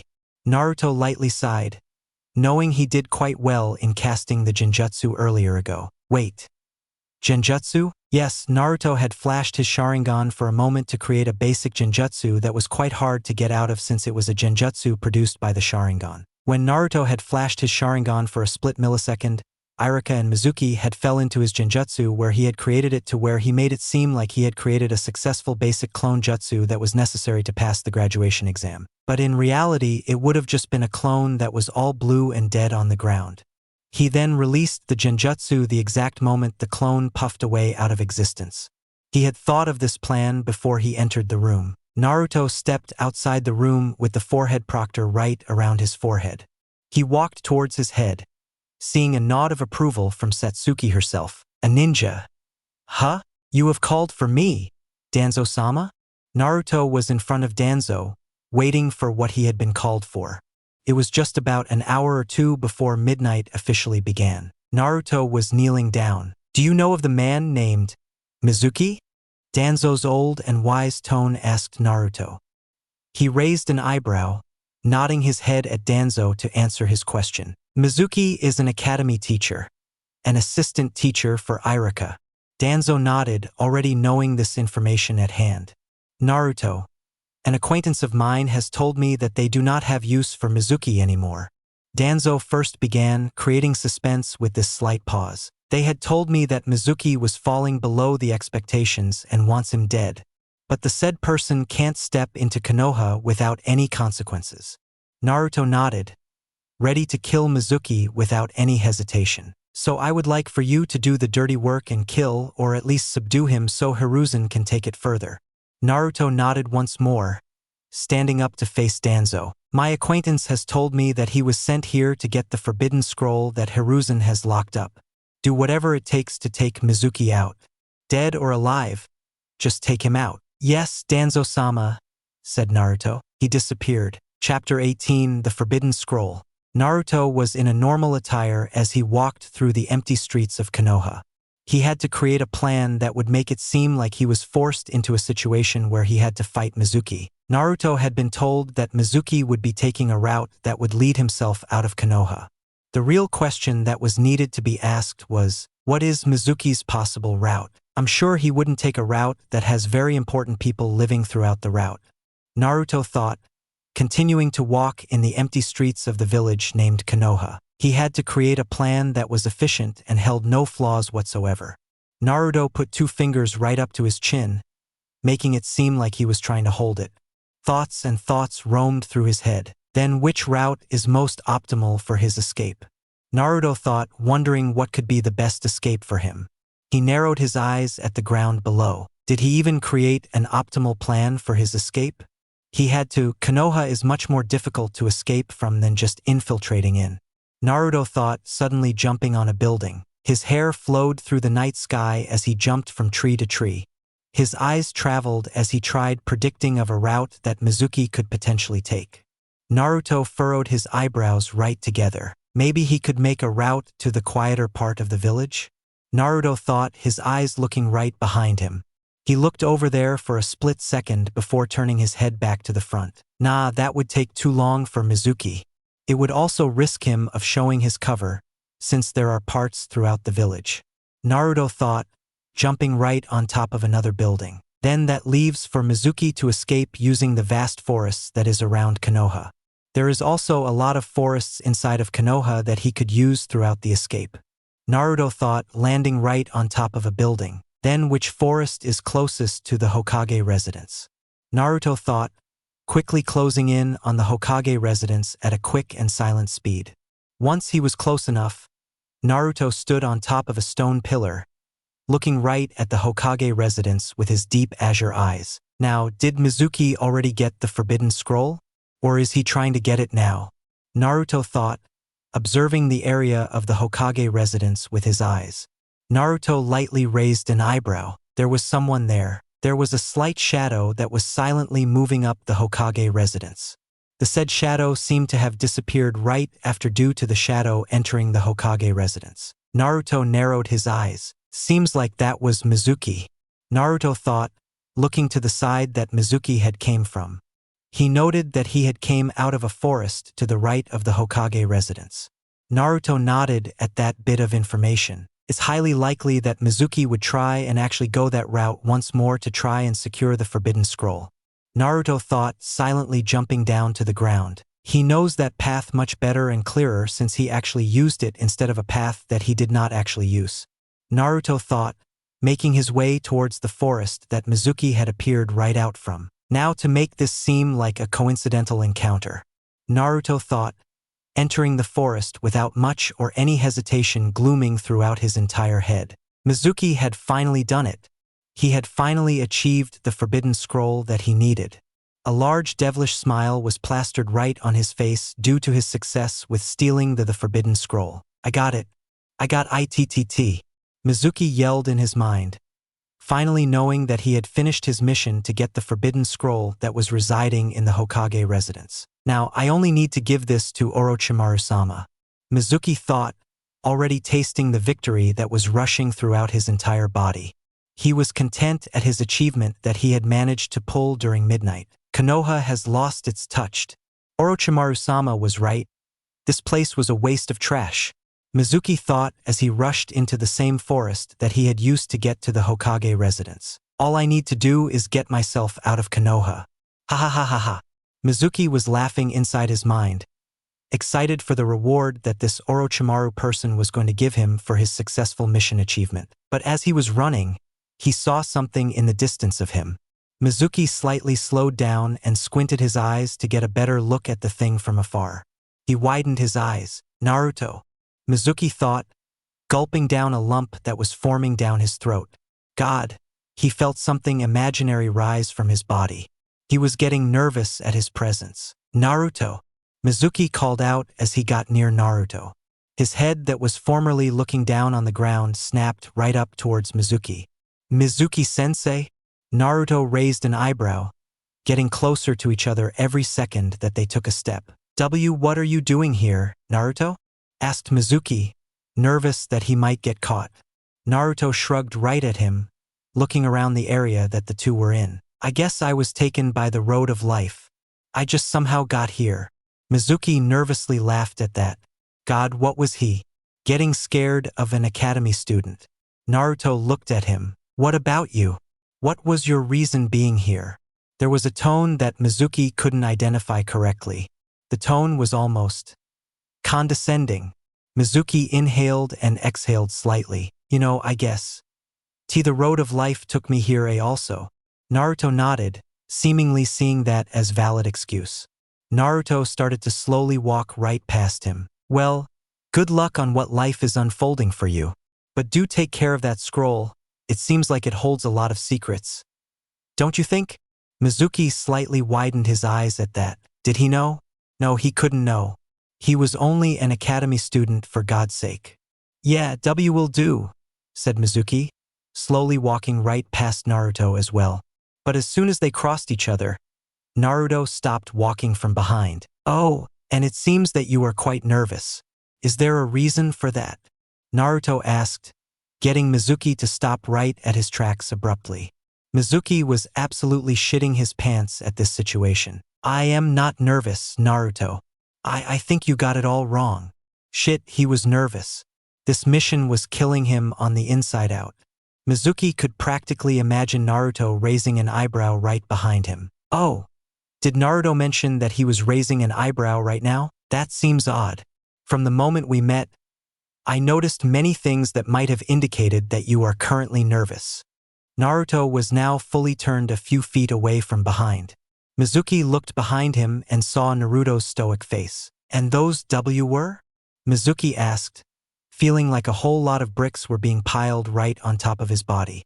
Naruto stood there, silent for a few moments before giving an answer to Mizuki's question. There were a few things. The sweat pouring down from your head was one of the indication. And the other was the amount of stammering/stuttering that you are currently doing. The only other person that I have seen stammer/stutter is Hinata. And well, she stammers with everyone. Mizuki gulped lowly. He had even more bricks pile right on top of his body. He's way too observant. Mizuki thought, thinking of a way to get himself out of this situation. Well, I always stammer. Shit, that was a really bad excuse to use. Naruto raised his other eyebrow and putting down the other one. That's odd. Every time that I have ever spoken to you, you have spoken without a single stammer/stutter. And it's arguable that you actually speak very fluently. Mizuki was trapped into a corner, having no way to get out of it. And maybe it was just a coincidence? Mizuki nervously laughed at his own question. Naruto shook his head. I do not think so, said Naruto, eyes piercing through Mizuki's brain. His nervous laugh slightly died down. Shit, I am trapped. What do I do? Mizuki yelled on his mind, gritting his teeth through the process. It seems like you are gritting your teeth. Your jaws suddenly tensed up. Mizuki clenched his jaws even tighter. That's it, Mizuki yelled, throwing a punch right towards Naruto's face. Without much difficulty, Naruto dodged the fist with ease. His eyes darted towards Mizuki, stoically. It seems like you have finally cracked under the pressure that I was giving you. Naruto tilted his body to the right to dodge a punch. Shut up, yelled Mizuki, continuing his barrages of punches towards Naruto. He lightly sighed, blocking one punch and kicking another. Naruto was barely breaking a sweat against Mizuki. Don't you think our meeting here was just a coincidence?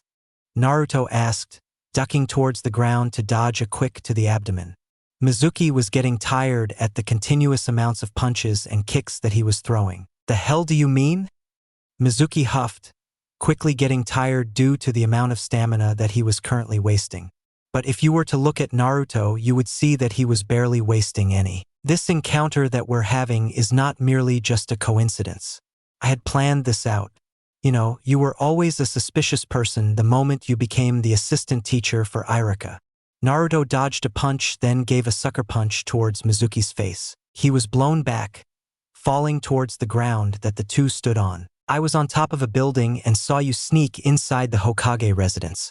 I estimated that you were most probable of going to this forest due to you already having a pathway through it.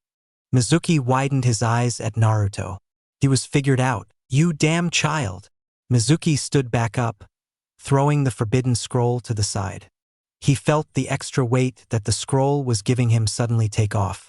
Mizuki had an enraged grin on his face. It seems his stammering/stuttering has stopped due to the increase in adrenaline and vicious enragement. Naruto thought, slowly putting his hands into his pockets. You underestimate me, Naruto, yelled Mizuki, rushing in towards Naruto at a quick speed. I'm a Chunin. You are an academy student. There's levels of difference in our status. And that also means our own abilities differ. I'm the stronger ninja here, Mizuki yelled, quickly closing in on Naruto. I don't think you know what you are saying. The only difference between you and me are our ranking in the ninja system. Other than that, I am much stronger than you. Naruto slowly started to walk towards Mizuki. Overestimation is quite dangerous, don't you think? Naruto asked, dodging a punch from the enraged Mizuki. He widened his eyes, not believing at such a sight. You're overestimating yourself, Naruto, Mizuki yelled, throwing a quick punch towards Naruto. He easily dodged, pulling out a kunai from his holster. I don't think I'm overestimating myself. I'm only speaking objective facts. In this world, rank doesn't matter.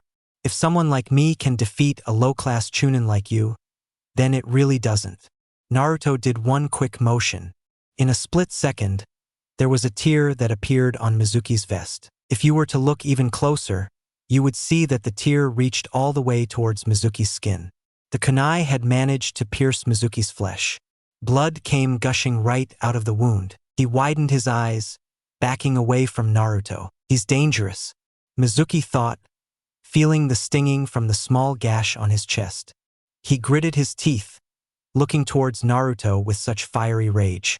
"You'll pay for that," yelled Mizuki, screaming once more. Naruto did nothing but smirked at him. A rare occurrence indeed. "Yeah? Then come at me. If you hesitate for even a second to take my life." Naruto rushed right towards Mizuki with serious and unparalleled speeds for someone like him. "I'll takes yours." Naruto appeared right above Mizuki, a clone right next to him. It wasn't just any clone that Naruto had summoned. Mizuki widened his eyes right towards Naruto. "A shadow clone?" The clone threw towards the stoic Naruto right towards Mizuki at great speeds. He didn't know how to counter, so he dodged. Just barely. "The hell?" Mizuki jumped back up to regain his PWN balance. He saw Naruto on the ground. He had created a miniature crater that would have most definitely crushed his bones. "It sucks. You and your own capacity, I mean." Naruto turned towards Mizuki. Without any hesitation, Naruto started to slowly walk towards Mizuki, his blonde and black hair flowing throughout the night. "I'll show you a simple taste of my power." Naruto looked right towards with his piercing eyes. He slowly covered his eyes with his hand. A 3-tomo Sharingan appeared right behind his hand. The power of Uchiha Naruto, he thought, coming right towards Mizuki with his hand covering his Sharingan eyes. "That won't defeat me. That is only limiting yourself," yelled Mizuki, rushing right towards Naruto. He stayed silent for a few seconds before his mouth started to slowly move. "Limiting myself? I don't think you know, but this is by far the least thing that is limiting myself." The two closed in on each other.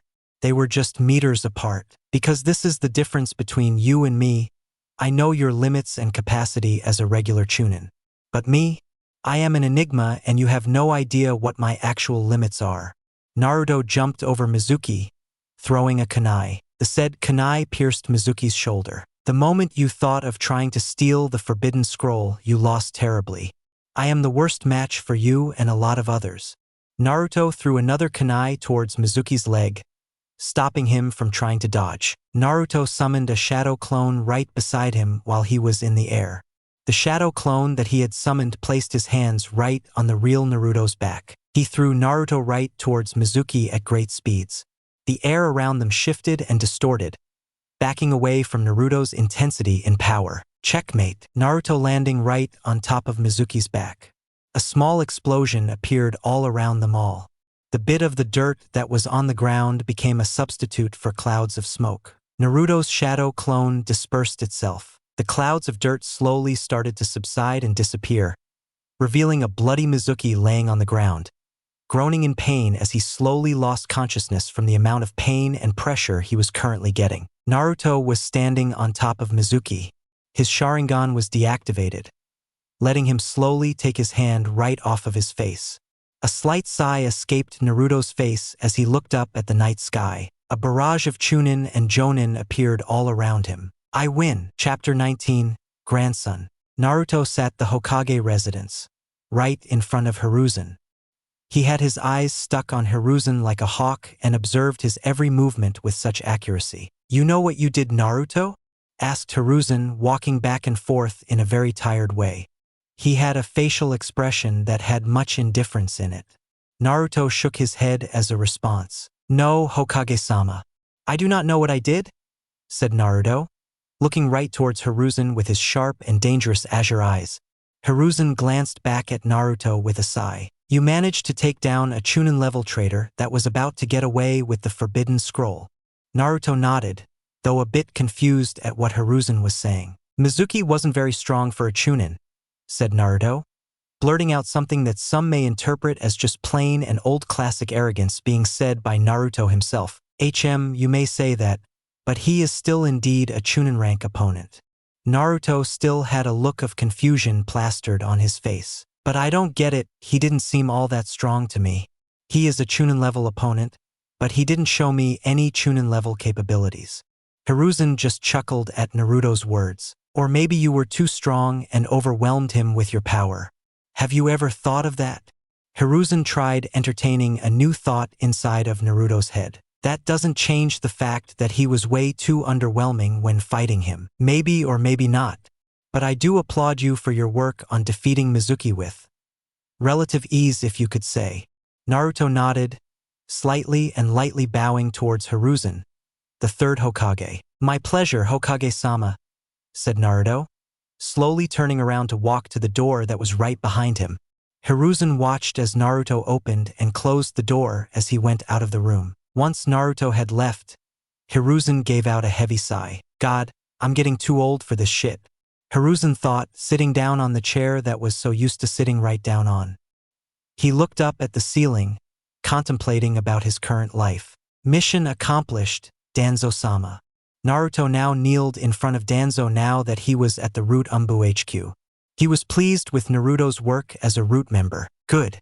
I was monitoring it all and saw that you made it seem like a coincidence that you ran into Mizuki. Naruto nodded, confirming what Danzo had seen or heard. I congratulate you on this mission, Naruto. I do have high hopes for you as one of the members of the Root Umbu. Naruto stayed silent, just listening to the praise that Danzo had given him. His eyes were face down towards the ground. Though I do wonder, why didn't you kill Mizuki? Even though you had a choice, killing Mizuki would result in protecting Konoha. Naruto did not tense or falter in any shape or form. The Hokage could have possibly be using his crystal ball to spy on the battle. If I were to take Mizuki's life, it would be raise suspicion and will get me into trouble. I was just trying not to take chances. Danzo hummed, nodding at Naruto's reason on why he didn't kill Mizuki. That brings up the question. What if Hiruzen let you off the hook for the death Mizuki? Naruto didn't understand this question that he has just been asked by Danzo. This question that he just asked is stupid. Naruto thought, already knowing what he had to say to make Danzo back the fuck off. No offense, Danzo. But if we were to add what if to the sentence, we are talking about the probability of it happening and not it being guaranteed of happening. Every time I do something that could even remotely be considered bad, I'll lose trust that the Hokage has in me. So me being let off the hook is under 40%. Give or take. Danzo looked down at Naruto, narrowing his eyes at Naruto. Teenage rebellion? Danzo questioned. His narrowed his piercing through Naruto's head. He indeed got him with this one. I guess. You are correct, said Danzo, agreeing to Naruto's problematic perception in life. Naruto stayed silent, getting a surge of smugness all throughout his body. You are excused for today, Naruto. I'll call you in once the time calls for it. Naruto nodded, quickly disappearing in a swirl of leaves that replaced his entire body. What exactly are you up to? It was the next day and they had a day off. The reasons were quite obvious to an extent. The Jonin senseis were being picked for them all during these few days off. I have to get stronger much more quickly, Naruto thought, thinking about his current progress as a ninja. He was considered a prodigy in his generation alongside Sasuke, whom was weaker than him. I need to get much stronger in a short amount of time. Is my training not enough? Yes, my training is most definitely not enough. If I want to defeat Obito, I'll need to be exceptionally strong to match him. Naruto thought, walking through the broad daylight. But what do I need to get stronger? Naruto pondered, walking through Konoha with his hands in his pockets. As he continued to walk through the empty parts of Konoha, he started to notice something. No, he started hearing something. Naruto turned around and saw a square box that was supposed to be resembling a rock. Naruto shook his head, continuing his walk and ignoring the plain and pathetic disguise that was following him. After quite some time, Naruto sighed, turning back around and seeing the rock box abruptly stop in its tracks. Naruto slowly walked towards it. What do you want? Asked Naruto, bringing up his feet and kicking the terrible disguise away in an instant. Wow, you're the real deal. A kid with a long blue scarf and a weirdly shaped helmet that was gray/gray. There was slight hair appearing right out of the helmet. What do you want? Answer. Naruto had his eyes gazing right towards the kid. He just giggled in response. My name is Sarutobi Konohamaru, and I will be your new apprentice as of today, shouted Konohamaru, pointing his index finger towards Naruto's face. Pass. Go to the sensei that you've already been assigned. Naruto turned around and continued to walk away. He pushed his hands towards his pockets once more as he walked away from the kid. Hey, Ebisu-sensei is a joke. He doesn't teach me anything. I want to be Hokage and take the hat from my grandfather. Naruto sighed, looking back towards Konohamaru. It doesn't matter, you already have a sensei. I'm only a genin and don't have a knack for teach people. Kids too. Konohamaru grumbled, rushing right beside Naruto. Come on. I don't even know why Ebisu-sensei is a jonin. He doesn't even do cool things. Naruto ignored him for a few seconds before he finally decided to talk to Konohamaru. I don't think you understand. Ebisu is a special jonin. He only specializes in one certain aspect, and that is teaching people. Be grateful that you even have a teacher. Naruto continued to walk away in silence, leaving a pouting Konohamaru in the making. Naruto dodged a punch from Satsuki. He then used his forearm to block a kick that was sent his way. You're getting better, commented Naruto, jumping in the air and around Satsuki. It's expected. Satsuki watched as Naruto threw a kick while in midair.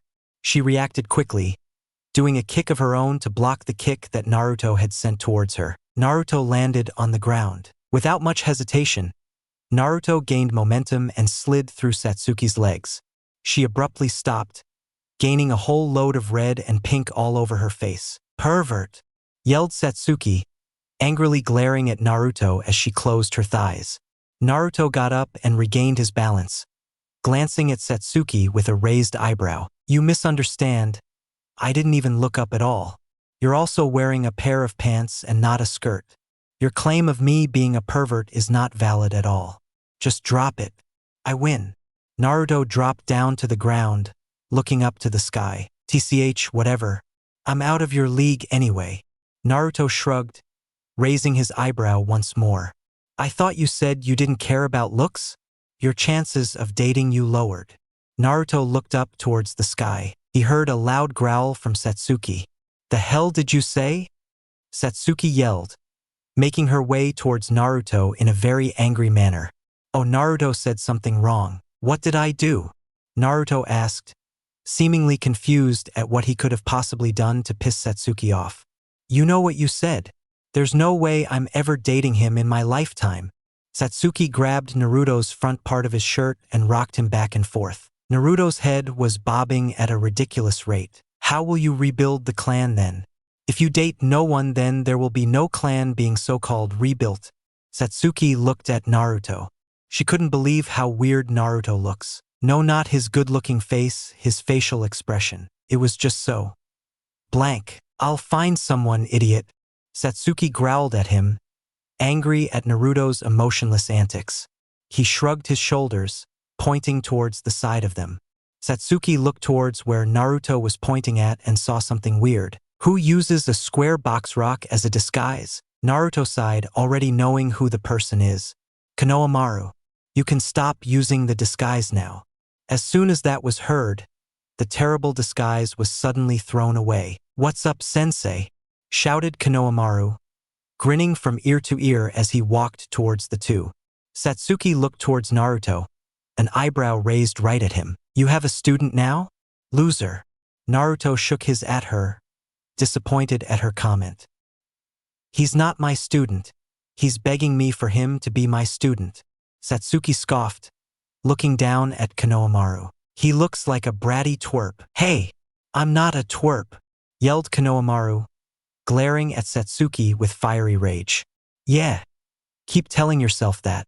Konohamaru gritted his teeth, disliking Satsuki's words directed at HM. What do you want? You should be with Ebisu or something. Konohamaru looked back at Naruto, his index finger pointing right towards Naruto. I want you to be my sensei, announced Konohamaru, getting a disappointed sigh from Satsuki. Why? It's because you're the rookie of the year. Satsuki did a slight cough to get their attention directed to her. I was the rookie of the year also. Oh, she was at the brink of losing her cool once more. Ha! Your girlfriend is weird, sensei. Satsuki stopped for a second, her glare intensifying to a terrifying degree that made Konohamaru gulp in fear. What the hell did you say? yelled Satsuki, marching over towards Konohamaru with intent to tear his head apart. Relax, Satsuki. I don't know why you're getting all defensive about it when you know it isn't true. Naruto placed his hand right on Satsuki's shoulder, trying to calm her down. Oh yeah, she definitely has to work on her cool. Satsuki looked back at Naruto, annoyed at him for stopping her. Naruto raised an eyebrow towards her. Why is your face pink/red? Are you potentially sick? Do you have a fever? No, you don't usually get fevers since you're quite the healthy person. Though this might be a rare case. Naruto was puzzled, not knowing why Satsuki was so flustered. Hey, can I be your apprentice? Konohamaru tugged Naruto's shirt down. He looked down towards Konohamaru and raised an eyebrow. Naruto shook his head at Konohamaru. Why not? Come back and ask me after you trained for at least 300 years. I'll consider doing it. Konohamaru huffed in annoyance. I would be dead by then. Naruto nodded at those words. Exactly. Come on. You're not fair at all. Look, Ebisu is here. Naruto pointed behind him, making Konohamaru look back and see a man with glasses. Konohamaru groaned, not wanting to be trained by Ebisu at all. There you are. What are you doing? I'm going to be trained by some great and awesome dude like this person. Konohamaru pointed towards Naruto. Ebisu placed 2 fingers on his glasses, pushing it up. The 2 rookies of the year? Are they training together? It seems so. And it also seems like Konohamaru has interrupted their training session. Ebisu thought, walking towards Konohamaru. Come here, honorable grandson. With my guidance and power, I'll show you the shortcut to becoming the 5th Hokage. Naruto and Satsuki noted that Ebisu was quite the calm man. No way. You're absolutely lame. I'm a special jonin that has lived quite the long life. I know the ins and outs better than the back of my hand. Konohamaru suddenly became confused at the meaning of the sentence. Now let's go, honorable grandson. Like I said, I'll show you the shortcut on becoming the 5th Hokage. Ebisu took Konohamaru's hand and slowly dragged him away. Naruto gained a puzzled look at what he had just repeated once again. There's absolutely no shortcut on becoming Hokage. Ebisu turned around, Konohamaru following what he did and turned his head around also. What did you say? Asked Ebisu, once again adjusting his glasses by pushing it up. I said that there is no shortcut on becoming Hokage. Ebisu gazed at Naruto, eyes slightly narrowed. Oh yeah? What do you perhaps mean by that? Challenged Ebisu, his gaze intensifying to narrowing eyes. It's quite self-explanatory, but to go more in-depth, I'll do an actual explanation. Naruto gazed right back at Ebisu. This matter is neither opinion or subjective based. There is no deception, lies on what I'm about to say. Only objective facts exist on what I'm about to say. Naruto pushed his hands into his pockets. Just like how getting stronger takes time, it also takes time to become Hokage. Saying that there is a shortcut when talking about something in that caliber of topic is misleading. There is a reason why there has only been 4 Hokages total throughout the history of Konoha. They worked hard for their goal. It doesn't matter if they were considered prodigious in terms of shinobi abilities. They managed to work hard and become Hokage. Naruto looked at Konohamaru. I see it in you, Konohamaru. You don't like how you are treated like a royalty since you don't act like one. And your goal must be to become Hokage to get acknowledgement that you are your own person and not just the grandson of the current Hokage. Konohamaru widened his eyes at Naruto. How did you know the dash? Naruto cut him off almost immediately. But hear this, there is a pattern that is quite noticeable throughout all the 4 Hokages that have served Konoha. They all have been acknowledged by the entire village beforehand. Konohamaru gained a puzzled look. The Hokage is not picked because of their brute strength and abilities. They need to have leadership and not just very powerful. The daimyo is in charge of picking the Hokage of Konoha. Though there are numerous candidates that are chosen, the daimyo needs to get persuaded by others to choose one person over the other for good reasons. This also means they need to be acknowledged too. If they are not acknowledged by the village, then the chances of them listening to the person will slim to none. Though you are probably not going to be chosen to become Hokage if you don't have acknowledgement from the village. Naruto finally finished his very brilliant speech. He seems to be very intelligent. that intelligence and perception might even overshadow his own powers as a prodigious shinobi. Thought Ebisu, gazing at Naruto with his eyes. Well said, Naruto. Well said. I do agree with your words that you have said. And to show my understanding of the speech you have just said from your heart, I shall let you be the second sensei of the honorable grandson. Naruto stood there, frozen at those words. It took some time for Naruto to process what he had just announced. What? Hey, you! Yes, you! If you want more seasons of this fanfic, don't forget to give your comment asking for the second season. So, bye bye!